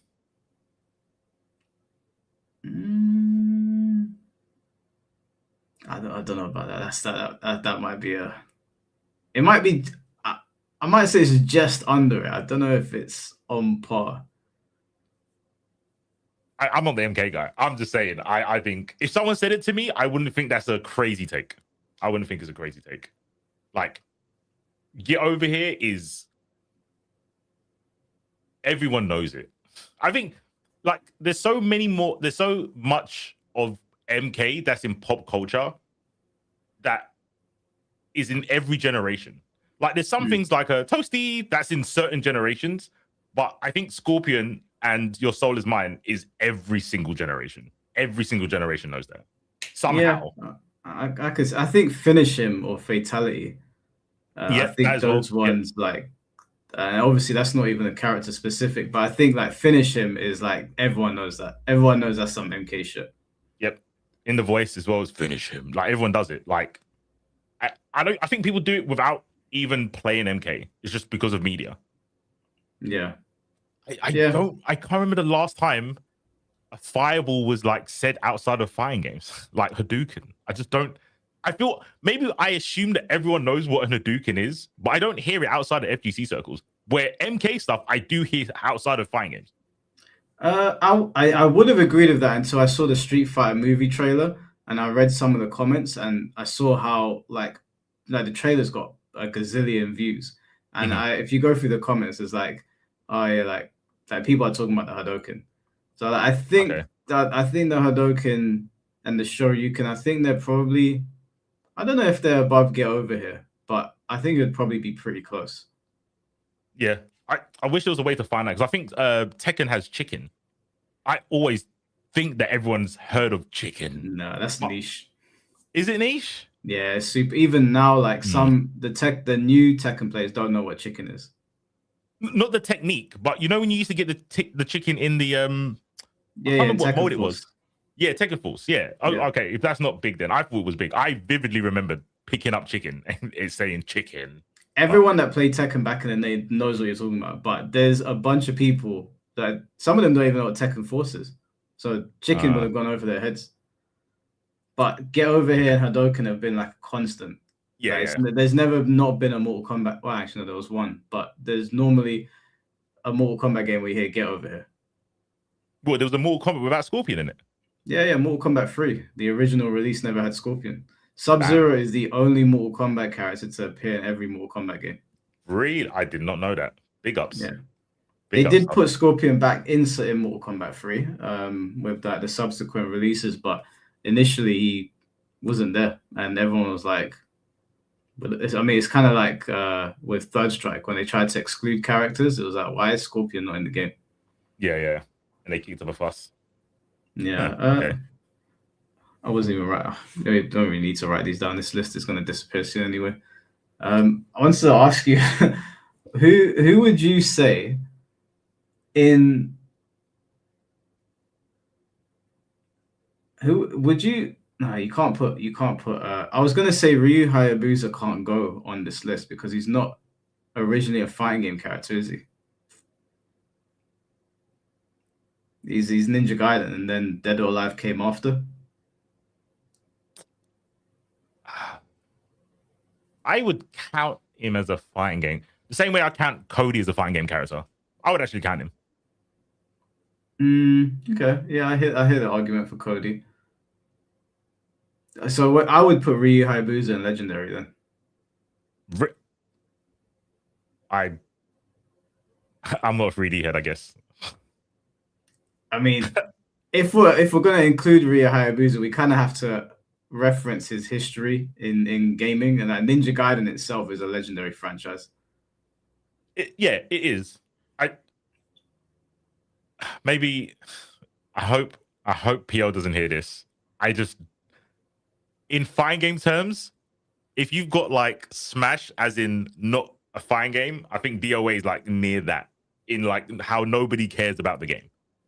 I think FGC players don't care about DOA. But it is a fighting game, though. It is a fighting game. Like by definition, yes. But the only place below DOA is like a non-fighting game, which would be Smash, quote unquote. That's might be the craziest take of this whole podcast. No one takes. I'm not saying it's not a serious game. I just think people take it as the most unserious game. But would you have you played DOA? No. I thought I did, but it was actually Virtual Fire. Oh damn, that's not good luck. But DOA as a fighting game is probably got some of the most interesting mechanics, and it's probably the best at separating scrubs from top players. Yeah, I used to watch when Chad was learning it. Yeah, so I have watched it, and he's explained to me like the whole system. And I think I watched some of PO's videos. That's why I was like saying like sorry PO, but like I've watched him play it. I'm not saying it's not intricate and impressive to be good at. I'm just saying most people don't care about it. So do people care about the characters in it? But do you have that same sentiment to Virtua Fighter? I would, but I just wouldn't say it out loud because I don't play 3D games in it. So maybe I'm being biased. Well, it's barely a fighting game. It's barely a fighting game in the sense that not enough people care about it. But how would that disqualify you from being a fighting game? Because if we're talking about characters being like well known and stuff, if the people in the circle of fighting game players don't know the character, I can't expect people outside of fighting games to know the character. I just don't think non-fighting game players know about DOA characters. No, I hear that. I think that's true. I think, well, in DOA's case, maybe that's untrue because of Venus Vacation and the cosplay community. Okay, that's fair. Do you know the characters in the Vacation one? Well, I don't because I don't fucking play those ridiculous games. But to be fair, it's a pretty big game from what I've heard. Some say that it's the reason that we're even getting a new DOA game. I don't know how true that is, but I know the game has had a community for a long time. I don't know the characters in that game outside of the ones that already exist in DOA, but apparently a lot of people do because a lot of people spend money there. Sure. Okay. I will accept without research. I will grant that there are characters in that and people know about the DOA characters because of Venus Vacation. I will just grant that. I won't argue, won't ask for links or sources. I'll just against my better judgment, I will not I will not be posting links of Venus Vacation. I was gonna say, by the way, we didn't talk about Lars. The reason I'm like bringing up Lars is that Lars crossed over into Naruto, and he crossed over into one of the more popular Naruto games. So I'm wondering, does Lars where would you put Lars? I don't like Lars. From a gameplay perspective, I think he's a net negative for Tekken. But I think just as a character, he's just a fucking Beyblade. He's awful to fight. I hate Lars. I can't stand him. The only thing I remember about Lars, because he was in Cross Tekken, and I played Justice Soul Tuner. I think he plays Lars in Tekken as well. I remember his moves being silent entry, and I was like, that's a sick name for a move. But other than that, I think he was like whatever. Yeah. It was like, yeah, he's just got some weird like anime haircut, and he's just zipping left and right. But I'm an anime player, so it makes sense to me. I was like, it's a bit weird in my cross Tekken game to have someone like literally dashing through me, then flipping over me. It's a bit weird, but sure. Yeah, isn't he like the forgotten son of Hayachi or something like that? Yeah, Abandoned? he's one of Heihachi's kids. One of Heihachi's like 27 kids that we know of. Right. Yeah. I just didn't. It felt like they wanted to push him as someone important. I just never got that feeling. Mm. Where would you put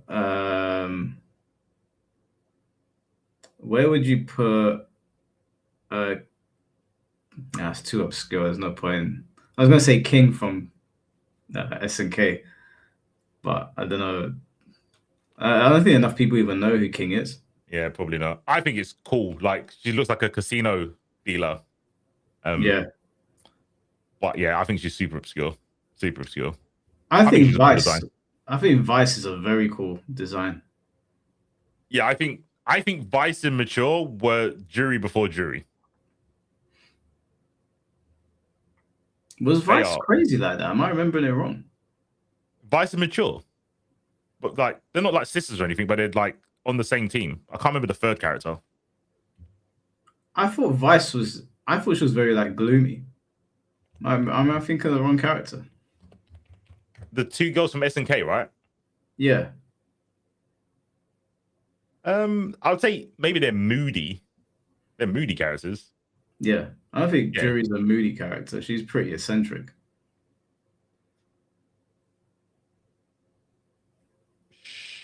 Okay. Yeah, I guess I was leaning more on the sex appeal part. Because that's what Vice and Mature do, innit? They're like, oh, it's Iori. Wow, that's a fucking edgy team. Jesus. Okay, yeah. Okay, no, that's fine. That's fair. Yeah, they've hypersexualized like Juri now. I saw this thing that True Underdog retweeted, or like he put up a tweet. It's of the Street Fighter bikini book that's coming out, and I saw, yeah, bro. I saw it and I was like there's a picture of Juri, and they basically released it. So it's like it's all the Street Fighter girls, but they're all at the beach. But Juri's picture in particular is like her foot is like right at the front with like a lollipop in between her big toe. And I was like, of course, True Underdog fucking retweeted this. It's a bit. Apparently, it's a very popular. I don't know if it's a calendar. I don't know what it is. Look, man, I'm just trying to be. I can't wait for Invincibles, bro. Is that out tomorrow? It comes out on the 30th. So yeah, technically, yeah. Okay, I might actually order it. I might actually play it on stream. From my recollection, minimal booba, just straight hands, Viltrumite hands. That's what I want to play. I don't mind that stuff. Like I think sometimes it gets pushed a little far. And I'm just like, I mean, look, that book is it's not for me, so I'm not going to shit on people that want to go buy it. Like that's completely fine. I was scrolling down my feed, and I was like, "The fuck is this?" Like, it was. I don't know. I don't know. I don't think you can show it on stream. I don't think you get in trouble for showing it on stream. Yeah, if it's Udon, like you should get away with Udon. I also don't mind it. I know I act a bit like a prude. I think when you have a little bit of sex appeal, people take it too far. And sometimes devs take it too far. I think how Juri was in 4 was enough. But now all I see is like they've based her super around her feet. Like if you watch 4, she used it. She does like is it no, not Taekwondo. Is it Taekwondo she does? I think it's the same as a ranked fighting style. I don't know. I don't know who this is for. I just know it's not for me. Why she got a bracelet on her foot? It's just too much, bro. It's so unnecessary. It's a lot. The whole magazine's like this though, and True Underdog put it up, and I was cracking up. I was like, "What is this, bro?" It's a lot. Yeah, I just think they just went too far. Like I said, I think 4 was fine.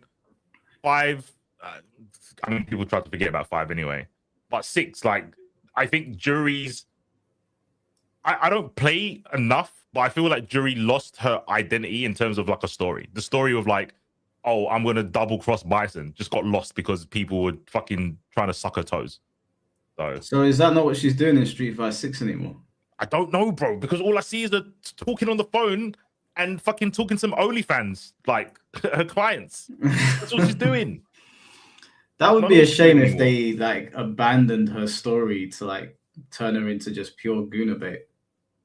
Can chat, chat. Let me know if I'm wrong, because I know before she was created when they made Seth, and they gave her the eye. What's it called? The fucking feng shui eye.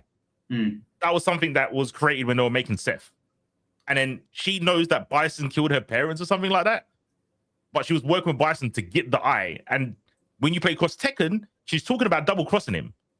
Then 5 and 6 came out, and I don't know what's going on. I don't know if she hates Bison. I don't know if she fancies anyone. All I know is she's like super edgy and she's riding the motorbike everywhere. Yeah, Street Fighter 6's story is not clear to me because it's all in World Tour mode, right? It's all kind of scattered. Yeah. So I haven't been able to follow. It's the first Street Fighter game where I haven't been able to follow the story at all. I don't even know how Bison has come back. I don't know if he's got amnesia. I don't know anything about what's going on. I don't know what Akuma's doing. It seems that Akuma has kind of mellowed out, although I can't really tell. Is he friends with Eleanor? I know that was a meme from Third Strike. Yeah. But maybe they're going to put it in the game. I don't know. But there's loads of like memes of Akuma and Elena like talking to each other like normally and stuff. It's really weird. It's funny. Yeah. It's weird. I can't imagine Akuma just having a normal civilized conversation with someone. Apparently, Elena's just that person that can calm everyone down. That's kind of the meme. Yeah, I hope they do something with it in the Street Fighter movie, but they probably won't. No, I can't see Roman Reigns having a chat with somebody as Akuma. It'd be weird. No. Mecha Man Super, thank you for the $2. Did you hear about the Street Fighter Season 4 leaks? I did. Did you hear about them? I did hear about the leaks. So, okay, well, I mean, I guess we can talk about it. If they are true and Street Fighter got Tifa before Tekken did, I personally am very, very, very happy about that because I did not want to see Tifa in Tekken. So if she's been taken by another game, then that's a W for me because I do not want to see any Final Fantasy characters in Tekken anymore. That being said, it is hilarious that people had been asking for this character for years. There's actually 3 characters that people have been asking for years, and it feels like Tekken fumbled all of them. Kenshiro is now in Fatal Fury. Tifa potentially in Street Fighter, and you know damn well that if anyone's going to get Kiryu now, it's going to be Virtua Fighter. And those were the 3 characters that people wanted in Tekken, and Tekken kept on going different routes. And now, one of them is already confirmed to be in one of the games. Tifa has been leaked by the reliable leaker, and obviously Kiryu is owned by Sega. So, yeah, big L for Tekken, boy. I don't know who their last character is going to be for this year. I mean, we haven't even gotten the first character yet, which is kind of wild to me. Like, we're in May now. Yeah, you've not got. What's it? It wasn't Roger first. It's what's her face? Kunimitsu. Yeah. Yeah. It's just mad. I don't know what's going on with Tekken. Like, we ain't got Kunimitsu. Obviously, we don't know when Bob is coming out, and then got to deal with Roger, and then we don't know who the last character is. So yeah, Tekken is. I don't know. I got to God 1 the other day, and I was like, think I don't want to like play again. Like it's a bit much to like because it took me about an hour and a half to get to God 1. And after an hour and a half of sitting there on my own playing Tekken, I was like, this is too much. Like, I have to go back to like half an hour a day. Right. It's mind-numbing to play for that long. But you can play it, but you couldn't before, right? Yeah, it's gotten better. I can play it now. I'll stream it. Like, I'll put it on stream for a couple of hours because then other people can play and I can sit and talk. But on my own, play it for an hour and a half, I had to detox with Pokemon. I had to sit down with a cup of tea and turn on Pokemon, and I felt better again, which is crazy because Pokemon's got far more knowledge checks than Tekken. Yeah. That's actually hilarious that you went, you know what? I'm gonna put this consistently shit game down to play this inconsistent RNG fucking factored game. That is actually mad. Yeah, but you know what?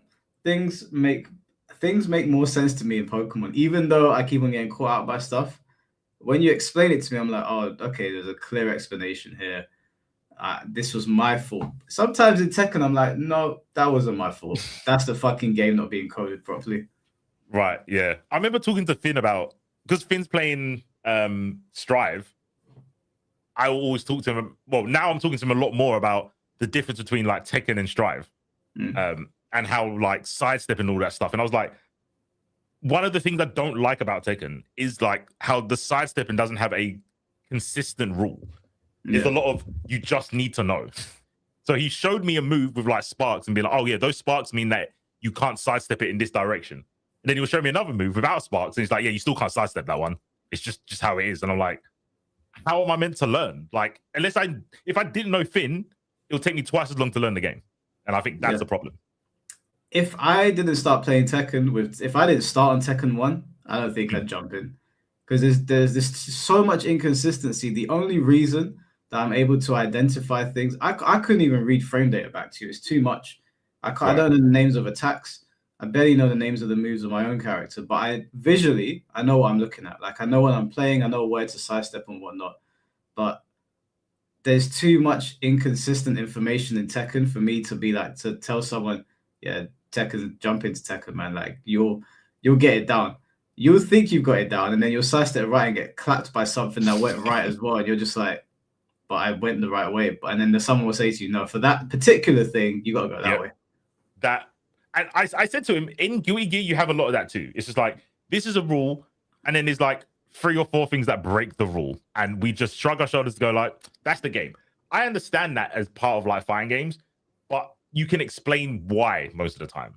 Yeah. But with sidestepping, it should obey logic. Like, you should have to sidestep away from attacks. But like you said, sometimes you have to sidestep into the attack so it doesn't hit you.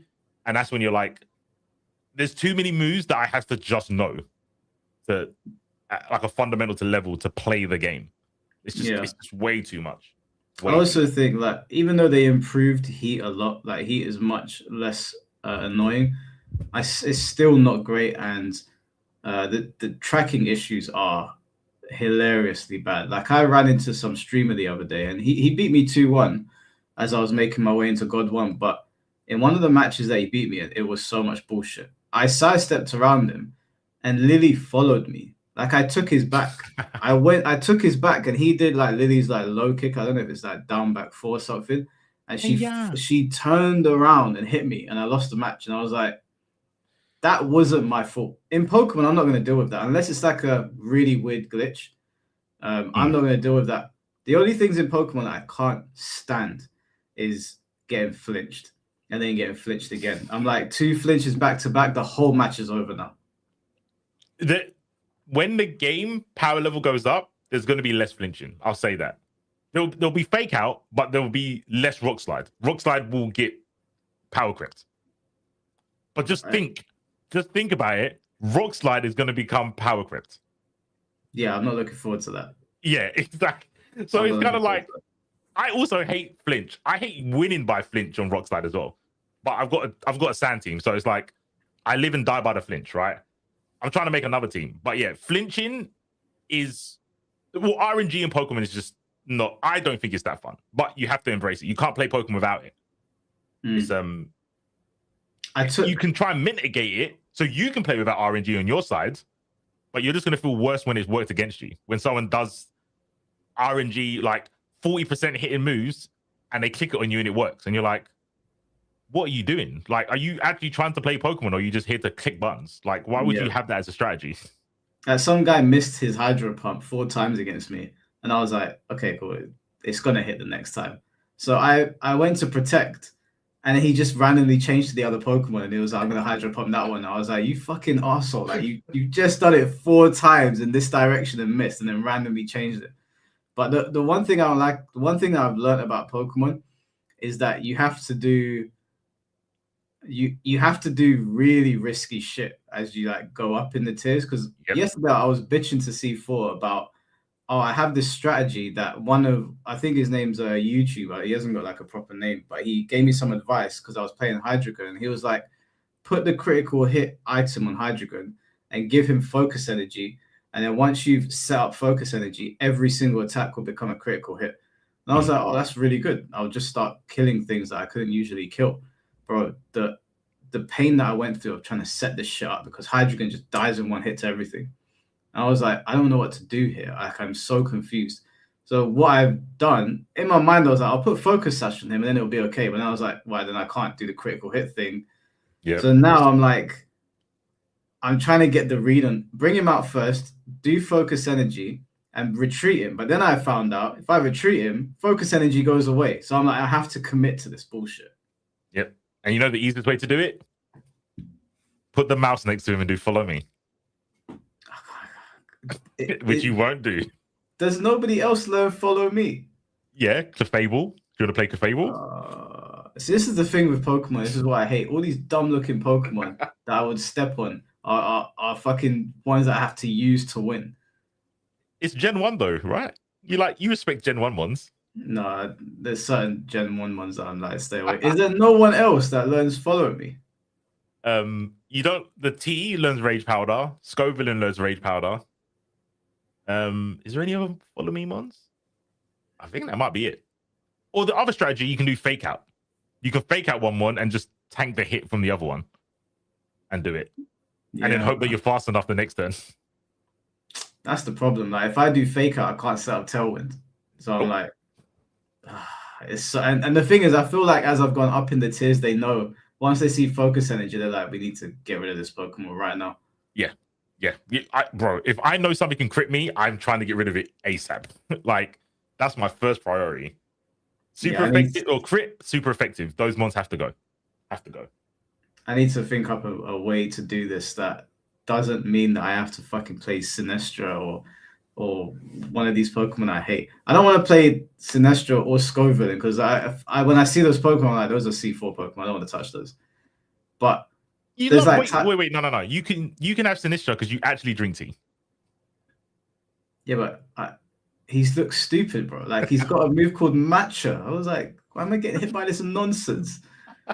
And he pisses me off because he comes in with some ability that heals his teammate. I'm like, I just did all that work. Yeah. Oh, do you know who I don't like? Milotic. I can't figure that Pokemon out. That is a fucking tank, bro. That one is insane. But has he got high special? Is Milotic high special and normal defense? Because no matter what I do, I can't kill it in one hit. Bro, I should have got you that link. I might try and find it tonight. The Milotic took a full-powered last resort from Basculegion, bro. So you know how Basculegion last resort works? The more Pokemon that you die, your base power goes up by 50. It's base 50 to start with. Yeah. It's base 50 to start with, and 3 mons are dead. So that's base 200. Base 200, and it gets adaptability, which makes its stab double. It was base, I think it was either base 350 or 400, and it didn't one-shot Milotic. It did not one-shot it. How far did it get it down? 4 HP. It was at full health, Pete. It was at full health, and it took it to 4 HP. So would you say, if you know the Milotic's not going to do protect next, would you dump your resources into getting Milotic out of there? Yes, bro. It was in casual, but this is the writing on the wall. If I've got an electric mod, or say I haven't got Scovillain and I've got an electric mod, and my electric mod dies, and I know they have a Milotic on their team, I just go next. I queue next. Really? If I don't have an electric mod, I don't think I can kill it. There's just no point. It's got recover, bro. Like, I want to be there all day. There's no point. Yeah, recover is ridiculous on Milotic. Who is there anyone else that can learn it right now? Stabilize. Oh no! Fuck's sake, man! Like, I need them to update this game and put more Pokemon in. I ain't playing Stabilize. It ain't happening. There's like 170 mons, chat, and Mike likes 5. Nah, that's not true. I like Runerigus. I like Corphagus or whatever, isn't it? The Coffin Ghost. Corphagus, yeah. I like Gengar. I like Lycanroc. I like Tyranitar. Yeah. I like Infernape, Dragonite, Hydreigon, The other Arcanine, the Galean or whatever, the other form. Oh, that one's good. Yeah, the rock one. Hussein? No, I can't say the word. He's Hugh something. Yeah, I like Empoleon. I've had a lot of success with Empoleon recently. I like him. Yeah, because he's water still, and I was dealing with this boss that kept on doing Dazzling Gleam, and I was getting really frustrated. I was like, let me put Empoleon out there because he's got still. I was under the impression he'd be good. Empoleon tanked it, and then I just did Surfing, killed everyone, including my teammate. I forgot to protect, but Empoleon is definitely putting in work. Yeah, I saw your video when you was trying to make the crab work. I was like, please get rid of this thing, bro. I thought you told me he was good in Trick Room. Yeah. Oh, he's so slow. He's got like 56 speed. Yeah, you did Tailwind. I was like, I understand what you went for, but you just do Trick Room. You just don't like Tailwind. He's still too slow. So Tailwind doubles your speed. Yeah, but his double doesn't reach most base. So I think, say his speed is like 60, right? So you double it, you make it 120. But there's some mons, Dragapult is 140 before you've done Tailwind. Yeah, I still haven't got a Dragapult. I still want one. Is your Pokemon Home working? I haven't tried it. I gave up after a while. It just keeps on saying can't trade on this account. He's one that my girl's got the pre-evolution, but I can't trade him into my Brilliant Diamond because he doesn't exist in that region, so it doesn't pop up. But yeah, I'll check to see if it's working. I'm getting there though. I'm enjoying Pokemon. I feel you can see in the videos that I'm starting to understand a bit more. Your ultra play is going to be like the most interesting, I think, because now you know enough that you don't have to ask me. You will see something and you're like, I know something's wrong here. What have I missed? And then you're going to start like learning because you know when you should go first, or you know when this should do a certain amount of damage. And then you're going to be like, okay, something's happening. Like either they've got screens up or I think you did it in one of them. They went, hold on, is that Choice Scarf? You're like, they can't be faster than me. They must have Choice Scarf. That's when you start playing the game. When you like identify what your opponent's doing by your actions. So this is like the most interesting part to watch how you like accept that you have to play a setup one. Basically, that's what's going to happen. You're going to play and go, Aerodactyl's cool, but I'm going to get faked out the first turn, and then they're going to kill my Aerodactyl before I can do Tailwind. And now what do I do? If I use Protect and they use Fake Out, can they still use Fake Out afterwards? No. So that would be the way around it, right? Yeah. Have you got Protect on your Aerodactyl? Yeah. Oh, okay, cool. I've got no room for Protect on my Aerodactyl. I've got Dual Wing Beat, Protect, Tailwind, and Rock Slide.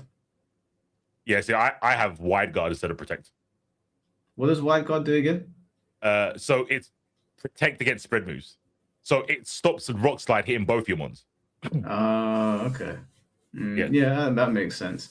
Alakazam is underrated, bro.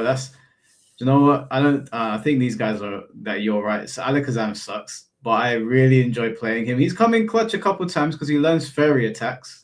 So he's got Dazzling Gleam, and that's coming clutch against dragons. So I know I say Alakazam shit. The reason I say he's bad is because he needs a setup. And the mons that you need to make him good, you won't play. So I skip the middleman and say he's shit for you. Yeah, but do you know what it is right now? I know they're going to update the game. I know more Pokemon are going to come in. So for me right now, I'm just enjoying exploring the 170 that are in there. I know that they're going to update at some point this year, and we're going to get like another 100 Pokemon. Then I'll be able to be like, I'm sure someone in there is going to be a setup mon that I'm like, oh, he's actually cool looking. No? Are all the setup ones like losers or something? All the setup ones are cringe. They're all cringe. Damn. I don't know why. I don't know why that's the case, but there's no cool looking setup ones. Like the ones we've got now are kind of the staples.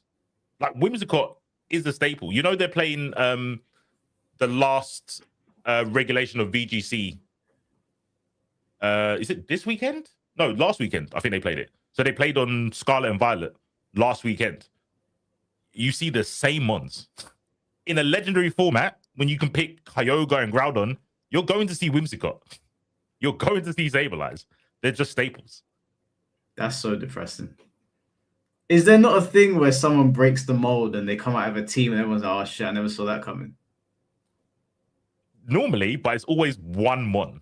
It's not a whole team. There'll be like one random mon, and they might bring them in like 1 in 10 matches because it's got a really good matchup into something really strong. You know that Heliolisk mon? Yeah. I didn't recognize him at first, but yeah, the Thunder one. Yeah, no one's picking it. They are now. I'm telling you, I should have tweeted this shit out.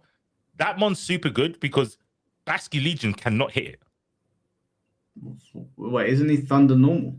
Yes. So he's normal. So last resort, which is the ghost move, doesn't hit him. Oh, yeah. And his ability is that water moves heal him. So you can't flip turn him or wave crash him. I haven't got him yet. I like the look of him. I might actually use him. He's hella fast as well. But he's got solar power as an ability, doesn't he? No, it's a dry skin. So he gets buffed from rain, like the weather rain, and if you hit a water move into him, he gets buffed. But he did a move on me, and then it came up saying solar power, and he lost some strength. That might be an attack. It's not I don't think it's his ability. I've not looked at his other abilities, to be fair. It might be an ability. But he did something. He did a move on me. It wasn't like a flare blitz or anything, and then he lost health. But maybe I read it wrong. Oh, Shed Tail? No, I don't think it was That's the one Shed I Tail. do. I'm pretty sure I read because I saw there was Charizard's got the same ability. Charizard has that solar power thing as well. Oh. Okay, no, that is an ability then. They just didn't have dry skin. Okay. Yeah, that's fair. So yeah, I guess he's one of the ones that works in both weathers. He can work in rain and he can work in sun. He's a sick mon. I think he's a super sick mon. Yeah, I'm gonna try and look for him. It's just getting increasingly annoying going onto the recruit thing and seeing the same Pokemon over and over again. Like they've put out a new recruiting thing, and it's garbage, bro. I went into it, I was like, what is this? It's rubbish. I looked at it thinking, oh, is there going to be like a bigger chance to get like shiny ones or something? It's like, no, it's just that these mons are here. I was like, oh, none of the mons here I want the other ones. So I think I picked from it twice and then realized and then stopped using it. But I don't understand what the purpose is. It's so you've got so say you wanted, I think a Ninetales is in there. You've got a better chance of getting a Ninetales when you pick that one because you've got a smaller pool of Pokemon you can get from. Oh, I see. Okay. Yeah. It's I'm starting to like get the same shit over and over again on both, and I'm like, I want a Dragon Pult and I want that little Thunder normal Pokemon. Mm-hmm. And I finally managed to get a Blastoise and a Venusaur. What else have I got? I've gotten quite a few cool Pokemon that I like. Like I like Rhyperior, but he seems like, I don't know. I thought that he was a tank, but he's not. He's half a tank. Yeah, there's a lot of mons. You're going to look at their stats and go, oh yeah, you can take a hit, but they have to have good HP as well. Yeah, he's got good HP, but he's got no special defense. Like you can 0. I guess that's how sometimes they make them unbalanced. It's kind of, I think it's better the other way. I think it's easier to make a mon with high special defense work because you just burn the mons that are physical and then you're good. But I've literally just stuck Scoville in every team I play now. Scoville is just broken. And I wish I said that earlier on. I think I said a tweet saying like, oh, if you're playing Scoville without Fire Spin, you're trolling. But I've always thought Scoville is broken. Like burning everything that even looks your way is not fair. I think it's so unfair. Why Fire Spin with Scoville? Because you can't retreat your mon if you're in Fire Spin. Oh, okay. But why specifically with him? Like, what's the difference between him and Ninetales? So say you've got a guard jump and you do Earthquake. You're gonna take like probably half of my health on the Scoville.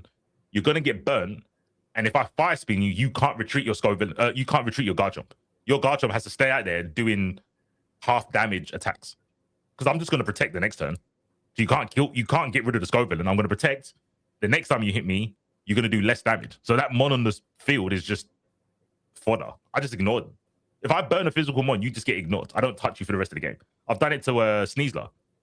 If I burn a Sneasler and I fire spin you, your Sneaser's doing close combat and doing 0 damage. So can you do that with Will-O-Wisp with another fire Pokemon? You can burn with Will-O-Wisp, yeah, but there's only some moves that trap. There's some water moves that trap as well.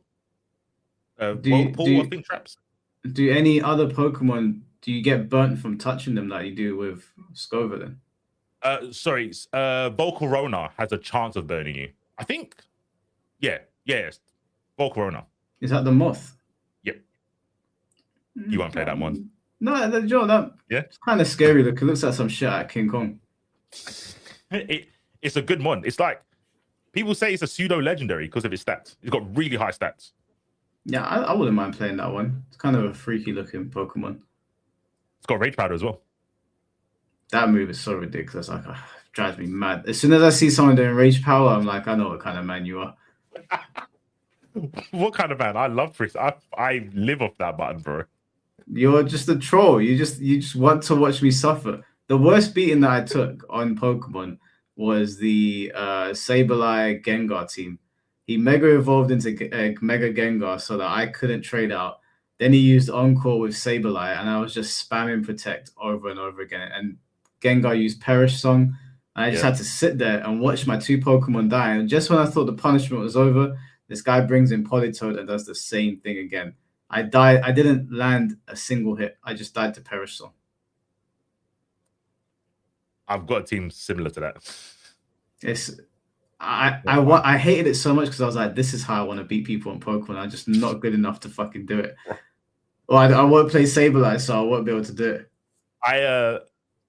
I got Sonic Soul playing that team. The day I got him playing that team, he went on like a 5-win streak, and bro, he fucking named the team like Death Note, and he named all the mons after people in Death Note. He was having the time of his life.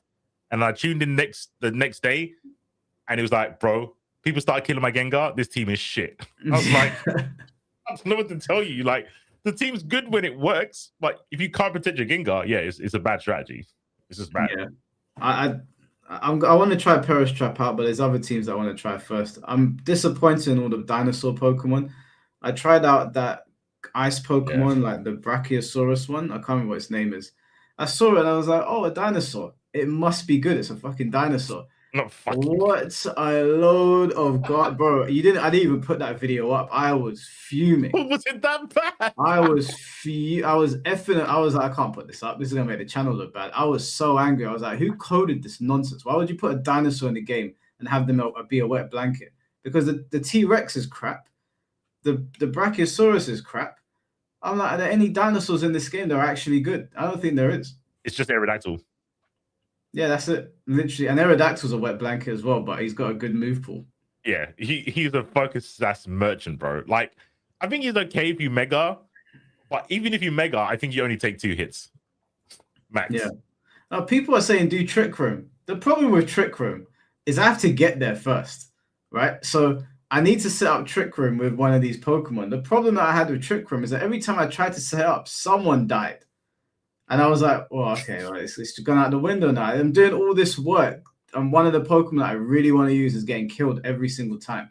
Now, I know it's a skill issue. I'm just not good enough to set up Trick Room, clearly. But I was getting... It's a team issue. It's a preference issue. You could do Trick Room. That bit's not hard. You get Basky Legion with fucking choice. You get any fast mon that has flip turn. Like when you was playing Starmie, put Starmie and your Trick Room mon. You do Starmie flip turn, bring in the slow mon, and you press Trick Room with the giraffe. You're good. You're good to go. You just don't want to play the giraffe. I don't mind the giraffe. Giraffe's not too bad. But do you know who I prefer to the giraffe? What's his name? Is it Oranguru? Oh my, bro. He looks cool, man. That mon looks like a doofus. No, he looks cool. Do you know what I was doing with him? I'd get Trick Room off with him, and then I would do Instruct and get, I was using, who was I? I was using Gengar. So he was doing Instruct whilst Pelipper was out. And I was just thundering everything. So I was getting 2 thunders in one. I was like, this is really sick. But then as soon as they killed Oranguru, I was like, it's all falling apart. To be fair, that's the sick strategy because you can't get faked out. Oranguru's got an ability that you can't get flinched. Yeah. So, yeah, I thought he's Ginga can't get flinched. That's actually a good strategy. Yeah, he's pretty strong. I mean, he's not strong, sorry. He's pretty tanky. Yeah, he's bulky. He's actually hard to get rid of, like in one shot. I've never seen him get one shot. I got one shot of him, but I think maybe my stats were. I think I always put them all in special defense and all in defense, but I've learned now you should put it in HP instead of the other 2. Yeah, you've got to. HP's like the universal, like cover both options, but I always do HP first, and then I guess it depends what my team. Well, I play Skull Villain, so I never put anything in defense because I'm like, you're burnt. I just assume I'm going to burn it, so I always put it in special defense and HP. So, but yeah, Oranguru's good. Oranguru, that is probably the best strategy you've come up with. Oranguru Gengar, that's actually legit. I would look at that and go, I guess I'm taking this double thunder. Like I can't stop it. Even with the team that the team I use on ranked, I'm taking a thunder. Someone's taking 2 thunders. I can't stop it turn 1. So. Yeah, because Gengar's quite fast, so he would typically go first against a lot of people. Yeah. So he was hitting thunder, and then it would be really good if I'd hit thunder, they'd die, and then he'd do instruct, and it would go straight. It would either go to where the Pokemon was. No, it would go straight over to the other one. Mm-hmm. I did it in one game where I just spammed it. That's all I did. I just spammed it over and over again, and it killed all their Pokemon. I was feeling great. And then I did another match where I shouldn't have done this, but there wasn't rain out. So I did Thunder anyway, and it missed. And I was like, it's over. And then they killed Oranguru when they realized what was going on. Gengar still held up his own, but it was clear where the match was going. Is that getting uploaded? I want to see Thunder spam. Oh no, I was laying in bed. Okay. But no, I was meant to record more matches today and upload yours, but we both got sucked into that stream of chaos, and we were there for way too long. Like I fully hear my girlfriend. She's like, "Why the fuck do you guys keep going back there?" Like she said to me today as she walked in, "Why is C4 in that podcast again?" I was like, "Baby, you just like chaos. What can I tell you?" And she was like, "Did you go in there?" And I was like, "No, I didn't go in there." Wait, oh, she doesn't. I did tell Sophie to nuke the VOD, so you might be all right. I think she did nuke it. Did she? I think people were saying that it's gone. I thought she said she was going to nuke it, but I thought she was joking. At the end, you know that the Burger King guy on the airplane. Oh yeah, someone kind of did that, but not in the same fashion. Like they were telling a story. Some guy came in and went, "I don't think you guys go outside enough. I think you guys are too insulated to understand this. But I can drive around in this place in America, and people will scream out their car." And just kept shouting it over and over again. And then Sophie kicked him and said, "I'm shutting down the stream." That's literally how it ended. Yeah. I don't know what's wrong with some of them that came in there saying stuff. I was like, it was really difficult because I really wanted to talk to Tope and like get a couple of points across. But people were just talking over each other. Like there was no decorum in that stream whatsoever. Like one guy was just talking and talking and talking. Like people were like, "Yo, can you hear us?" He deafened us. There's no way. Bro, it was so weird. He was talking and he was answering a question, but it's like he didn't hear anyone talk in between. It was kind of good because he never raised his voice when people were talking when he was talking. It was the same level the whole time. I think he just deafened people when he was replying. It was amazing. It was amazing to see. Because I kept on asking Tope a question, and then everybody would answer for Tope, and I was like, I want to leave, but I want my question answered. And every time I asked the question, I was like, please respond, Tope. I'd hear another voice, and then I get drowned out because of how many people are shouting. And I'm thinking to myself, can someone control the stream, please? It was I had enough. I had to go after that. I think she cut it down to like 6 after you left. It was like Sonic Soul, Sarah Blast, and some other people. But it was pretty much, there was Tope on his own, someone called Sam something. Bro, I I hope Sophie's paying you. I know she didn't pay the other mods, but whoever this person was crazy sweeping. Like anything. When we was asking Sophie, like, do you think the N-word's trivial? This person came out with the craziest reasons for her not to answer. It's like, don't pressure her. She was going like, you guys should be thankful that Sophie brought you on. Why are you disrespecting her, making her answer a question? Oh, I heard that. Like, yeah, he was definitely the strongest soldier. 100%. Like, I was like, the things that he's saying right now are making her look worse. I don't know if you realize it. I was laughing, bro. In my head, I just visualized him standing there like far-fetched, bro, defending Sophie. I was like, I just hope you're paying him well, because this person sounds crazy how they're trying to defend you. But wild. Yeah, Wild ending. But it wasn't a good look. Like, I didn't want to be in there for like too long because I just wanted to get my point across. But yeah, it was a mad stream. But I hope that was the end of it. I don't want to hear that, like, I'm being accused of condoning some insane shit. Like, bro, I was in the gym minding my own business, no plans to go anywhere. Go gym, go home. And then I get that message from you. I got a message from like 2 other people. Like, the guy is calling me a fake Christian, a co-signer of sexual assault. I was like, what? It was so crazy. Bro, I was begging, I was praying, I was going, I hope this when you got in there, I was like, sick. Mike's in there, he's gonna stall.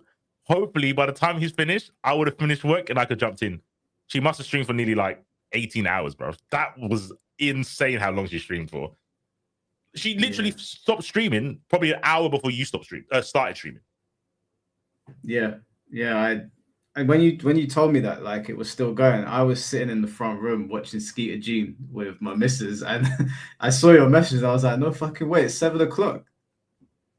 Bro, and I can't remember when she said it, but she was basically saying to one of the community members, like, she's going to try and pivot to doing talk streams. Like, she's going to like pivot away from just doing fighting game streams. She's fully on. I don't know if she wants to be just chatting, but these tough conversation things, she's like, this is where I want to go now.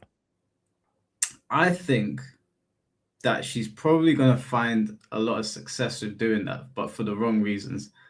I think that, when I went into the stream and I started off by saying, I don't think you're a bad person, but here are my problems.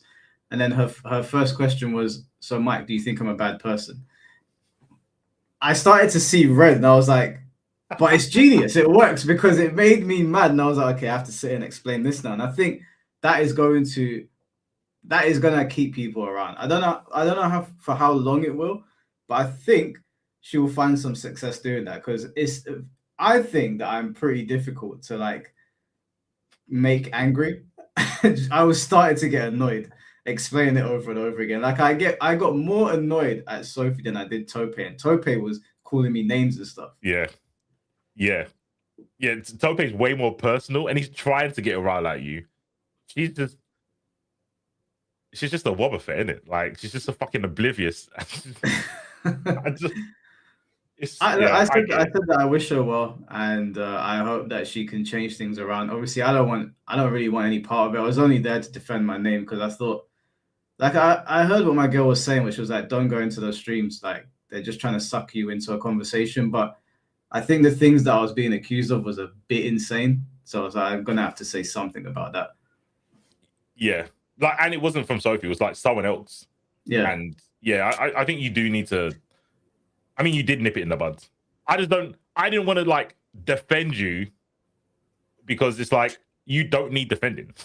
And I think if I defend you, it makes you look weak. That's why I don't like defending people when I know they can do themselves. I was like, yeah, if you think Mike's done something bad, ask Mike. He'll be here. Like, there you go. He's in chat. Now you can ask him. Like, he was asking me to be like, why does Mike do that? I was like, Mike's his own man. Why are you asking me for? I think because they see you on here all the time, or they know that like we're friends, they think that you're going to run to my defense. But I've always told people, please don't do that. Like, if something's going on and you think that someone's dragging my name through the mud, just message me and I'll come deal with it myself. Yeah. I don't, because the thing is, when people are defending you, it becomes a thing where it's like, oh, you hide behind your friends and your community. Yep. But those guys found out very quickly, I don't need people to defend me. If you're gonna lie, I'll just pull up the receipts. And I know Sophie thought that she had to be in the corner when she told me to find the Arturo receipts, and I had to sit there scrolling through his page. Luckily, chat was locked in, and we found them, and that ended the conversation. Because if we didn't find those, bro, that podcast was about to be 28 hours, and it was going to be a victory lap. But I listened to like the first. I think I listened to like the first 5 minutes, and you said something like, "Oh, if you want to bring people into chat while I look for it, that's fine." And you're like, "No, we're gonna wait here." And I was like, "I fucking hope Mike can find this fucking tweet, bro."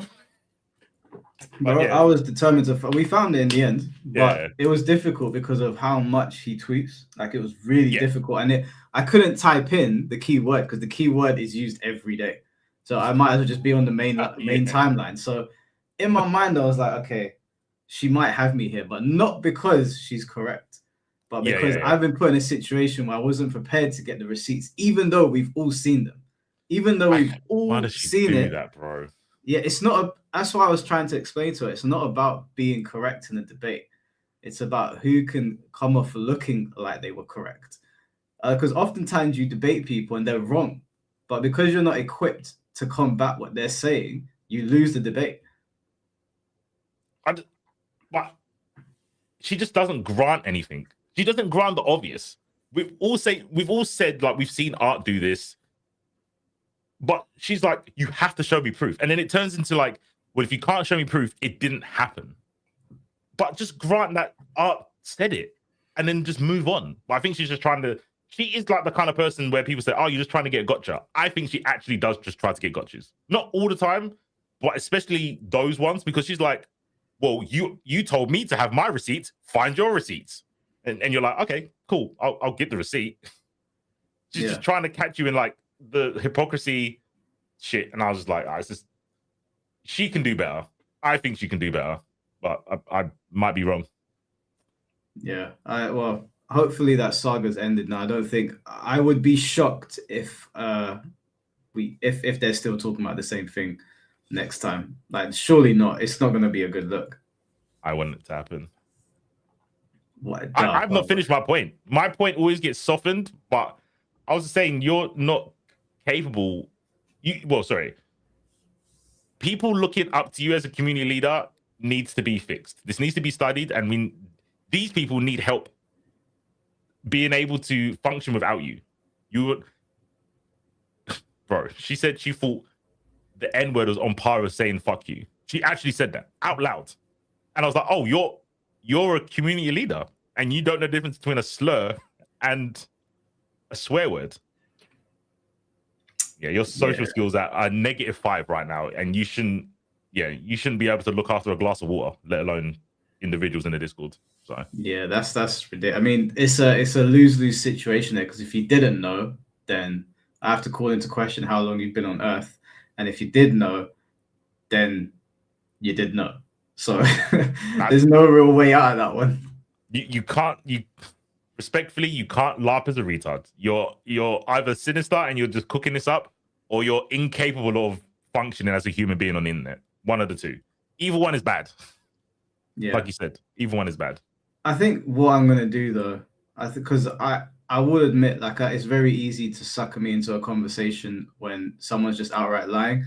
I think what I'm going to do is, I think even if people message me, I don't think I'm going to watch or like go in, because having to explain it to these people over and over again and tell them to not lie. Like, one guy was in the chat saying, I think Mike caved to the mob and that's why he attacked Sophie. And I was like, I mean, that's just verifiably false, because these guys in chat have been like attacking Sophie for a good year and I still had her on here.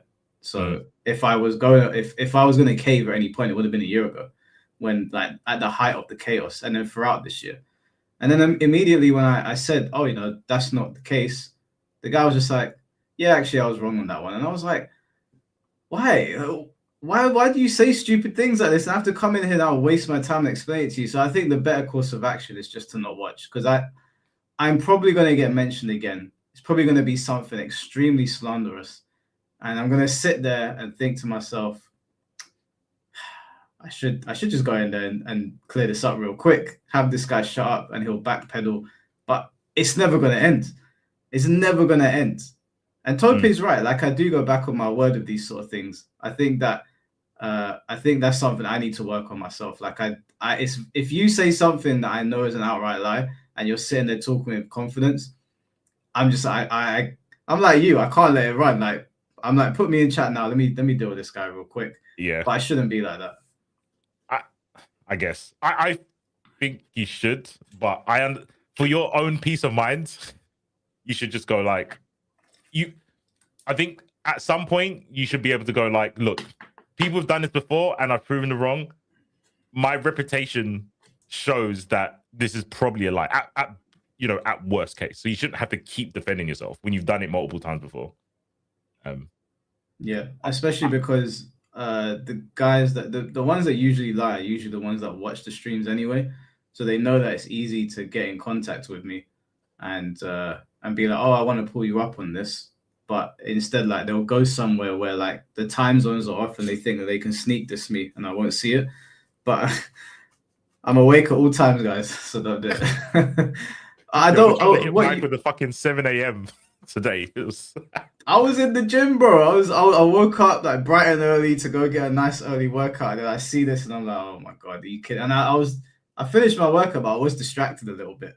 I could have definitely lifted a bit more, but that definitely distracted me. But I also don't, what Chad was saying before is I don't want this perception of me that I show up to streams to like dunk on people or derail them. Like I understand that's what's been happening, but I think maybe it's a better course of action that I just don't watch. Because if I do watch and I hear someone saying something dumb, I'm going to say, put me in the stream. And then I'm going to sit there for an hour telling this guy why he's wrong. And then he's going to message me for an hour saying sorry. Okay. As your biggest fan, if I'm in these streams and I hear someone say something about you, you want me not to tell you? No, I want you to tell me so that I can keep. If you give me the name of the person, and give me their name, and I'll deal with them at a later date. Not my boss, by the way, but yeah. Well, I mean, I think that you shouldn't be able to just lie about somebody. So I think if you're gonna go and tell lies, then I think it's fine if I make note of it. Okay, look. Even if I wasn't in the format, people think I am anyway, so fuck it. I just don't give a fuck. But I would come and tell you, like, if someone was lying about you, I'd tell people openly, look, you're lying about my boy. I'm gonna go tell him. Yeah, like I snitch for certain people. I don't give a fuck. I just think if I tell you, you're going to be compelled to instantly want to defend yourself, or you're going to be like, I'm going to put them in a list and I'm going to get them back at some point. I think the second one is actually worse. The second one's 100% worse, but the only reason I'm opting for it is because, like, today, for example, I really should have been locked into, like, I was doing legs and shoulders. And I had a good workout, but I wasn't super locked in because now I'm focusing on this guy accusing me of this crazy thing. Yeah. If you just, like, tell me, then I'm like, okay, cool. I'll put their name down and be like, so-and-so said it at this time, and I was working out at this time, could have ruined my workout, severity 10, deal with that later date. Oh my, I'm gonna fill out a police report for fucking Mike about what they said and timestamp it. I saw people in chat asking if I was a knock. I think it was you. You were like, is Mike a knock? No, I said, oh, when you was explaining like the dynamic about what you do and how you could like get art in trouble, I was like, sounds like you're a knock. I just had, it was a question posed and I didn't want an answer. Because I don't know, and I would rather not know. There's some things I don't want to know. I just don't want to know. Yeah. I think I can't. The thing I can't tell people, but I wanted to make it clear to Tope that because he had an idea that like I was just doing it for the fun of it, but yeah, I explained it to him anyway. I think he understood in the end. But yeah, like if someone's saying something crazy, like crazy slanderous, I do want to know because I think oftentimes that we have these people like I don't mind like platforming people and like bringing them on here to have conversations or whatever. But I don't like the whole lying stuff. So like, I think if someone's going to be confident enough to go to somebody else's stream and say that, I'd definitely like to know 100%. Listen, guy, I did not say that I'm a fucking knock. Like the chat's fucking started their shit. Mike was talking to Tope and I was in chat being a dickhead and I said, wait, is Mike a knock? Question mark. I don't know. He's not told me. It just sounded like he was. I don't think he is. It did kind of sound like he was. I'm not a knock. you know that the film Taken, when he's talking about I'm a person with these set of skills. It's kind of what Mike was doing. Kind of. It's like Arturo said these things, but he doesn't know. I have a certain set of skills that can get you in trouble. I was like, he sounds like a knock. Well, you know, after I said that, Arturo tweeted me and said that he forgives me and that we don't need to take this further. And I was like, no. You're not getting away with calling me a pedophile. There's not going to be any problems for me, but calling me a pedophile for weeks, that's not going to fly. You made your bed, now you're going to sit in it. You know what, Scarface? You're right. I understand what you're saying. You do it. He was on a rampage. He's been on every day is a fucking rampage with his tweets. So yeah, those were outrageous. Well, listen, like I don't really want to like go causing problems for anyone. Just kind of like want to I want that side to sort of like leave me alone and stop bringing me up. I think they will now. Like I think that situation is mostly over. Like if someone's in a stream talking shit about my takes on Tekken, I'm like, whatever, I don't care. But when it was the serious things that they were talking about, I was like, yeah, I'd definitely like to know, and I'll jot their name down and get back to them later. But it's probably a better course of action because like these things usually happen in the morning as well, and that it just kind of derails your entire day. My phone fucking battery suffered today, bro. Phone, it was fried. Yeah, when I heard you come into the chat, I could hear bare wind. I was like, this guy's at work. He stepped outside for this. I had to. I tried to just like lurk, and then sometimes I get annoyed when certain things get picked up. And there's obviously things that we all miss when we're having a conversation, right? Because we're like focused on what we want to say. But it's just some like blatant lies that she says, and no one says anything, and it just pisses me off. So I have to like take a fucking vape break, and I have to go outside in the wind. And yeah, it's just I should also stop listening, but I can't, bro. I just have to rubberneck at the car crash. I just have to. Yeah, I have to do it. Yeah, I'm not going to pretend to be better than this shit. I'm not better than this shit, bro. I'm not.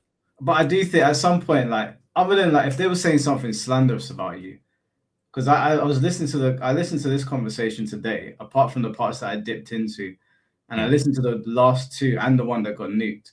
And like, yeah, some of the things that are said on there, you could jump in there and be like, what the fuck are you talking about? Like, why is nobody pulling you up on this? But at some point you're like, just let the battleship sink. We all have better things to do. You are right. And I always talk to like jammers and stuff. Like, I know like this is what happens when you don't have a game to play. And you're like, yeah, you're right.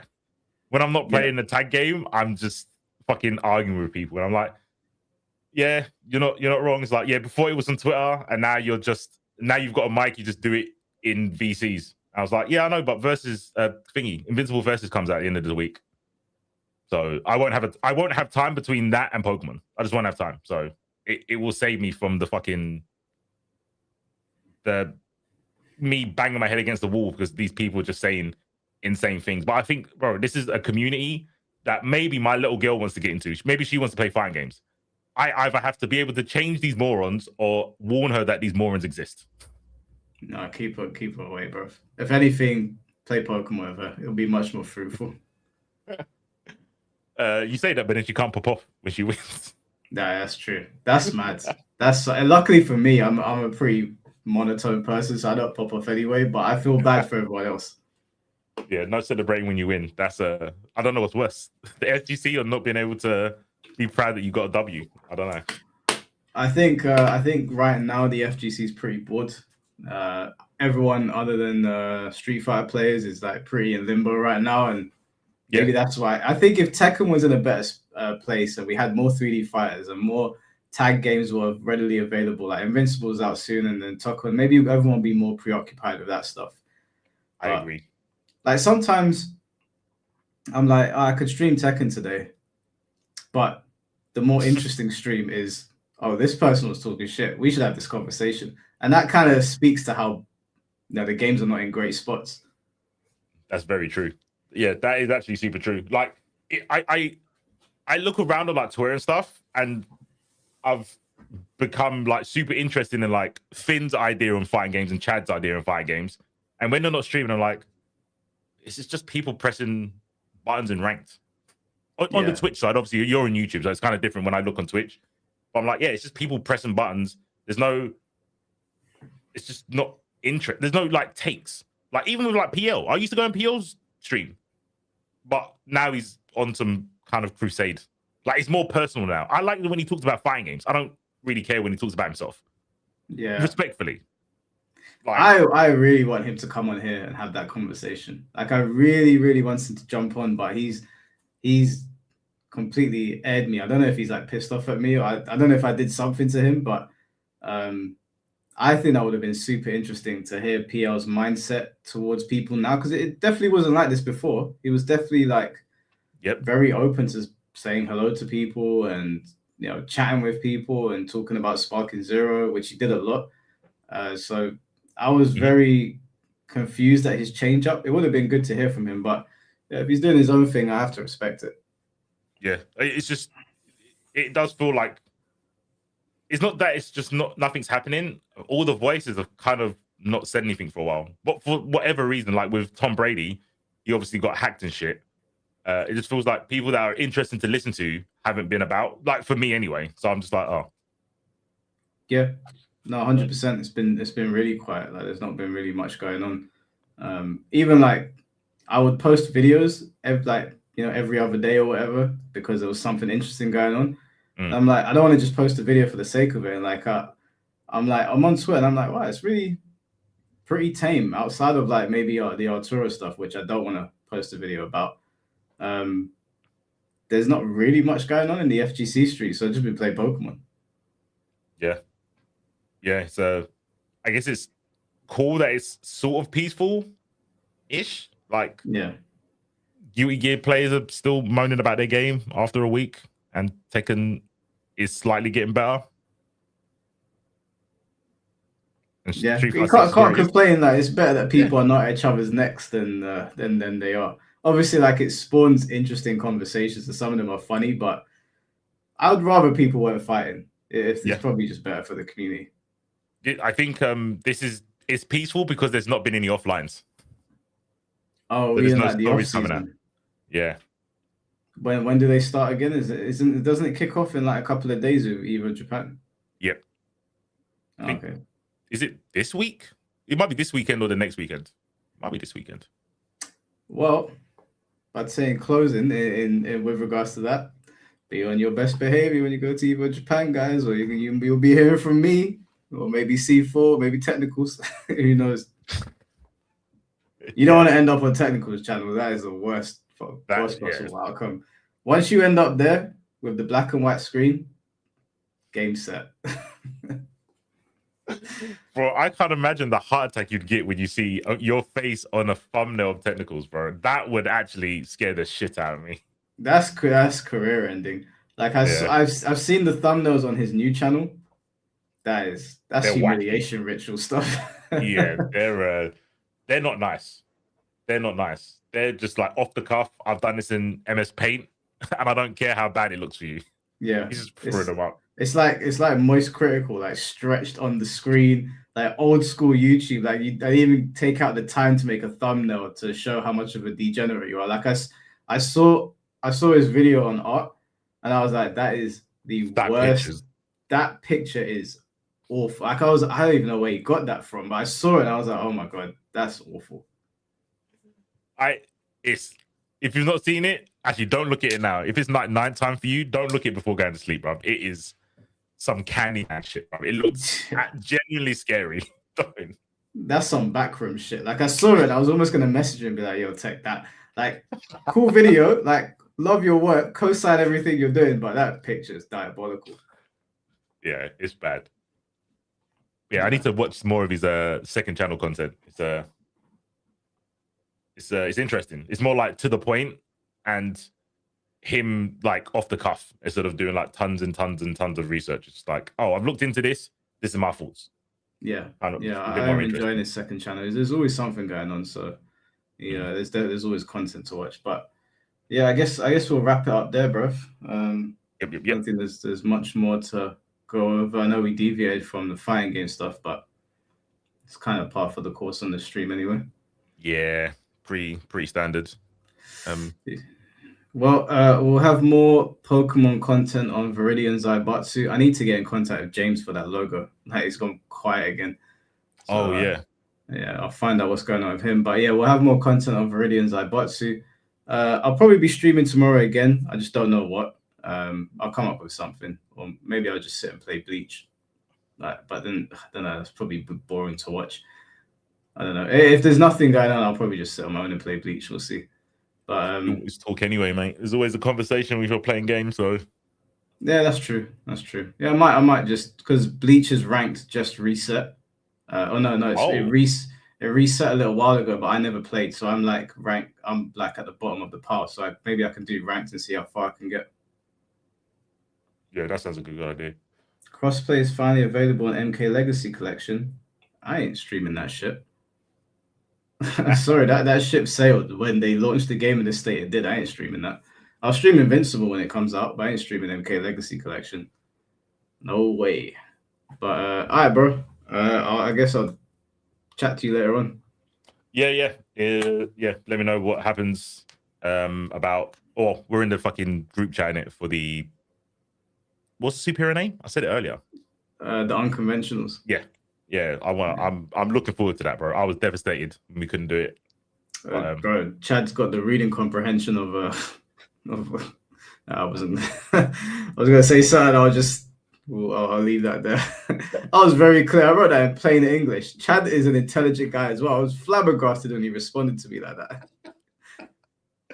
Man read Monday and said a completely different thing in his head. It was actually hilarious. Yeah, I was just like, I was like, what the fuck? Even my girl read it. She was like, what? Isn't he a smarty pants? I was like, yeah, apparently. But isn't he a teacher? Like a teacher. The next generation is doomed. Good. Wrap it up. All right, bro. I'll catch you in a bit. All right, then. In a bit, bro. In a bit, chat. Peace. Peace. All right, guys. Yeah, I guess I'll see you guys tomorrow. I might sit on ranked and play Bleach. Or then something might happen, you know. It's the FGC. Something's always going on. But appreciate all the super chats as always. Always appreciate all of the support that you guys give. Is the stream done? Yeah, the stream's done, bro.